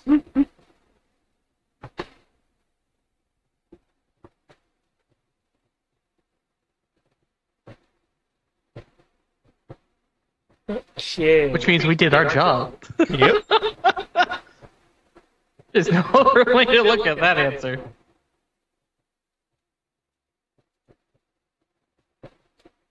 Okay. Ixior. It is still focusing on either Taliesin or the Confluence. Again, they occupy the same space. And you see that while it still seems to be in this kind of, motion blur damaged state, that it is forming, still forming, and has nearly completed that second ring of red dots. Though each red dot that comes to existence does have that motion blur on it, as if it's being pulled towards something and being forced to stay in place. Cool. Seeing this, I will tell the dragons to attack that thing as I fire a hyper beam at it. Okay. So, Dragon 1's going to fly over here. Dragon 2 is going to fly over here. Well, let me roll d6, see if he recharges. Not that it matters. But he recharges. I'm always impressed when if it's a recharge on 6 and you roll a 6. Hell, even a 5 or 6. He was there. He can have enough space to go over here. And then he's going to do the same thing. Okay. Yep, and you definitely have enough fly to do that. Yep. Yep. Yep. That's like, there's a difference between, elevation doesn't matter because they have like fly of 80. Yep. Let's see. So they're all going to go over there. Before they get there, I'm going to fire my hyper beams. I don't. Kind of obvious. So you could deal with this part first. Well, ignore the bite attack by itself, or you can do that, and I'll just continue. So,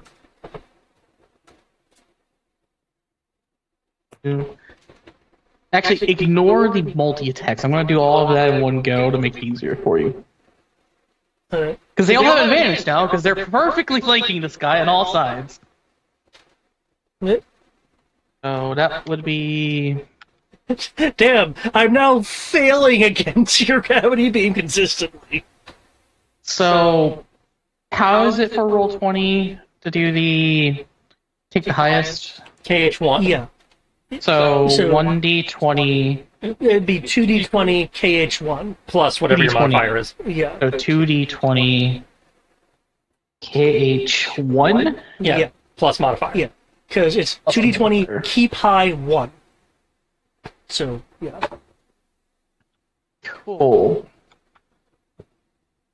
And just to make the sake of rolling the attacks easier, you could just assume that all 4 attacks will be these rolls, because I do not want to make you have to roll a whole bunch of things. Right. So, multi-attack 4 times, it's a bite, claw to claw. So it's going to be... boost 3, 4 times. Let me double check the, that's my... That is X, there's the dragon. Yeah, it's still plus 10 per item. 1. And... you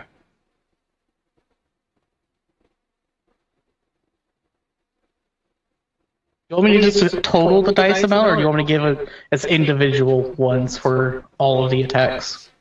Due to the nature of what you're doing, you can just give me a grand total. Cool. So it's 4 bite attacks at 2d10 plus 6 minus 1d6, so that becomes 8d10. So 8d10 plus 24 minus 4d6.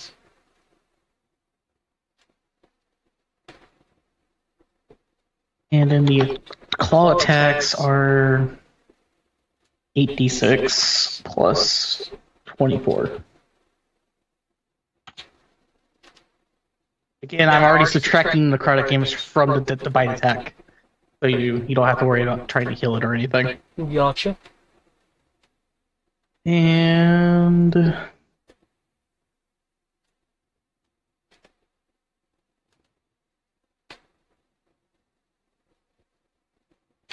there's the grand totals of all of their attacks. Oh wait, I need to do one more claw attack for you. One more claw attack damage. Okay. And that's not including Hyper Beam? Hyper Beam was already done. It's It's 50 up here, yep. oh wait, no, that's because I was manually rolling it with that one. I'll give you the actual roll because I went up too far. Da, da, da, da.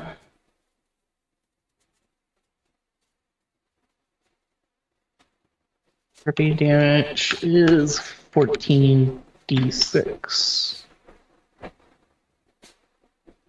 There's your damages. It's actually 55, and it's the last set of claw attacks is 56. So there you go. It has no escape now. Okay. As your beam hits it, the wing-like shapes on its back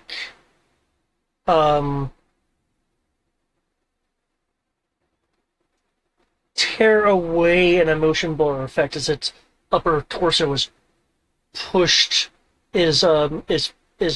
back, part of it being like forced into this pool that that has been tugging at it as the dragon's claw at it. The lower hands begin blurring out, going up into its lower torso. As the more it's being damaged, the more and more it's having a difficult time resisting this this drag, as now parts of its upper torso, most of its lower torso, again its back wings, its left arm is like motion blurred out. The rest of its body having this flexing kind of pulling on it. You again feel a vibration, this time getting the sense of not failure, not perseverance, but a a need towards, again, either Taliesin or the Confluence. Again, most of its form is gone, as most of its form is being blurred back into the curling around it hair. The secondary ring is nearly finished. This vibration emanating from it, unlike the first one, which was a short burst, is now constant, as if it's equal to its unerring focus. Just gonna keep beating the crap out of it until it submits. It will not exist here. I will not allow it to. Okay. Its existence is in Mappana. I can't say that word, actually. Mappa? Athema? Mappana. Either way, it's not supposed to be here, and we will not let it exist here. It is a bane to this place.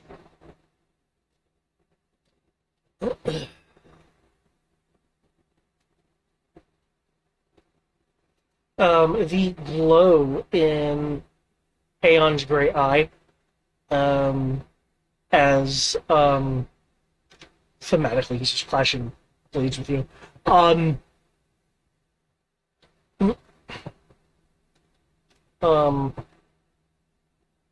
Bursts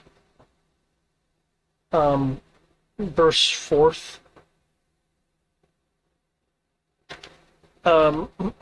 This is actually going to be force damage, and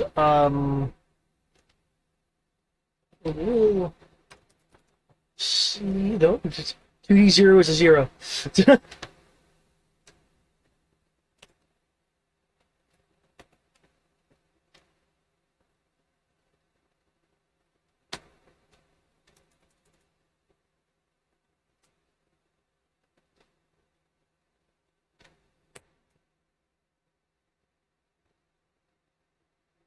Okay.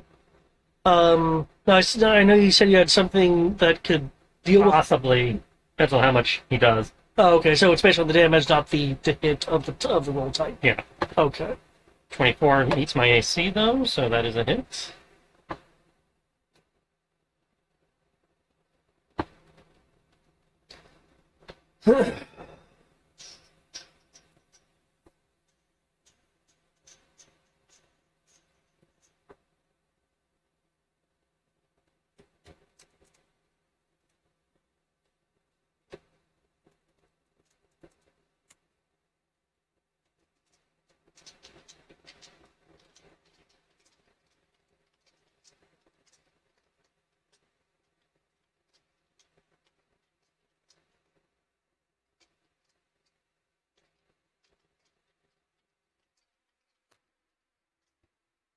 Aha! I don't even have to roll. Oh, If an attack in the same element hits, a reaction may be spent to reduce the damage by 1d20 plus Constitution plus level. The damage is reduced to 0. The energy may be redirected to a new target within 100 feet. This is done as a ranged weapon attack. okay. And because your level is 20, you just outright the damage. So it's like he Which means comes in, brings up to block, shield of energy appears in front, attack hits, rebounds it back at him. Okay. Attack now.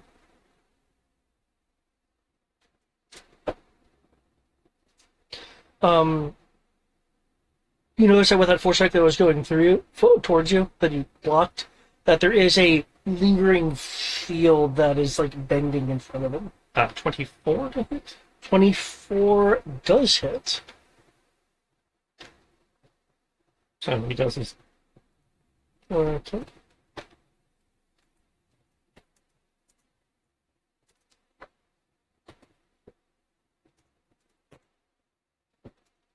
Okay. He takes some damage. A lot of it seems to be rebuffed by this partial protective shell that he's put around himself.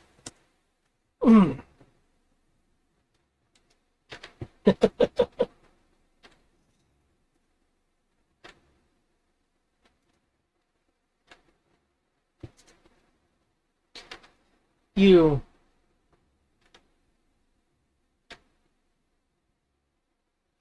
seem to be learning. Sure. I'm not sure what I learned on that one. I've been able to do that the entire time. You just haven't been cooperative, but. Most people are focused on power and attack. Ah.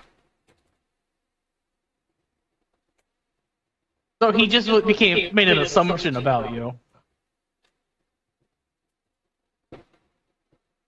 Well, if all you see is hammers coming your way, you're going to start to assume everything coming your way is a hammer. It's like I literally had that one the entire time. They just never actually attack with force, which is what I have it set to normally.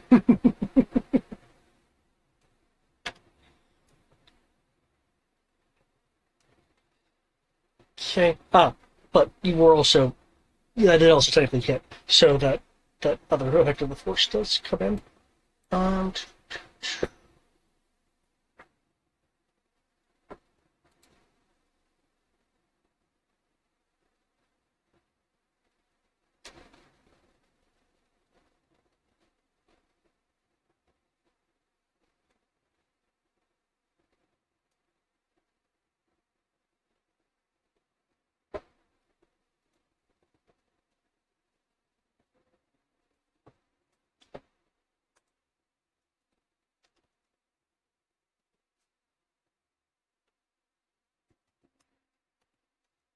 Okay. That initial force loss, even though you reflected it back, does cause knockback to you. Causing you to go flying back, impact going through a phantom floating aisle. So did he just animate a crash through a solid object? Is what you're saying? Yeah. Good times.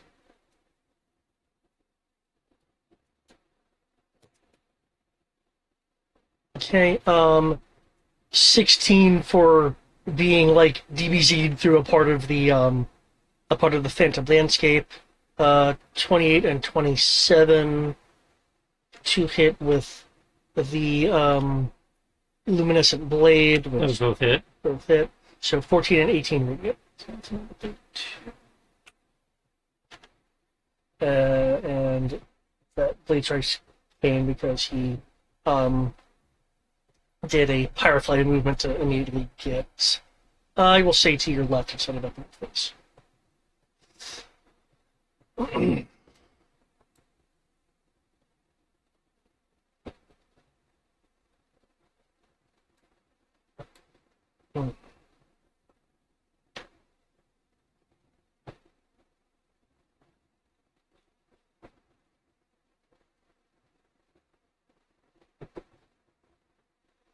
Well, I don't believe you've been in the in the correct place.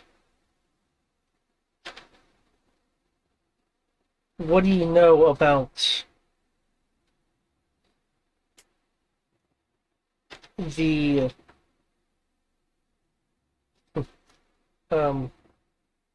ideal location for these entryways the robed people are building? Honestly, this is the first time I've had any interaction with or knowledge or they're relevant in terms of location or seeing, unless the GM wants to correct me for an event that happened, between flashbacks. No, that can still be true.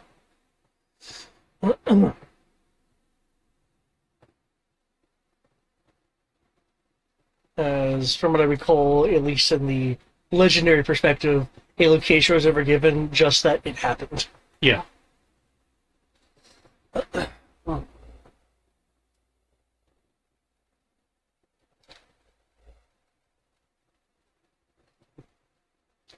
In my time of being stubborn, I can tell you where the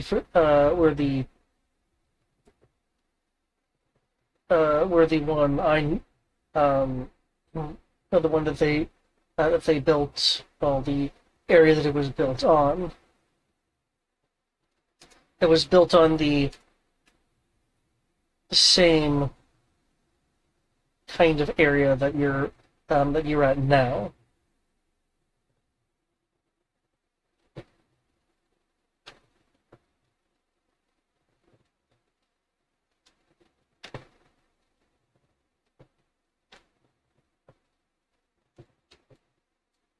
He's referring to where you physically are, not where you are next to him. So they require confluxes of mist, which would make sense. Or are you talking about they require a breach between one world and the next?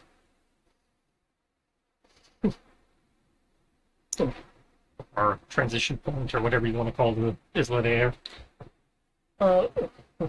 All I can say for certain from the perspective I've had is that the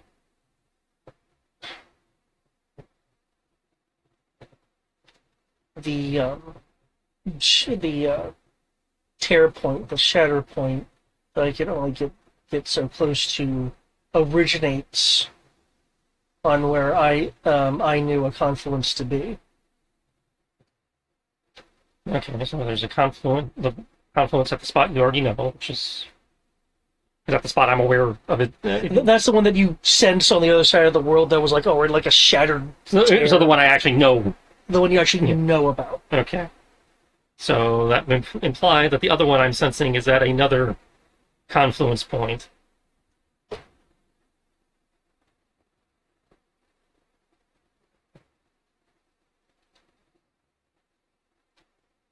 Which would imply that shoring up our defenses would potentially be affecting those confluence points. So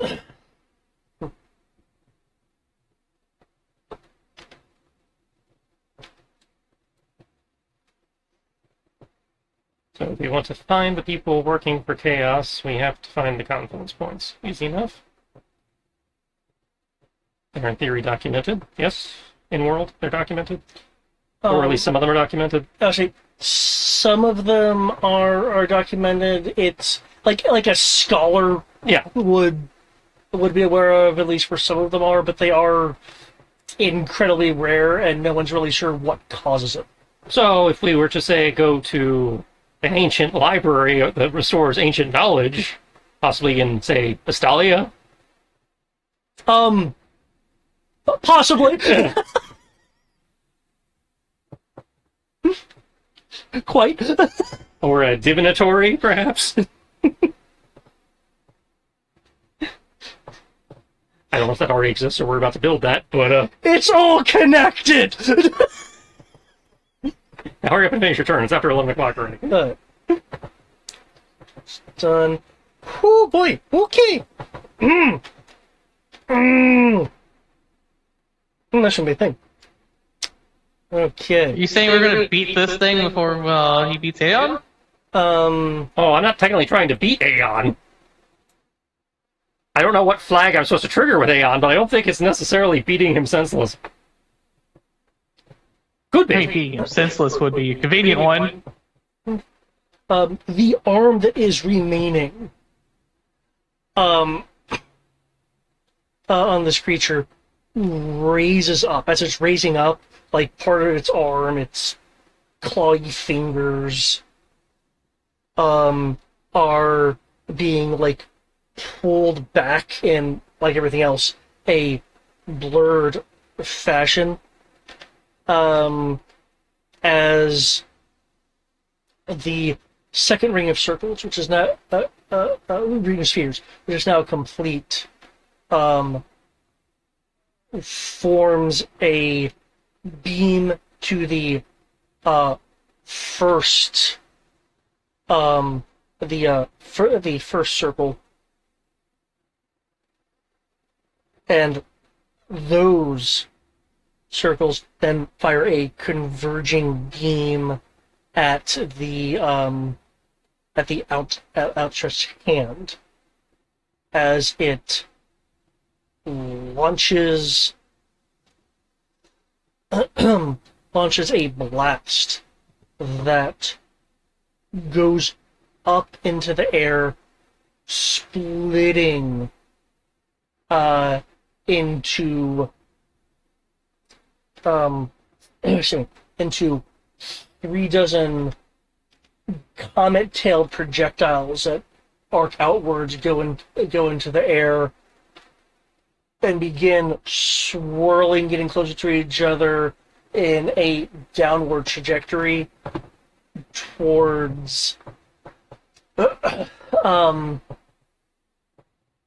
Taliesin slash the confluence. Can I heroically get in the way? Usually that's a hero point. Yes, I do believe we're using hero points in this one. Sometimes I get confused on Yeah, we have hero what's points. going on. So yes, if you would like, you can use a hero point to move your giant dragon body in the way. That I shall do. Okay.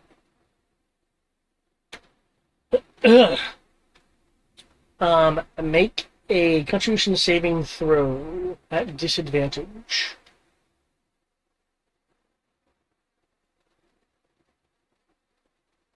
Oh, this is gonna hurt.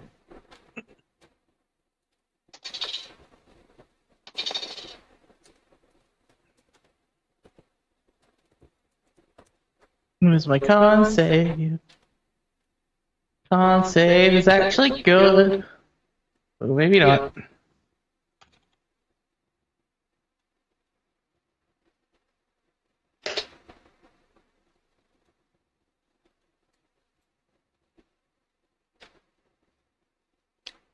$24. That's advantage. That's nice. Yeah, I rolled a 15 and then an 18. So. Nice. And I have a Okay. plus 9 in con.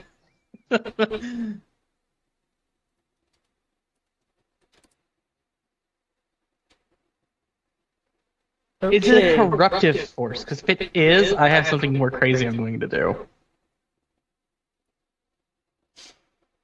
But go ahead and continue your description first. I want to know. These excuse me. These streaming comet energy projectiles come swarming down. You quickly move into the way over top the site, spreading out your wings for maximum coverage.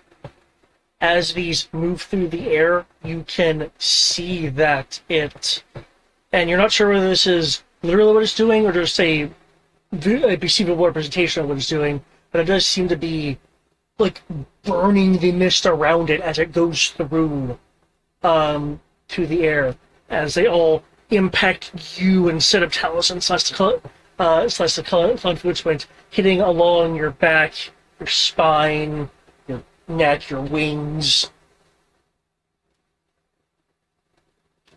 at different points for F damage. And whether this is a in terms of whether this is a what was your question again? Whether it was a corrupting blast? Yeah, I was kind of curious about that. It is not so much a corrupting blast as it is a stream of like other chaos energy.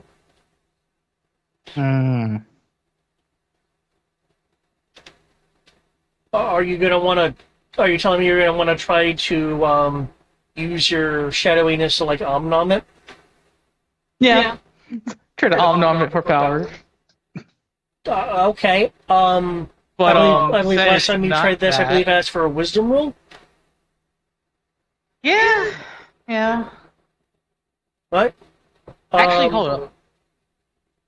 Before I decide this, you didn't tell me what it's doing. It hurts. Besides that part. It does hurt, but if you try to omnom it, then I'm not necessarily going to give you the damage as typed here. Hmm. Hmm. I can tell you this though. You can see that it's in a higher league of energy than you've attempted to omnom before. For shits and giggles, sure. Okay.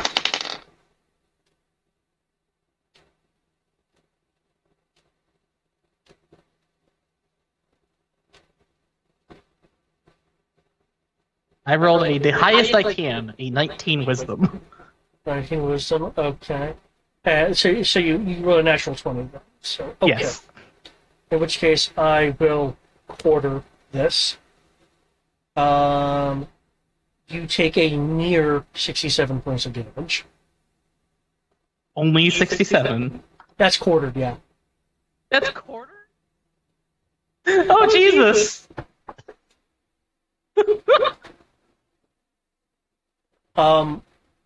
You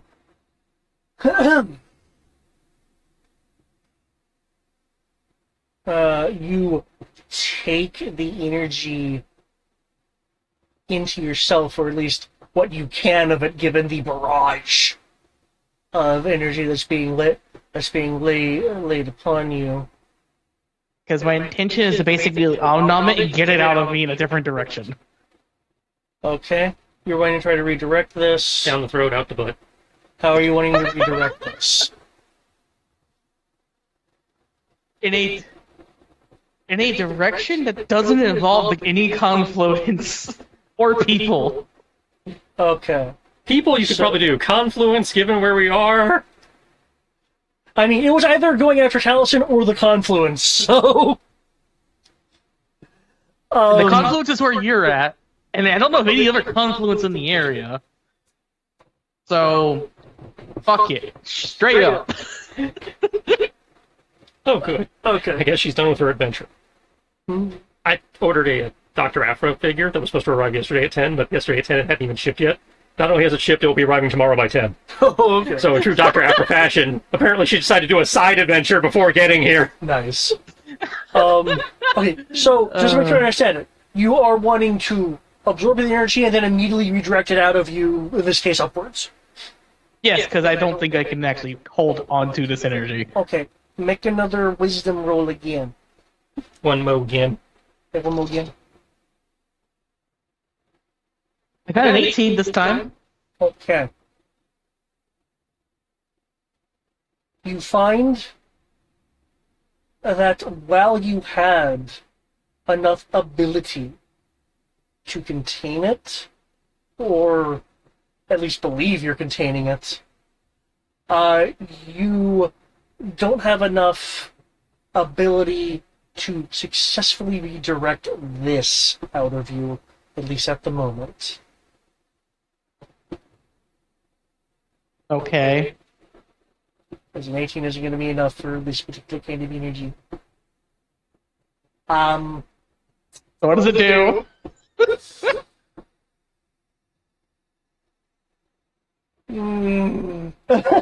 Nothing good, it sounds like. The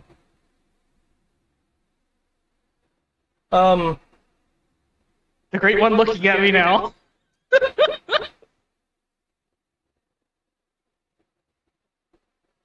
Take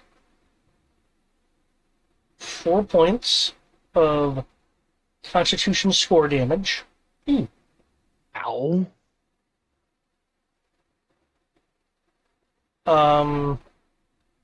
One moment.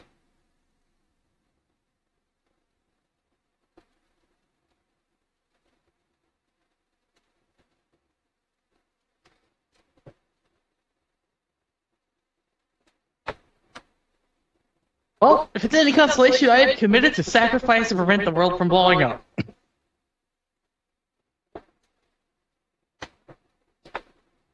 At least immediately. We know what happens eventually.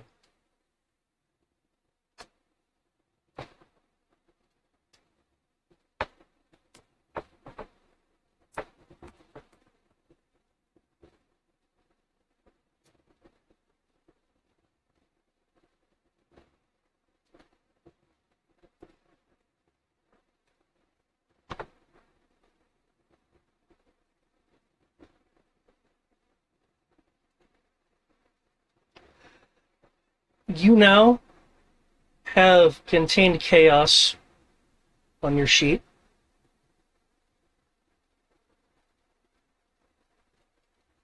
Oh, fun. I think Ixior is becoming less of a cool find and more of an optional boss. Yeah. He's gonna be our, what is it, Ruby weapon?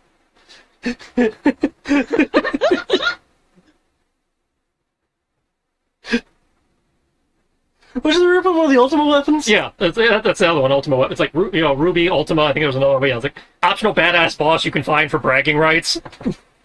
Might drop something neat, maybe. Maybe.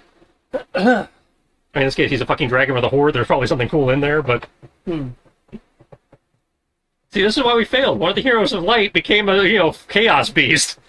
Hasn't happened yet.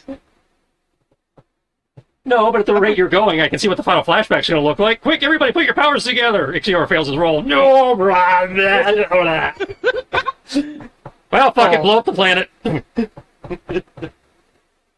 Well, the issue is I have a -1 to wisdom, so it's not like I can do anything about it. No, but you're the one who keeps throwing yourself on chaos grenades. That you can do something about. Sure, I could do something about that, but it would hit you instead and do the same thing. Yeah, but I actually have a wisdom save. Okay, that's fair. There's an important distinction there. But this is fine. This is fine. Well, now I know I'm at my limit. I'm not going to do it anymore. Bullshit.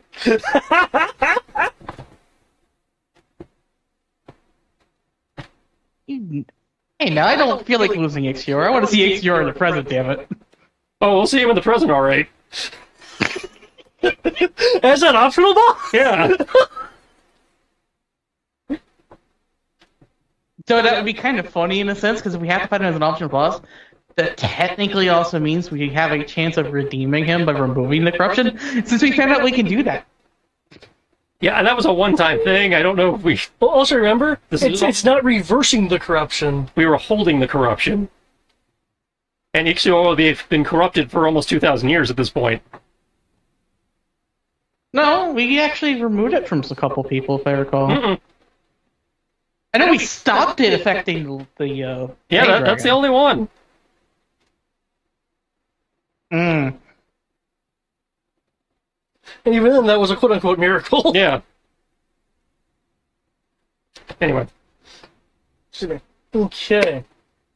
With this final attempt to complete its goal, the other entity thing succumbs to its motion blur effect as the air seems to completely envelop it, as it is no longer here. Oh, yeah, I gave up and died. Yeah.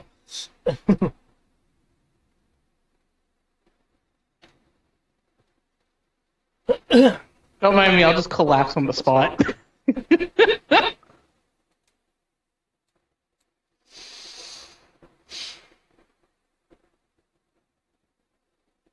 You know how a very injured and exhausted dragon on top of you does. Oh, cool, I got crushed and died while I was in the mindscape. Hey now, I want to crush you to death. Just in the shade of Hex says you. Do you think there are pillars on this, or it's probably the body? That's our story, and we're sticking to it. Okay, given the time, I was thinking about ending it here, unless you're Yeah, wanting one last line. No, I think that's a good stopping point. Okay. So, have we reached the end yet? Nope. I still haven't apparently learned whatever it is I need to learn. And there is one, like, overt thing that has been sensed that probably should be dealt with. Oh, the remaining person who's been corrupted. No, I think he means the other gate crack point thing that I sensed existed, but it hadn't narrowed down where it was located.